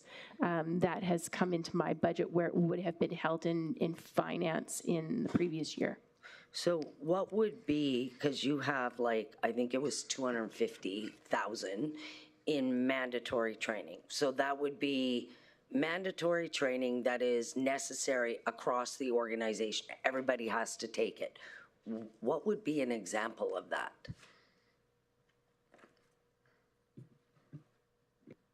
Through the chair to the question. So some of the mandatory training, other than mandatory safety training. Right. So the safety training would fall under safety's portfolio. Yep. But some of the mandatory training that we have deemed over the years that we want all employees to take are things like corporate orientation. We have certain leadership courses that all of our leaders are required to take. Joint occupational health and safety training, leadership and safety training, OH&S Act regulation and code, as well as there are certain courses that are required, including, for example, the Indigenous awareness training. And there's also alcohol and drug training, as well as attendance management training. There's also, I believe, for legislative services, records management previously, as well as cybersecurity. So that kind of training is held under one budget, and we administer the delivery of those courses. Thank you. But pretty much every other department has $25,000 to $50,000 for mandatory training too. So how, in my effort to provide fiscal prudence, how am I supposed to know? It looks like it's duplicated. How do I know that it's not? I know, trust you, but I just, you have a corporate $250,000 and you're saying, so Indigenous training is in there, yet IRR has, I know it's not, they have a budget for mandatory training. Tony has a budget for mandatory training. There's no way that staff doesn't have to take it. So how do I know what's what? May I assist? Please. So there was a very extensive exercise that we went through. I've got a binder about this thick. I'm told that you can't hear me very well. Sorry. So we went through a process that included HR, myself, and the CAO. And every department submitted business cases to identify what they needed for training for the organization. So we have a laundry list of every single department, and what we looked at was the fact that, well, there was a significant amount of money being asked for, and so we went through with a few different criteria, one being, gee, is there a duplication of effort here? And if it was something that we saw that this is mandatory for our staff, we said, okay, this is going over to HR. And then if it was safety related, and there was a lot of that. So, and some of it was people going down to Edmonton or going somewhere else for the training. We said, we can bring that training here. Let's put this in HR so it's held within their budget, and then everybody flows through there to be more fiscally responsible, right? So we wanted to take an approach of bringing the trainers to us versus people having to travel, because there's a lot of extra costs associated with that. And those will be in Carrie's budget then. Correct. That's correct. And so if there was specific training that was mandatory for our staff, so we have many different people with different types of qualifications. And so for my staff, I have accountants that have to take training to maintain their designation. Did that actually go in mandatory or beneficial? Can't remember. Might be a bad example. Mandatory. Thank you. So that stayed in my budget so that I could manage all my CPAs. Because it's only for your people. Correct. Got it. Exactly. Okay. And then the beneficial training would be some of my staff might be working on a degree or something that is specific to their job to improve their education so that they can advance. If we saw that it was something beneficial to the organization, that would have been the beneficial training. So for me, I know I have $50,000 for almost 200 Not staff. yet. Pardon? Not yet. I have requested $50,000 for my almost 200 staff that is identified as mandatory. Then there's 25 and 25. So that is the model that we took across the whole organization. So we are hoping that in moving the money over to Carrie's team for the beneficial for the mandatory is to achieve cost savings. And because we also had way more asked than we were willing to dish out. We looked at a 5-year trend. People would get money, but they wouldn't spend it. So we looked at that 5-year trend. How much have we actually spent? And we dialed back the budget significantly from prior years. Okay, thank you. So CAO, do we have a policy, or anybody, do we have a policy that ensures the person picking up the garbage gets equal access to training as much as a corporate lawyer or whoever? Like, do we have an equitable distribution from the top down or the bottom up that everybody gets their fair shot at training? Through the chair to the question, no, not that I'm aware of. And I can say that from experience year after year, it's a heavy lift administratively to understand it. I will just emphasize Lori's last point there to say that there is a piece of accountability here, is if you ask for it, then we expect you to do it. And when we look back through the years, there was unspent funding. So that was the approach this year. There was a pullback based on performance. And so I'm hopeful that if the teams, and with better policy and governance, that we can make that clear, but also there's an expectation that if you ask for it, you better do it. Right, but that you should be feeling safe asking for it. And because you drive the garbage truck or refuse collection, you have just as much right in this organization as the person who goes for lunch with Lori 3 times a week, or just as an example. Just as an example. Or what? Lori doesn't take lunch. Okay, well, whatever. Just equity across the organization for the people with boots on the ground. Then my only last question, Carrie, is one of your positions said organizational effectiveness. That would be Joel, under him, to look for efficiencies. Is that correct? Through the chair to the question, that's correct. He is the leader of that group that we're trying to build. Perfect. Thank you very much. You're welcome. Thanks, Councillor Boucher. Councillor Van Castian. Thank you, Mayor. Speaking of organizational effectiveness team that you're building, are they going to also handle increase in IT infrastructure efficiencies? Because when we had spoken last week, which was great, thank you very much for that. It was extremely helpful. You had mentioned that your department does a significant amount of things manually. And you had said that there's definitely opportunities and some programs that you'd like to see. And I'm sure you're not alone within the infrastructure or within the organization. So is that department going to handle that, or who's going to pick that ball up? Through the chair to the question. Excellent question. My goal this year was to identify those efficiencies within the HR department and have kind of work out those kinks and see how we can utilize that that team, that organizational effectiveness team, to look at our own business processes and our own needs and how we can improve that. And so there's certainly room to expand that. I mean, the vision of that work is to support organizational recommendations where we see we can find efficiencies. Okay.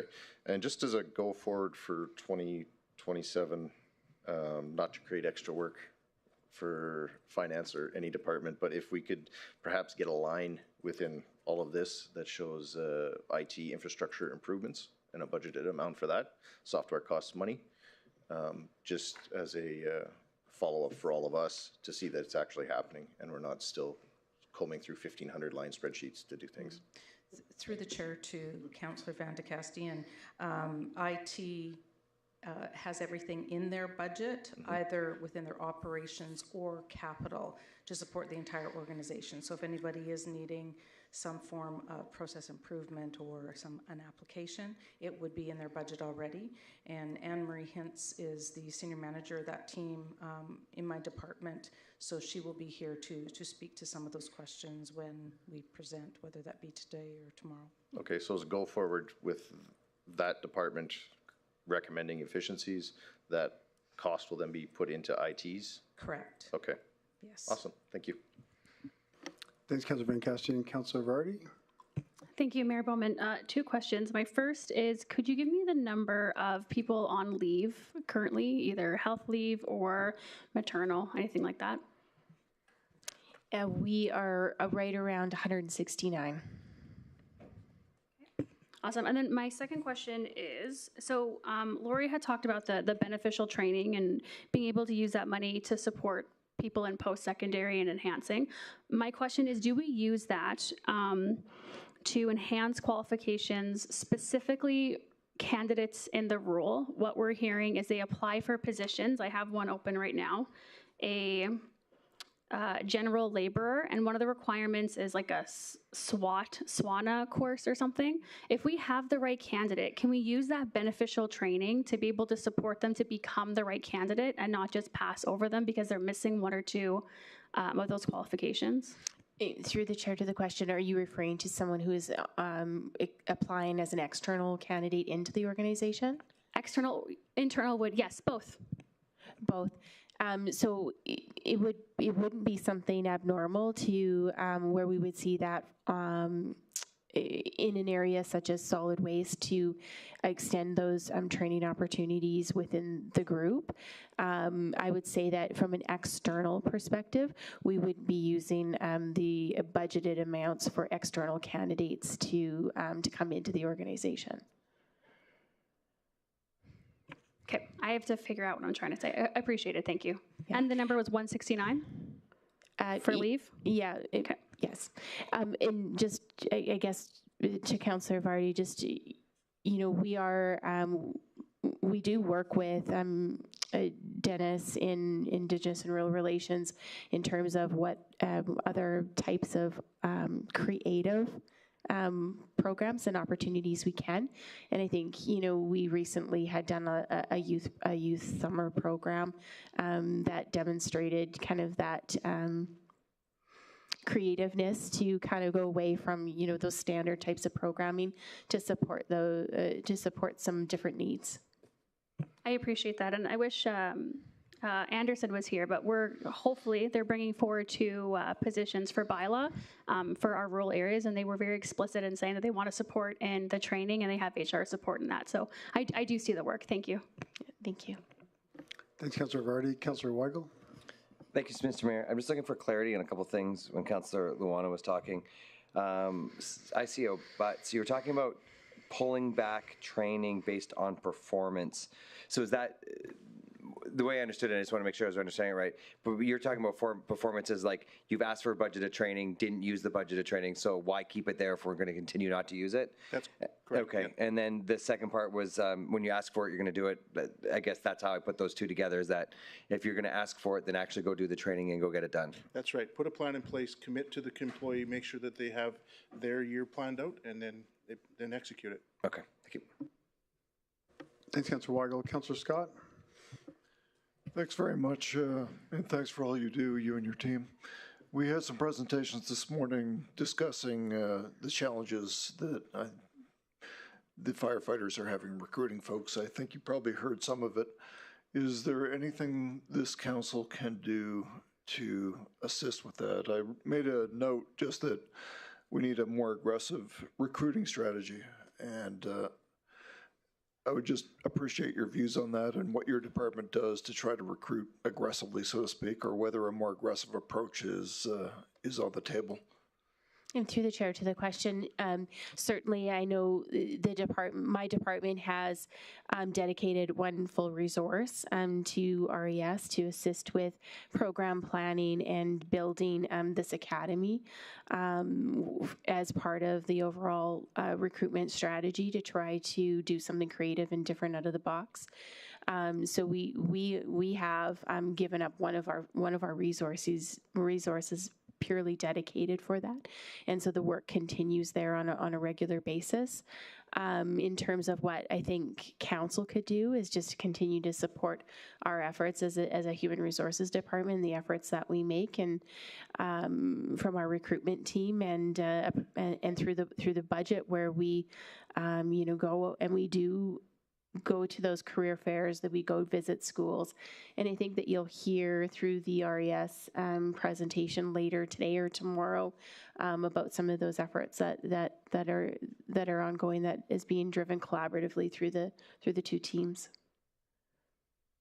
In your view, is one enough, given the concerns you heard this morning? Through the chair to the question, I do believe that one is enough. It is a full-time position that has been, sitting over in the fire hall, working directly with the RES management to support the programming.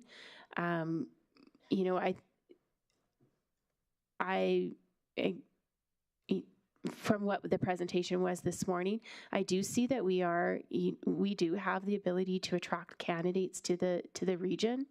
Some of the challenges that we do face is that we will get an intake class of applicants and we start doing the testing, and where we lose some of the applicants is through the testing process, where they're not able to maybe pass the physical fitness piece. So that makes it a challenge. So, out of a class, we will lose people that we're not able to hire because of them not being able to meet the qualifications that we're looking. But we are able to attract, people into the postings, and we are seeing that.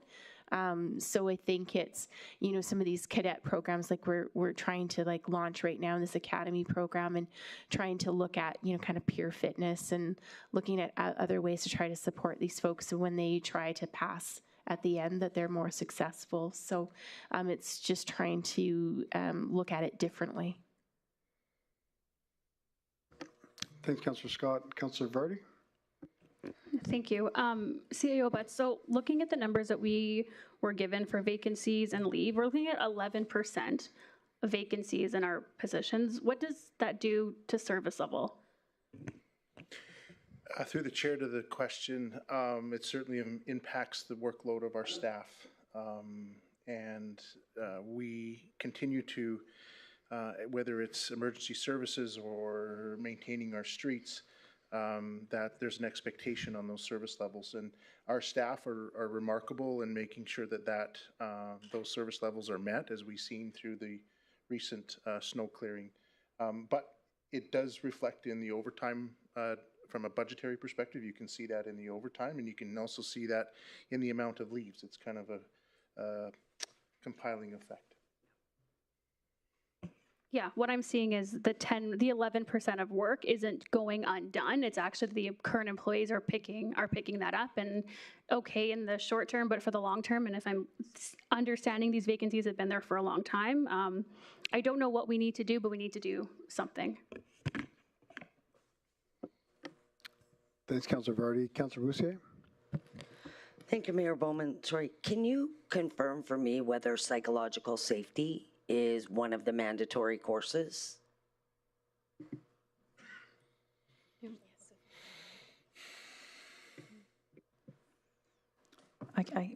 Through the chair to the question, we are in the process of actually launching our requirements around the actual program itself, and it will become mandatory. But as of today, it is open to all staff if anyone is interested. We do have a vetting process that's attached to the funding component. So essentially building a business case to determine whether or not your position requires it is one piece. We have a lot of front-facing staff, public-facing staff, if you want to call it that. We do offer a suite of courses to that positions or those positions to ensure that they're equipped to handle any of the situations. But we are looking to kind of tighten that up a little, if you want to call it that, and then build out what those requirements are, and then, of course, what supplement courses can support that. Okay, at the risk of getting dangerously close into operations, there is tons of best practice out there and case study that psychological safety is not something that anybody should make a business case for. It is foundational to a healthy and safe workplace. So I'd just like to throw that out there, that it's probably an extremely beneficial course to make mandatory for everybody, because the fact that it's mandatory makes it safe to attend. So thank you. I don't disagree. Thanks, Councillor Roussier. I don't see any other questions unless another councillor has a question. Okay, Councillor Cardinal. Thanks, Mayor. Thanks for the presentation. How often do you guys review the 169 people that are on leave per? How's the level of consistency that the requirement to check to see if people actually want to come back to work? I guess. I don't know if that's a way to put it. Through the chair to the question, again, another great question. We have 4 disability and case advisors that work on my team. And with that amount of leaves, they average between 30 to 59 cases per advisor. So it's challenging to get real close oversight on all of those claims, but they are reviewed regularly, and we work very closely with a third party, our third party insurer, who does do all the adjudications and management of those day to day. Thanks for that. How many of those 169 are union members? Through the chair to the question, I wouldn't have that breakdown with me today. You wouldn't? Well, can you find it? I could, yes. When? Sorry, through the chair, we can get that answer. It'll take some time, though. That's some digging. Okay. Sometimes I guess I wanted to question some of the time periods that well, I'd be blunt about, hiring in some of the rural communities and how long it takes. I know that from my communications and, communications, I've known that some have taken over a year to fill, and they've been interim, I guess you'd call them, in the rural. Why does it take so long for those positions to be filled? Through the chair to the question, it could be perhaps lack of candidates applying, or it could be a question of like the qualifications through our unionized workforce. We have job descriptions that outline the qualifications, and because of the collective agreement provisions and the hiring provisions under the collective agreement, we have to adhere to the hiring requirements. And then we go through like an internal process where internal applicants have preference into those positions. So it could be just the matter of that process. If you had a specific position, we're certainly always happy to look at it. Well, I'd like to know how many open positions there are in the community and how, because I know that there's applicants and they're waiting, and I just wondering why that sometimes it takes more than three months, 6 months at times, right? And you go back to qualifications, or? I'm sorry, just to clarify your request, Councillor Cardinal, are you speaking about it takes like 3 months before they would hear about the position? No, or to get a reply back to whether or not they even get the job or communication. Okay, thank you for that clarification. I'd have to take that away. Okay. Yeah. Typically, our job postings for our unionized positions are 9 days in length, and then it goes through, like I said, a screening process, and then the positions are filled. So if there's no answers in 3 months, I'd have to look into why that would happen. Okay, thanks. Thanks, Councilor Cardinal. Does any councilor have any motions in relation to this? I'm not seeing any. So right now, thanks, Carrie. Thanks, everyone. We'll take a 10-minute break and come back at 3:40. And just for everyone's awareness, we're definitely not getting to Capital today. We may not get to Capital tomorrow. I assume we'll probably get through community services today. So we'll see you back here in 15 minutes.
Welcome back, everyone. Moving on to our 2026 operating budget. I'd like to invite Community Services to present their 2026 operating budget. Okay.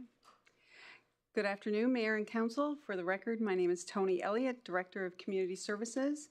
I'm here today to present the 2026 proposed operating budget for the Community Services Department.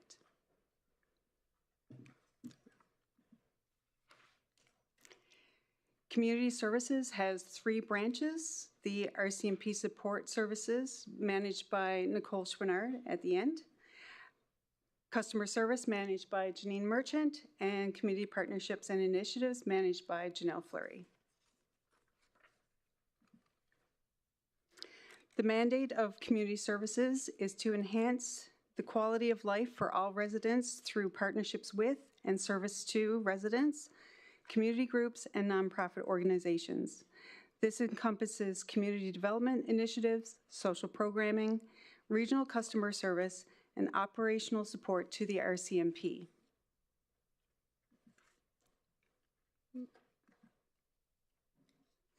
The 2026 proposed net budget is $91,383,521.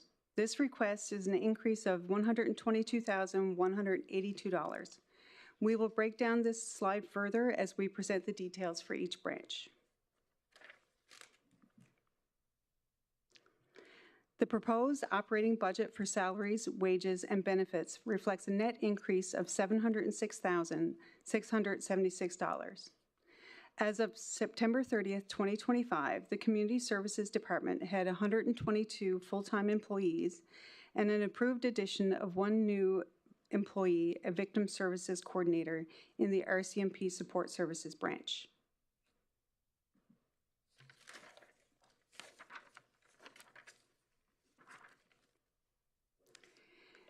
The administration team supports the overall operations of the Community Services Department. The proposed expenses for 2026 is $475,348. The increase in expenses reflected on this slide include $48,920 in contracted and general services, which is mainly due to the reassignment of all conference registration and beneficial training into this branch in 2026, whereas it was centrally located in corporate services in 2025. Next, Nicole will present the proposed budget for RCMP Support Services. Good afternoon. For the record, my name is Nicole Schwinnard, the manager for the RCMP Support Services. In alignment with the RMWB's Municipal Police Service Agreement with the Government of Canada, the RCMP Support Services branch provides round-the-clock administrative support to the Wood Buffalo RCMP detachment. Some of the operational tasks include managing our police databases, exhibit continuity, and victim services. The 2026 proposed revenue for this branch is $3,611,940. The increase is primarily due to changes in the revenues from our criminal record checks and the fines based on the actual revenues received. The 2026 proposed expenses for this branch are $51,441,083. Changes to the 2026 proposed expense budget include salaries, wages, and benefits has a proposed decrease of $287,492. This is largely due to the reduction in overtime as the department has filled the majority of the FTEs in 2025. And it is offset by the 1 new position added in 2025, a coordinator in the Victim Services Unit. Other expenditures is a proposed increase of $540,400, which is an expected increase in the rural policing agreement with the Government of Alberta. Thank you. And next will be Janine, who will present for customer service. Hello. For the record, my name is Janine Merchant, Manager of Customer Service. The Customer Service branch is the primary point of contact for residents, businesses, and visitors in the RMWB. They provide support for both email and online pulse submissions and are the faces you see at the Jubilee Center's reception and cash handling services. They also play a critical role serving as bylaw services dispatch, helping ensure officer safety. The 2026 proposed revenue for this branch is $750. The 2026 proposed expenses are $2,751,050. Changes to the 2026 proposed expense budget include salaries, wages, and benefits have a proposed increase of $572,106. The customer service branch adjusted to its new functionality in 2025. There were 2 full-time and 5 casual or temporary customer service agents added to meet the demands of the role. There were also vacancies not budgeted for in 2025 that have since been filled and are now budgeted for in 2026. Thank you, and I will now hand it over to Janelle. For the record, my name is Janelle Fleury, Manager of Community Partnerships and Initiatives. The Community Partnerships and Initiatives branch is comprised of Recreation and Culture, the Community Investment Program staff, and Social Development. Also in the branch is a team of program managers and administrative support. Recreation and Culture champion accessibility and inclusion in community and facility management partnerships.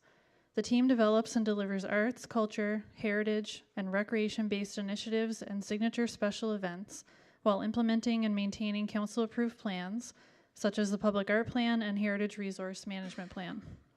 They also provide access to facility booking, sports fields, and special event permits. The Community Investment Program staff ensures public dollars are invested in programs, services, facilities, and events that strengthen community well-being and enrich quality of life in the region. The team partners with other municipal departments and external funders to maximize impact and sustainability. Oversight of subsidiary and municipal facility grants also live with this team. Social Development works with community and other municipal departments to advance social impact and social planning. Their portfolios include homelessness, seniors and accessibility, the Mayor's Advisory Council on Youth, and other service delivery for family and community support services, or FCSS. The program managers collaborate with branch supervisors to evaluate these systems as the community entity representatives for homelessness and FCSS contracts. The 2026 proposed revenue budget for community partnerships and initiatives is $11,297,760. The transfers from reserves include government transfers, funds from the Community Initiative Reserve for the Community Investment Program, and the proposed transfer from the Public Art Reserve.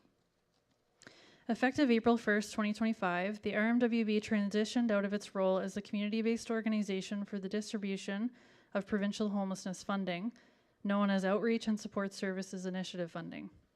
This has resulted in a reduction in government transfers. However, this has been offset through funding for a data stewardship agreement with the Government of Alberta and an increase in federal Reaching Home funding, as well as a new federal funding agreement with the Canadian Alliance to End Homelessness, supporting continued collaboration and system-level outcomes. The 2026 proposed expenses are $51,626,490. Changes to the 2026 proposed expense budget include a proposed increase of salaries and wages in the amount of $451,429, which is the result of 3 employees being transferred to this branch. Contracted and General Services has a proposed increase of $707,041, which is related to the Public Art Reserve and several projects proposed for 2026. Other expenditures has a proposed increase of $1,518,048 in the Community Investment Program, which accounts for the Fort McMurray Wood Buffalo Economic Development and Tourism Grant, but is offset by the reduction in homelessness grants going out. Thank you, and I will now hand it back to Tony. Thank you, Janelle. As you can see, each branch has meaningful impact in the region every day. To summarize, the 2026 proposed net budget for community services is $91,383,521. This concludes our presentation, and we're happy to answer any questions.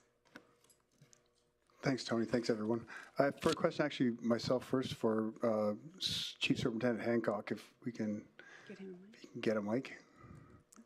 I noticed on a lot of the presentation we've done with you in budgeting and stuff, we've tried to, whatever you need, we'll try to make sure we get you what you need to keep communities safe. I know one of the things we did fund a few years back we started to fund is the BEAT team. Can you tell us any success with that, with our property crimes that we were seeing downtown escalating up until 2022?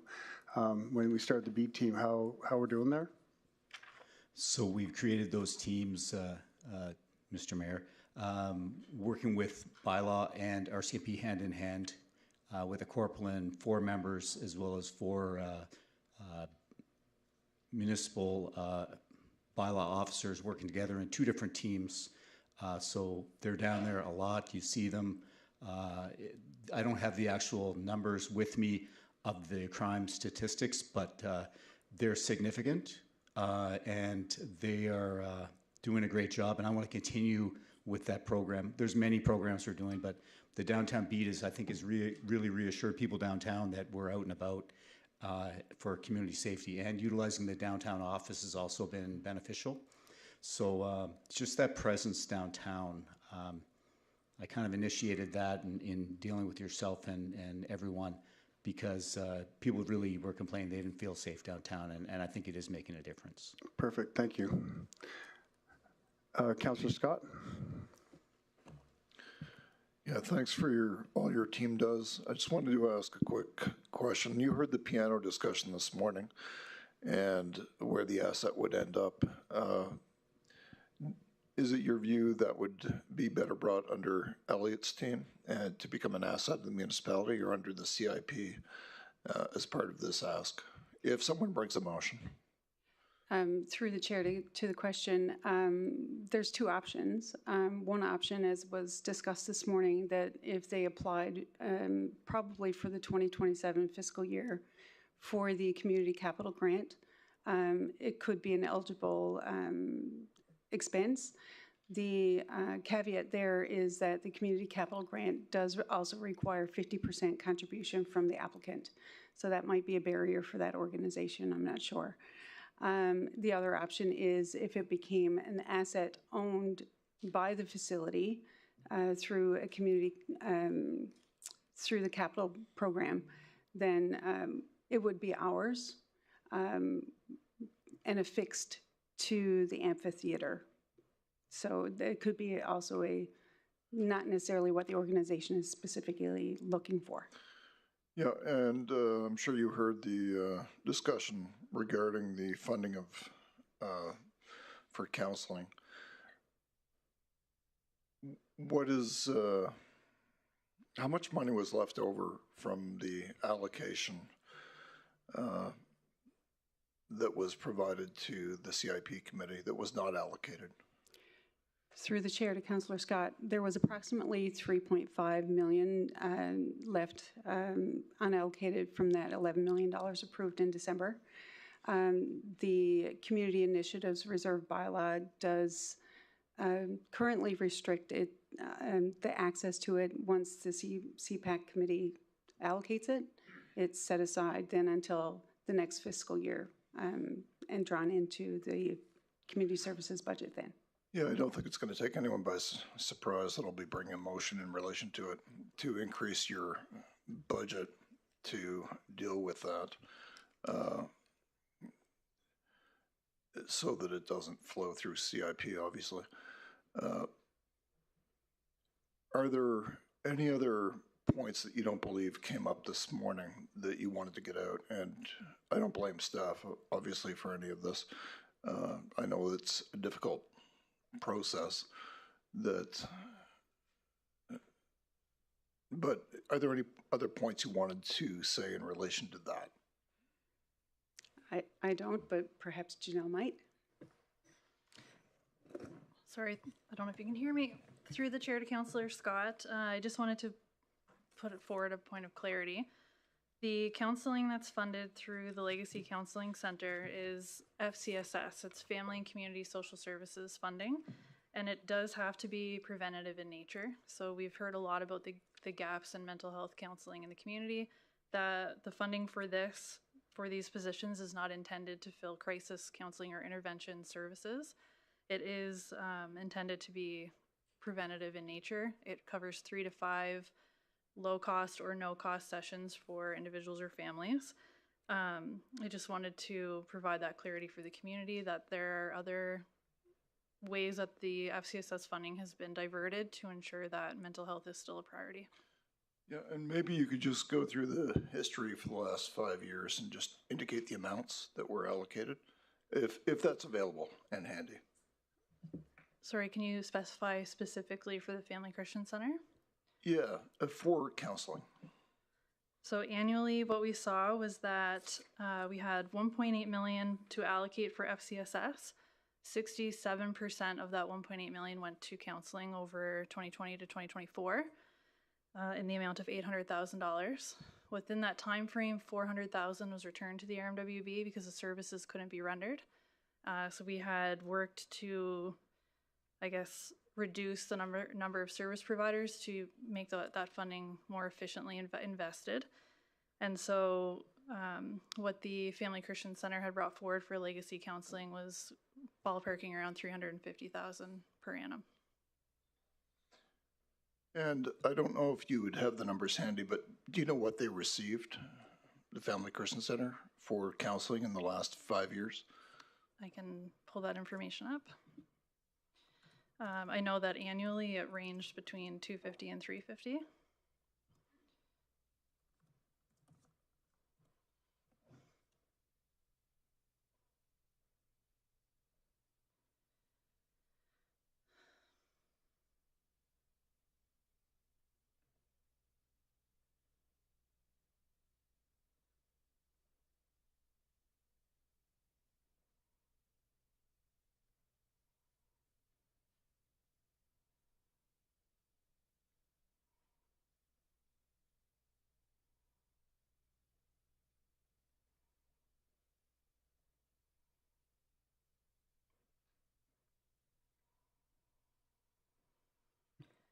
So in 2023, they were approved for $320,000, the same for 2024. In 2025, it reduced to $213,000, and the $320,000 was the trend from 2020 onward. Thanks, Councillor Scott. Councillor Van Castian? Thank you, Mayor. I have a question for our CMP support, Nicole. Your contract general services 2025 on the information we got this morning was preliminary results 308,000. You budgeted approved for 44. 2026 you've got 34,000. Was that an anomaly, or do we have enough budget for 2026?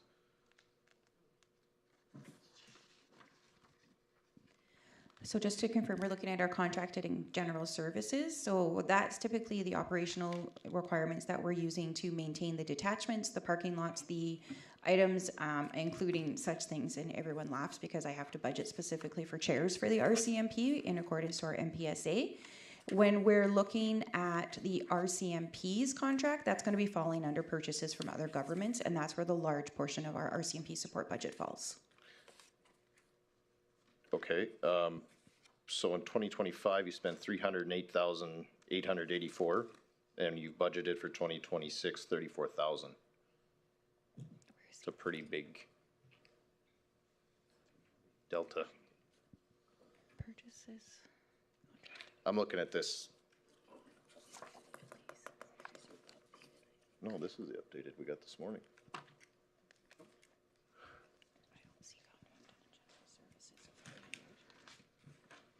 Through the chair to the question, we're taking a look at the actuals. So Nicole, you had an approved budget under contracted and general services of $44,835. And then your results for 2025 was $308,884. So the question being why there was such a large overspend. And we'll work with the team to clarify that unless Director Elliott is aware. I think Nicole is, it's related to some grant spending for the Building Stronger Communities. Yes, so sorry, I was just trying to find the line. So that would have been contributed to, we received some federal funding for the Building Stronger Safety Communities through Guns and Gangs. And when we originally did our budget, we didn't have any projections or information about that funding as it came in late. Therefore, there was no line item for it. So it got put under contracted and general services as we've brought on a variety of contracts, provided different services to the community. It also brought on the IRP was a contract that came in to bring restorative justice into the school systems. And we did community engagements and community cultural sessions with the varieties throughout the communities, such as ribbon skirts. They've done beading, and all of that funding was put under contracted and general services so that we could follow that line item appropriately to report back to the federal government. Okay, so it wasn't an excess of spend, it was you got more money and we spent it on something else, okay. Yes.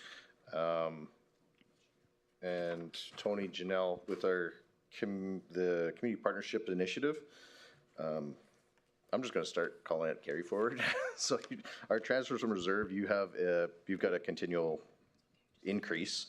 Is there, this might be for Lori, are we moving to budget that eventually to a net zero, or we're always going to have a constant carry forward increasing? Through the chair to the question, the increase in transfers from reserves has to do with the funds in the Community Initiatives Reserve. Mm-hmm. Previously, the funding that went to that reserve was from the automated traffic revenue. In 2025, we changed the purpose of that reserve, put a new bylaw in place that it be the carry forward for the CIP funding. Okay, yeah. Perfect. Thank you. Thanks, Councillor Van Castian. Councillor Allen? Thank you, Mr. Mayor, and I'm just, I guess I also want to support this initiative with the piano as we discussed this morning. Obviously, I'm beginning to think it's community services. Just, I guess, to get some clarification, your operating budget would not be the appropriate place to put it. But are you aware with our facilities, this is the amphitheater is part of the Center Fire Place, that facility, so that's a municipally owned asset.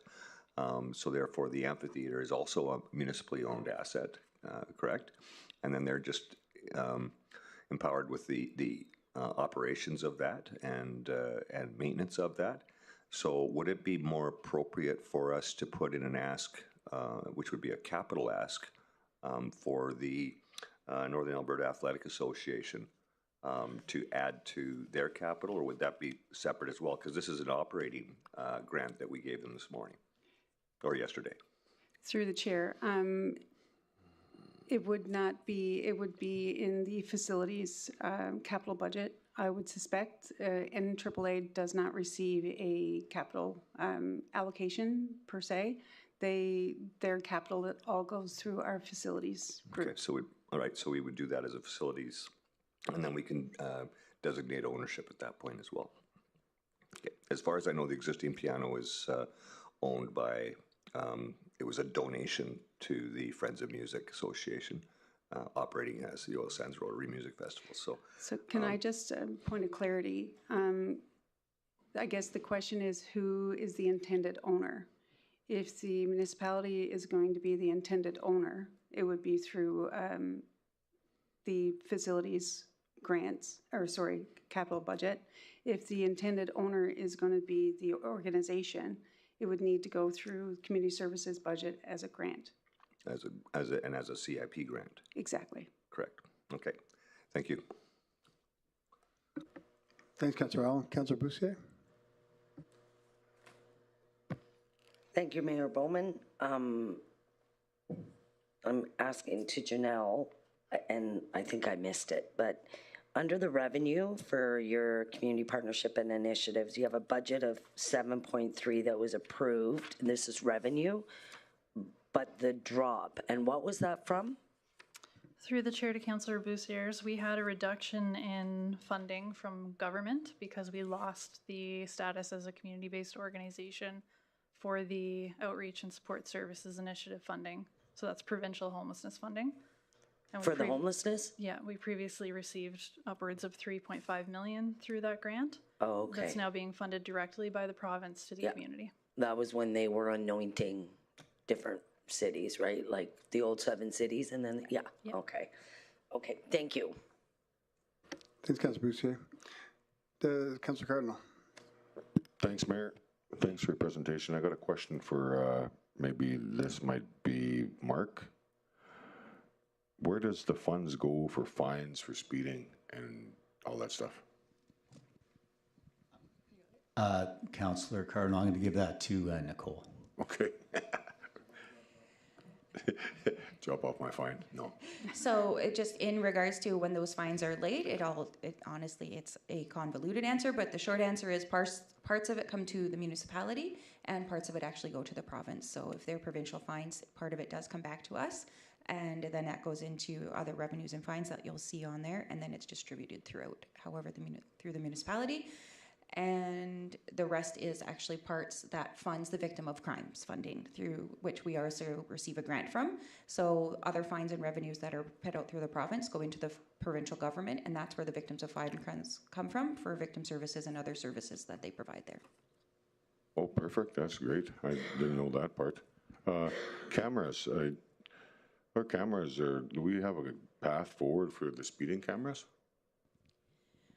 So through the mayor to Councillor Cardinal, in regards to the speeding cameras, the council voted to remove the photo radar. So we no longer have any of those within the regional municipality of Wood Buffalo. But at that time, 6 more members were given to the RCMP and 4 to bylaw, who have increased their traffic supports to deal with that gapping that we would have seen from there. Yeah, that leads to my next question. Do we just leave the cameras up to... No, they're not. They're still up. So through the chair to Councillor Cardinal, the cameras actually, all of the photo radar cameras are removed. I'm going to look at our traffic team because I believe the cameras that you're saying that you're seeing are actually for the cameras, like the light systems themselves. And they're historically, I believe we did have some that were traffic counters, but I'm not sure if that's still the case.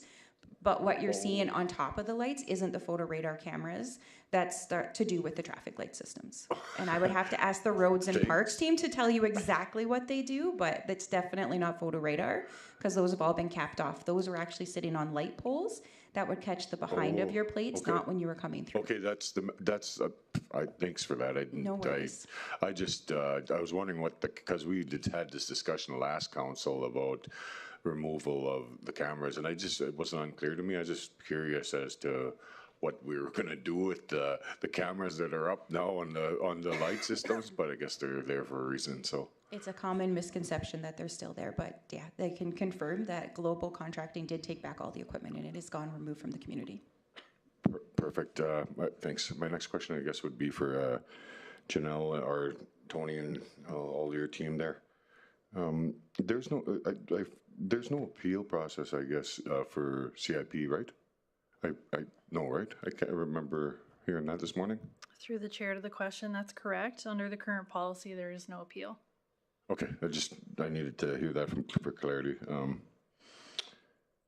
I had another question, but I forgot. Thanks. Thanks, Councilor Cardinal. Council, any other questions? Not seeing any. Does Council have any motions? Councilor Boussier. Thank you, Mayor Bowman. And I'm going to preface this with, I believe strongly that the CIP process and the CPAC committee is thoughtful and rigorous and grounded in a policy that was approved by council. I don't believe the process is particularly broken. Councilor, we're going to do the motion. I'm getting to it. Yeah, but what we do is speak to the motion after it's seconded. All right. It's long. Whereas Council has approved Policy FIN 220 and the Community Investment Program, including the role of the Community Investment Program Advisory Committee in reviewing applications, and whereas Council is in budget deliberations and the motions to fund agencies outside of the CIP process, and whereas Council has responsibility to ensure transparency, consistency, and equity in the allocation of municipal funding, be it resolved that Council direct administration to establish a Community Investment Program Review Committee within this current budget cycle consisting of no more than 5 municipal councillors, including the 2 councillors already appointed to the CPAC committee, Community Services Administration, the chair of the Community Investment Program Advisory Committee, and relevant internal subject matter experts as determined by administration. And be it further resolved that the committee be mandated to review all community investment program applications submitted for the current funding cycle, including those approved, partially funded, declined, and those deemed eligible through the existing process. Also provide a set of recommendations to council. Be it further resolved that administration be mandated to review the Deloitte report and bring back recommendations to council regarding the implementation of a new operating grant stream. And finally, be it further resolved that council refrain from considering individual motions to fund community investment program applications outside of this new review process for the current budget cycle in order to ensure consistent and equitable treatment of all applicants. Yeah, I know it's long. No, you're good. I'm good.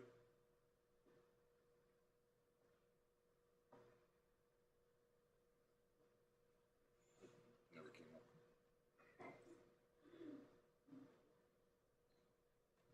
No.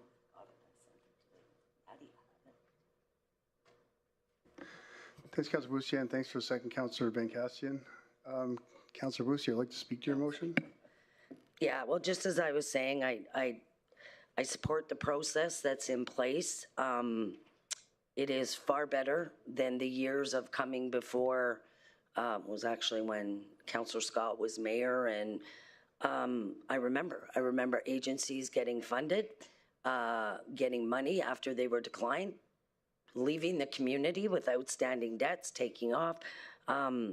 It took forever, and I think this has improved. Do I think it's perfect? No, but I think you guys have been committed to, or you ladies have been committed to, and have consistently worked to bring forward recommendations that strengthen it. I think where we're at right now, with all respect to Councillor Scott, he's clearly a very strong advocate, which he should be. But people come to me and they know I'm not going to violate the rules. So they're at a disadvantage. They go to Councillor Scott, and he's willing to stand up differently for this. It's not a criticism of Councillor Scott.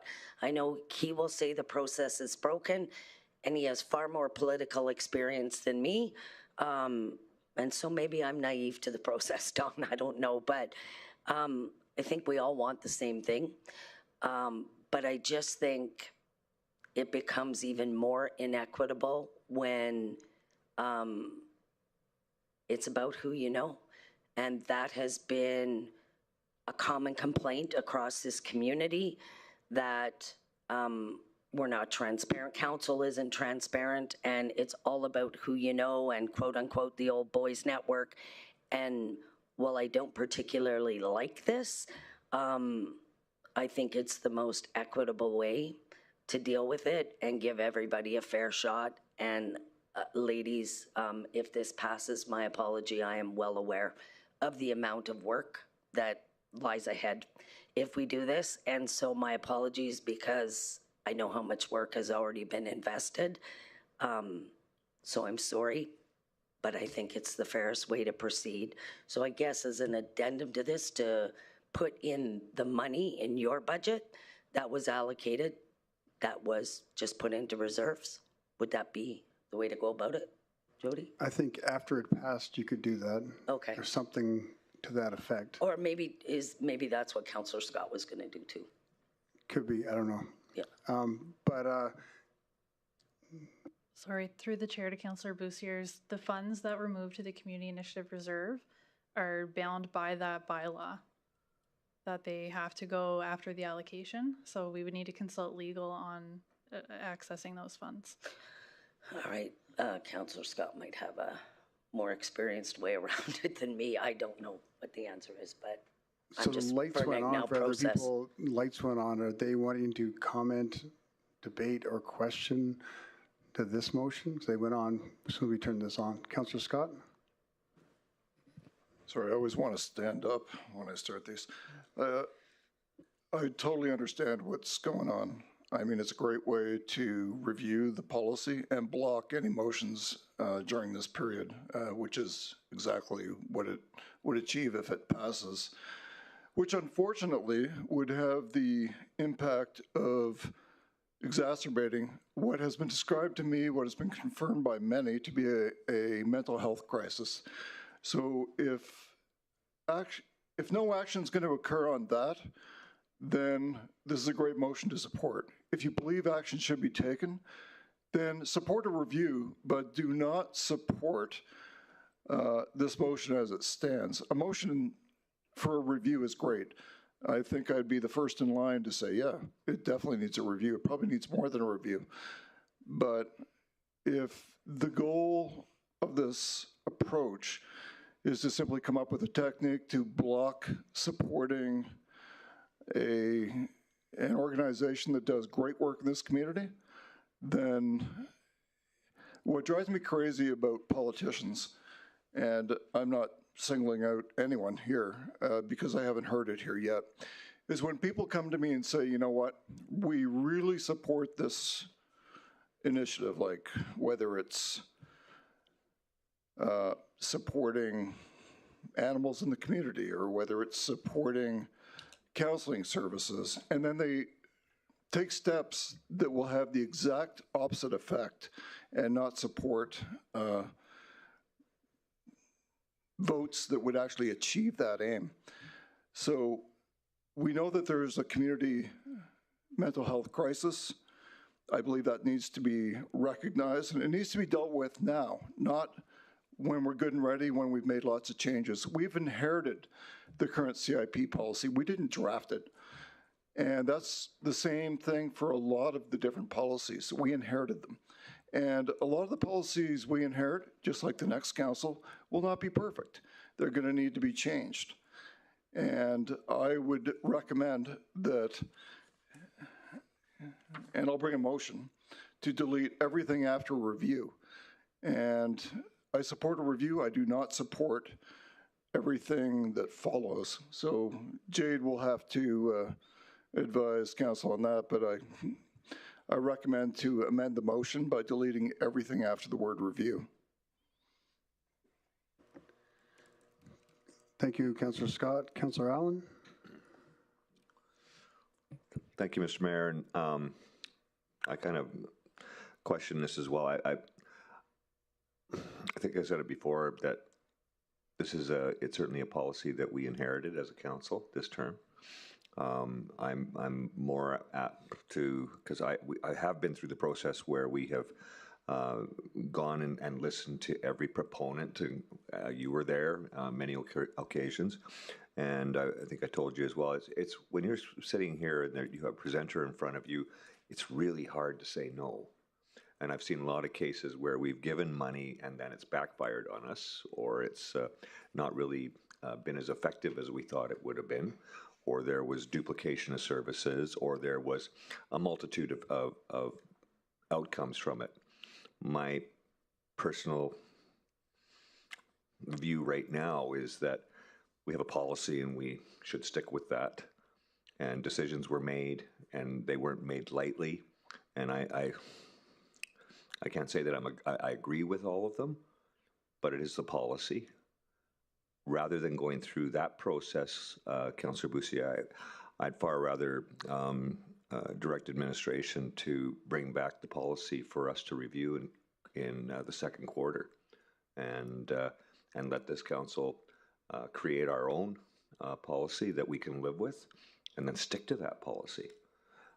Because you're right, if it's not transparent, it's not fair to everybody. And there are going to be times we say no, and everyone you say no to is going to be up in arms. In the particular case that Councillor Scott is referring to, certainly I support their cause. I think we should need to, however, it would be important in this case to, even if we can somehow help facilitate their move to becoming independent of their parent organization right now, get their own status, and what's that going to take? And maybe it delays some services for a bit, but it keeps us on the right track with the right policy. And so I'm torn on this one, and I support what you're trying to achieve with the with doing a review so that everyone has that opportunity. I question if it's necessary at this point and to add an additional workload to the staff that have already put an awful lot of time into this particular CIP initiative. Let's review the policy and get it done sooner than later, and fix what we don't like in it. And if it means, I don't think there's a lot wrong with it, but I think the people that are involved with it on a day-to-day basis can identify where changes could be effective. So that would be my take on it. So I'll wait and see what my colleagues have to say, and I'll make up my mind from there. Thanks, Councillor Allen. Councillor Roussier? Thank you for the feedback, Mike. I am more than prepared to withdraw this and vote no to every motion that gets brought forward that circumvents process. If that's the will of this group, I'm happy to vote no to any motion brought forward regarding funding anybody. I agree with you about sticking with the process. If I'll withdraw and I'll just vote no to the motions and hope my colleagues respect the process that has been undertaken like you. Thank you. Okay, just to confirm, you're going to withdraw that motion, Councillor Roussier? Okay, thank you. Okay, the motion's been withdrawn. Councillor Scott? Yeah, Jade, are you able to put up the motion that I have crafted?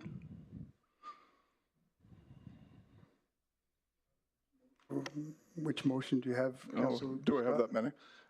It should be the one related to the Legacy Counseling Center.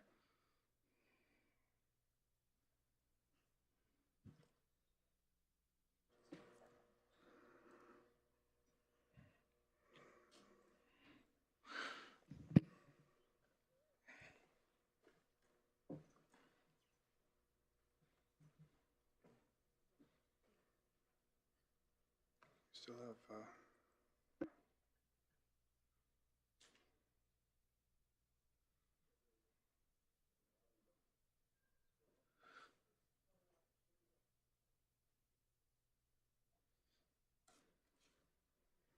Oh, I see. Yeah, sorry. Okay, so here's my motion, everybody. And just as a preliminary point, I would say this. I would say that we as elected officials were not elected to worship policy. We were elected to... You want to preface that after the seconded, Councillor Scott, if you don't mind? Sure. I should have claimed it as a preamble. The council, here's my motion. The council approved the transfer of $320,000 to the Legacy Counseling Center via the Family Christian Center to support the delivery of counseling services subject to the following conditions. The funds shall be used solely for the purpose of delivering counseling services as requested, and the recipient shall provide a written report to the municipality within 12 months of the transfer detailing how the funds were used, counseling services delivered, and the outcomes or impacts achieved. So just to continue on, I believe, and I would encourage you all to consider whether you were elected to simply run around worshiping policy or whether your job is to make a difference in this community and actually help people. I believe it's the latter. I believe it to my core. Not every policy is perfect. Not every decision made by any committee is going to be perfect. That was acknowledged today. What I would ask everyone to consider is if we are not making decisions to help this community, I'm not sure what we're doing here. Are we just here to change policy all the time? And because I think we're here to do more than rubber stamp any policy or any decision. What are we needed for? If we're simply here to say, yeah, that complies with policy. Probably AI could do that. It's unfortunate. I believe we have a bigger role than that, and I'd like everyone to consider that There are decisions that end up not supporting the community in the way that any of us would want. Certainly me in this case, but you're going to come across others in the next 4 years. So another point I'd like everyone to consider as we debate this, we are in a mental health crisis. This year we will mark the 10-year anniversary of the wildfire, and we can likely anticipate that people will experience increased stress and potentially require more mental health services this year as a result. To deny funding for this organization may align with current policy, but it penalizes the very residents that the municipality has committed to represent and caring for. So I would encourage everybody to support this motion. Thank you, Councillor Scott. Comments and questions and debate points. Councillor Boussier, Luana. Thank you, Mayor Bowman. I, of course, would encourage everybody not to support this motion that not only circumvents process, but screams to everybody who followed the rules that it's who you know in this community that will get you your money. This is inequitable. I put forward an offer to review everybody equitably. Councillor Scott and I can probably go back and forth till 6 o'clock because I know each of us are going to want to get the last word in. I don't need a lecture from a colleague telling me my moral compass and where it belongs. This is a situation, and we are here because an agency didn't follow the rules. And it's that simple. And we don't have to like the rules, but the process isn't broken because the outcome is not liked. That's just simple fact. We do have a mental health crisis in our community. We do also have a multitude of agencies that provide counseling, and we have an administration that has the ability to take the FCSS money that is earmarked for preventative services and find a solution among other agencies in this community. We don't need to leave our residents in a mental health crisis. They have an ability to find a solution. That solution doesn't have to be an agency that circumvented the process or is trying to circumvent the process. It can be in any agency that is willing to play by the rules. And yeah, we have a moral responsibility to tell every agency out there and every citizen out there that it doesn't matter who you know on this horseshoe.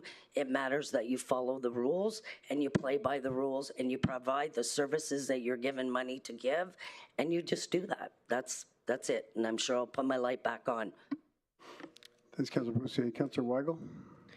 Thank you, Mr. Mayor. I guess a question in administration, so I just understand. Councillor Luana was just talking about FCC money, FCSS money. Can somebody explain that to me, and how many organizations do we support with that?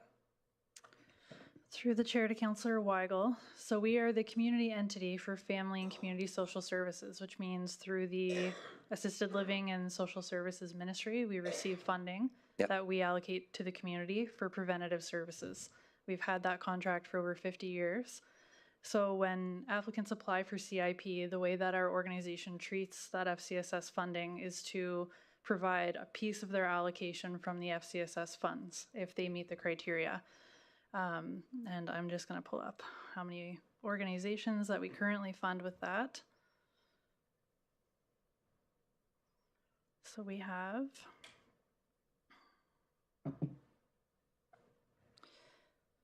5 sustaining organizations are funded through FCSS, and 9 under community impact grant. And so with that money, is that all for counseling or all for different types of family services? It's a great question. It's all for different types of services that fit within the FCSS Act. So the Act sets priorities every 5 years, and we have to fund to those priorities. Counseling has been a service that was provided originally by the RMWB. In 2020, we went out to community and asked organizations that are already delivering counseling services to add to their services, provide that service on behalf of the RMWB. We had originally 3 organizations doing that. We did an assessment in 2024. The per capita was extremely high for a low return on investment. We were seeing funds being returned, as I mentioned earlier, individuals that couldn't access the service unless they were a client of that organization. So it has been pared down to the one counseling service, and the rest of the FCSS allocations go to those other priorities. Some do include addiction and mental health. So as I mentioned to Councillor Scott, although the funding may not be going directly to counseling, it still is serving the mental health system. The funds for 2026 for FCSS have already been allocated because CPAC already made its allocations. So for external allocation, we only have $10,000 remaining. We would have to internally reallocate the funding to accommodate. So there isn't extra money in that grant fund to be able to hand out? No. Has Legacy ever given back money for counseling services? I believe they have had repayments, yes. I don't have that information right in front of me. If they did, it was never significant amounts. Okay. Is there another entity that you know of that if we were to support immediately, that would be able to immediately support this, the amount of counseling services that Legacy does? Yeah, so in 2024, when we were doing a program review of this, we assessed that there are 16 local organizations that would potentially be eligible. 12 are private counseling services that could add this to their work. 13 AHS programs and 5 institutional within different school districts. The reason that we would be able to provide the grant funds potentially to a private entity is because the grant funds are exempt from the trade agreement. But that's the, sorry, I can't remember the FCSS. FCSS. Yes. And so, but you wouldn't be able to do that to the next grant funding cycle, right? So if we decided not to move forward with Legacy today, could we fund somebody today to take on the shortage of counseling needed? I would recommend that we would come back with a recommendation for which organization that would be. I wouldn't have one to put on the table today without consulting them. And so how long would that take? How long would it take to initiate? They were talking about, I think, 900 individuals. How long would that take for other counseling services to be able to take on? Yes, I appreciate that question. The trend for the Legacy Counseling Center through the FCSS funding counseling, annually they serve approximately 350 individuals, not 900. That's unique individuals. But in order to meet our legislative timelines to come back with a recommendation and engage an organization, I would say we would have to come back probably in March, late March, possibly. And then funding and get going. I know that one of the issues that we came across in the last council that there was, I believe, and I think this is why we dwindled it down, I think there was 4 different organizations that said that they were giving free funding or free counseling to youth at the time. And then when we, or administration, or whoever went to go investigate, Legacy Counseling was actually the only one giving the free services to the youth. To me, that sits with huge integrity. I sit in the middle of this, and I get both sides. I did actually like Luana's, or Councillor Luana's motion. My worry is that as soon as with a health crisis, like a mental health crisis in counseling, that the longer gap that we have is the bigger crevice that we go. I would hate to. And we had this conversation with Snowdrifters, and it's not even comparable. And so I don't have to. I sit consistent with the fact that I think CIPs, and I think you guys have done an absolutely amazing job, and you guys have followed it, and it's gone all the way through. And I think that once we've created this, there's been gaps. I don't think this landed in the gap. An individual created this issue that wasn't supported by their board and supported by the organization, and my issue is that there's people on the other side of this getting hurt, and that they won't receive counseling for some time or however long in the future. And we've seen in the past that organizations that say they're going to give it through, they see the money and they don't always deliver. Legacy Counseling has always delivered on their free counseling, and so I will be supporting Councillor Scott's motion because of the past, what they've done, and I don't want to see that gap in counseling. That being said, I think this is a one-off. This is mental health. This is counseling. I don't believe that every entity that comes forward should just get a free run at the CIP grant. I do believe that we need to put an appeal process in to make it fair, but I think this falls outside of that. So thank you. Thank you, Councillor Weigel. Councillor Brandt? Thanks, Mayor. Yeah, just a couple minutes ago, my watch went off and said, stress high, take a deep breath. This is fun. So, If Councillor Brandt falls over, you want to? luckily, there's lots of great people here that can help me out. So, it might just because I'm fat and it's hot in here. But either way, I get both sides of this. I really do. This is right here, right now. This is the most difficult moment I've had in over 90 days. So that's great. Awesome. I understand both points. I really do. I am once again torn. When we dealt with another issue where we circumvented the process and we all talked about how this would open the floodgates, we knew it was going to happen, and I ended up regretting my decision when that happened. This, I once again completely understand that this is a mental health crisis. This is something that's needed.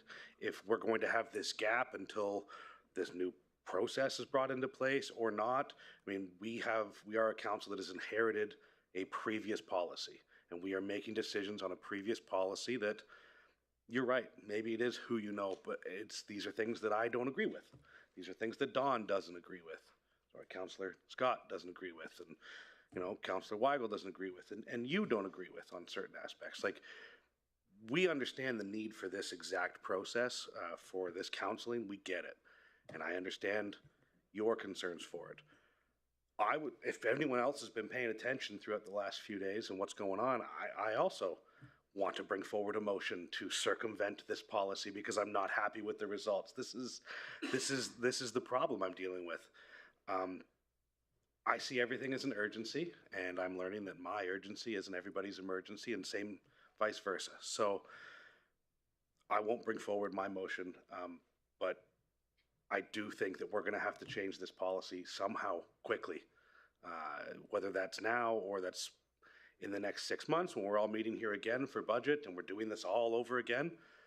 But at this time, because I do understand the need, I do understand the 10-year anniversary of what we're coming up with here very soon. And with mental health having lifted the stigma on it, more and more people accessing it. And if we're not going to have the access that they need, that's a problem. So I'm going to get lambasted online for making the wrong decision no matter what I do. And that's fine. It is what it is, but I think I'm also going to support this motion. So, yeah, thank you. Thanks, Councillor Brandt. Welcome to council, public service. Councillor Lance Boussier.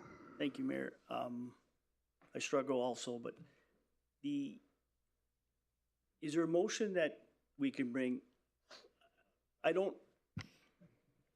I'm like Luan, I don't like supporting an organization that circumvents or tries to circumvent the system.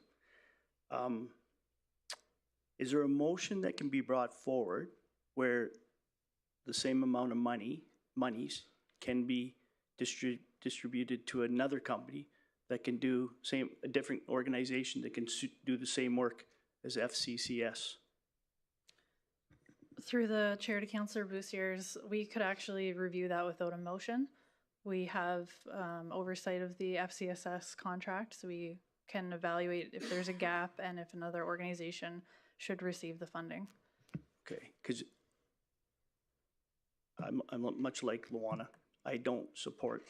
I had many agencies, not many, but 4 or 5 over the last 2 years come to me to do the same thing that's being done right now, and I refuse to do it. Whether that's the right thing or wrong thing, I don't know. Certainly not as important as a mental illness, a mental crisis that's in our community and every other community. So I don't want to support Councillor Scott's motion, but I don't want to see a resident suffer. So I was supporting Luana's motion, but if there's an urgency that this money is required tomorrow, the next day, I would offer, well, I guess we'll vote on Councillor Scott's motion, but I would like to bring one forward that administration go back and, like, how long would it take? A day? 2 days? to work with another organization. Yeah, pick up the phone and, I think it'll take some time. We can work as quickly as possible. We understand that the community is looking for the service. We don't want to create that gap for longer than necessary. right. So do we know currently if FCCS can provide the services that's required for the next month based on Through their the chair, funding? through the chair to Councillor Bousier's, currently the FCSS funding has been distributed and the municipality no longer provides the counseling directly. So that gap will not be filled right away until the funding is given to another organization. But do they have funding left over that they, We could reallocate internally. As I mentioned, of the 1.8 million, we have 10,000 left. But a piece of the total for FCSS is used for internal service delivery. We could internally reallocate so that it's covered by municipal resources. okay, and through the chair to Janelle, it doesn't, I mean, we just pull it from emerging issues. Like, that's what we do all the time. Like, the money's there. The funding's there. Like, we can get it tomorrow if we need it. I think we just have to amend, like Yeah, I mean, so it's- motion to move the money to community services. Yeah. Okay. Thank you. Once everyone finishes debate, Councillor Cardinal. Councillor Luana Boussier? Thank you, Mayor Scott. My question is to, pardon me? Oh, sorry. Look at that. I did it again. Mayor Bowman, I'm sorry. I don't know why I keep doing that. Dawn's on my brain.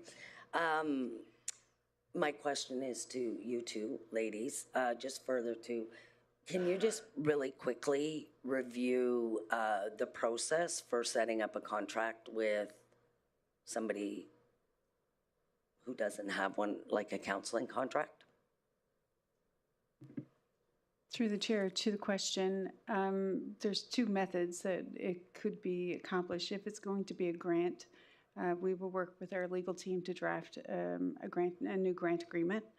If it were a vendor contract, we would work through our supply chain and our procurement it depends on what mechanism and what this looks like. But I do want to say there would still need to be an allocation added to the community services budget because it's not anywhere in there right now. Okay. But we could do that today, add 350,000 and say complete a service agreement for mental health services, and you could put that in place. There's no shortage of people who want to contract with the municipality. This is something that could be provided relatively quickly is my point. We could have the counseling services. Through the chair, our internal systems could probably make that contract happen relatively quickly within a few weeks. Yeah. I don't know what the market has out there in terms of availability. As we heard this morning, some organizations have up to a year's worth of waiting lists on their current therapist waiting lists. So we don't know if there's any organization out there that can recruit new counseling services. Legacy itself acknowledged today they were down therapists themselves. So their capacity, I don't know either. I will say, just to be on record, is I have nothing against Legacy Counseling and their therapists. I think they have exceptional therapists. I think there's lots of exceptional therapists. My point has been clear. I won't reiterate it, but I just want to make that clear, and I want to make clear that we don't need to be in a panic and a mental health crisis because we have an ability to solve this really quickly through service agreement. So that was my point. Thank you. Thanks, Councillor Boussier. Councillor Scott, do you want to amend that to show the money is going to be transferred to the community services budget? Yep, so amended. If there was ever a definition of an emerging issue, this would be it. And I think Jade can adjust things. Thank you. Councillor Vardy? Oh, sorry. So just for clarity, so you're going to change the motion that it won't go to the Christian Center and instead will go to, okay, can someone explain that to me before I answer my question? No, it's just the source of where it's coming from. Oh, where it's coming, okay. Understood. I won't be supporting the motion. I think, thank you, administration, for all this information.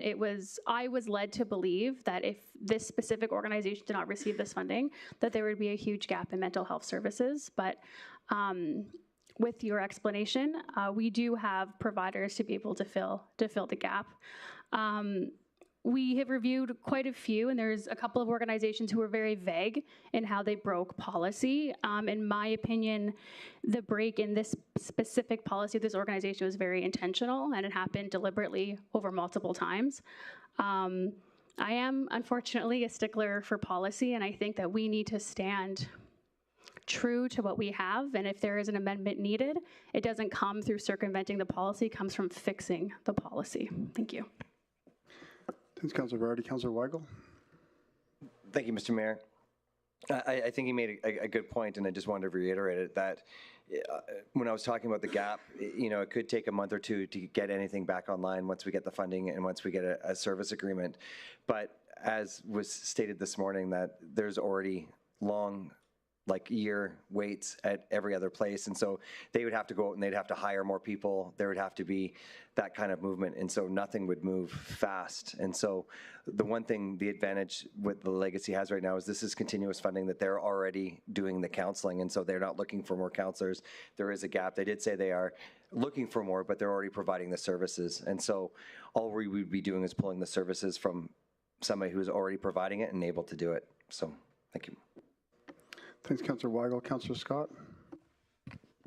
Hello again, everybody. So I would dispute this allegation that the Legacy Counseling Center and this funding was a breach of policy. I dispute that to the end of the earth. We all received a letter, but I would go further. It's not our role as a municipal council to police political speech. And it's nice that we're running around trying to say that political speech is an issue, because that's essentially what is at issue fundamentally. If people talk about politics, then they shouldn't be funded. That's essentially it. Every organization that I've ever dealt with is usually lobbying for something or making an ask. So I think it's a lot more common. What I foresee happening is this organization has been singled out. Now, rightly or wrongly, that's my concern. But beyond that, what I want to encourage everybody is policy should not be a straitjacket. It should be a guide. So I would ask that you think about this decision in those terms. Thank you, Councilor Scott. Councilor Allen? Okay, so I'm I guess still struggling on it, but I've set a position one way, and then but I'm learning more about this gap in services, and if there's a mental health crisis. So we're led to believe that any other provider, if we were to do a service agreement with another provider, that would be separate and outside of the CIP process grant, correct? And if there's a limitation of how many counselors are out there that could provide this service, and there's waiting lists, we'd be faced with that issue with waiting lists with other providers. Is that correct? Through the chair to Councillor Allen, so the funds can be provided outside of the community investment program under the FCSS program. Currently, we allocate funds from SCSS through the community investment program, but they don't have to be. There's no policy saying that that's how they be administered. Okay.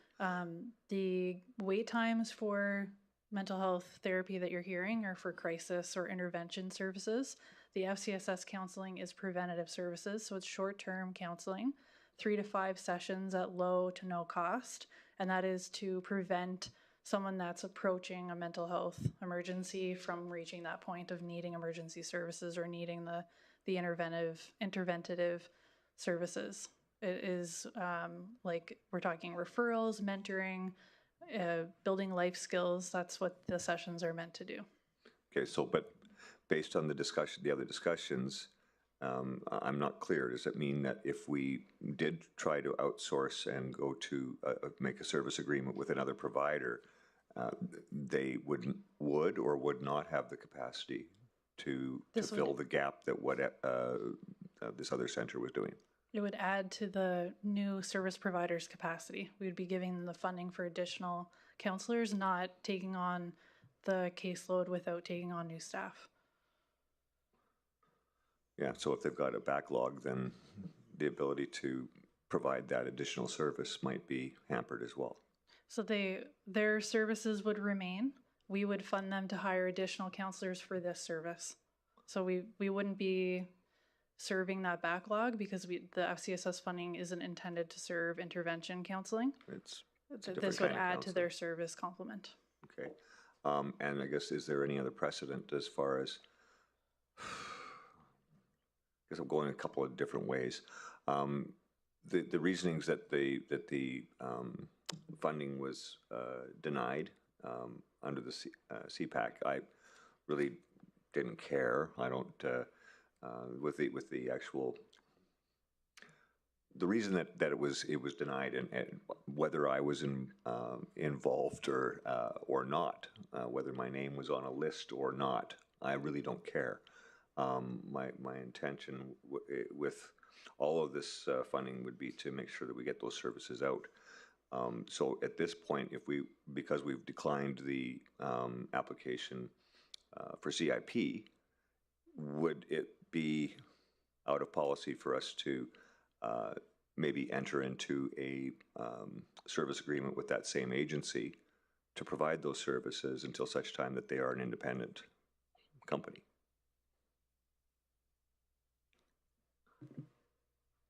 Through the chair to the question, I might have to defer that question to our legal team. To legal?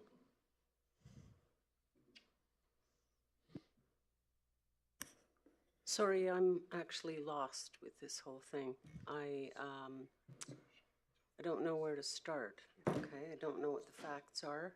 I hear talk about a policy. I hear talk about a bylaw. I don't know how they interconnect. I didn't work on the file, but I'm happy to go back and figure it out for everybody, okay? And Caitlin's working on it at the moment, but happily she's gone home, so just so you know.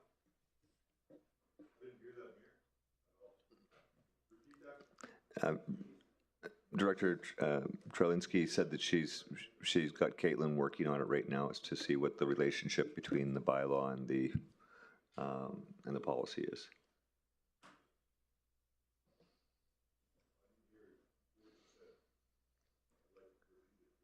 Do you mind repeating that, Director Trelinsky? Please. Sure, I'll repeat this as best as I can, okay? What I'm telling you, and what I've told everybody here, is that I'm having trouble following this debate, okay? There's talk of a policy and whether or not it's binding. There's talk of a bylaw. I don't know how they fit in together. I wasn't the lawyer that worked on it, but Caitlin is presently looking at it, and we should be able to figure it out sometime tomorrow. So as I see the motion right now, the way it's been written, is this is outside of CIP funding in this particular motion, and that would be essentially to do a service agreement with this organization to provide those services.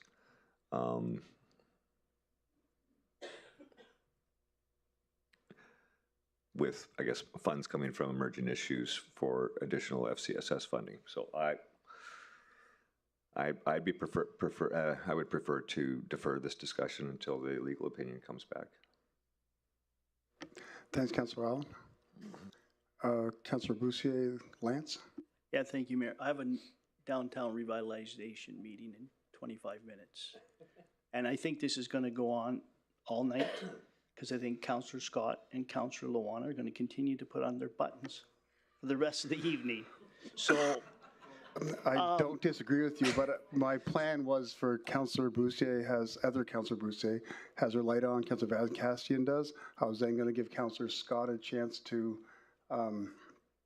closing statements and then vote. I was wondering, just based on legal opinion, if we can wait until tomorrow. But I do have a question first. So, through the chair to Janelle, and you've probably already repeated this, and I apologize for my ignorance or just not listening. So the funding that was declined is for what purpose then? Through the chair to Councillor Boosiers, the Legacy Counseling Center through the Family Christian Center had applied for funding for FCSS counseling. That was a service that the municipality used to provide that in 2020 we extended out and asked them to provide on our behalf. So the FCSS counseling specifically is preventative. It's short term. It's to ensure that it's not intervention or crisis counseling that they would receive from a private provider or through Alberta Health Services. It's to ensure that they don't reach the point of a mental health crisis. So if there's ways that they can mitigate that and prevent that, that's what they're aiming to do.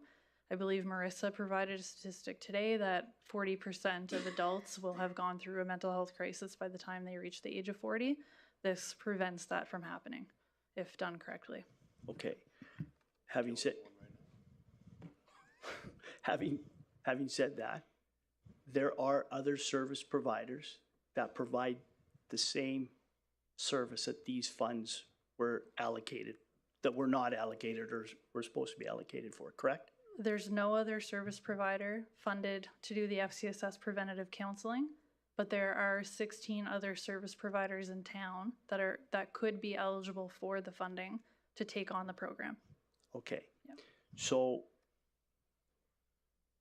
how long would it take to call those 16 service providers and find out if they have the capacity to do what this motion for FCCS is supposed to do? Well, it would be our top priority. So the phone calls would start tomorrow morning. So by noon, we probably reached all 16.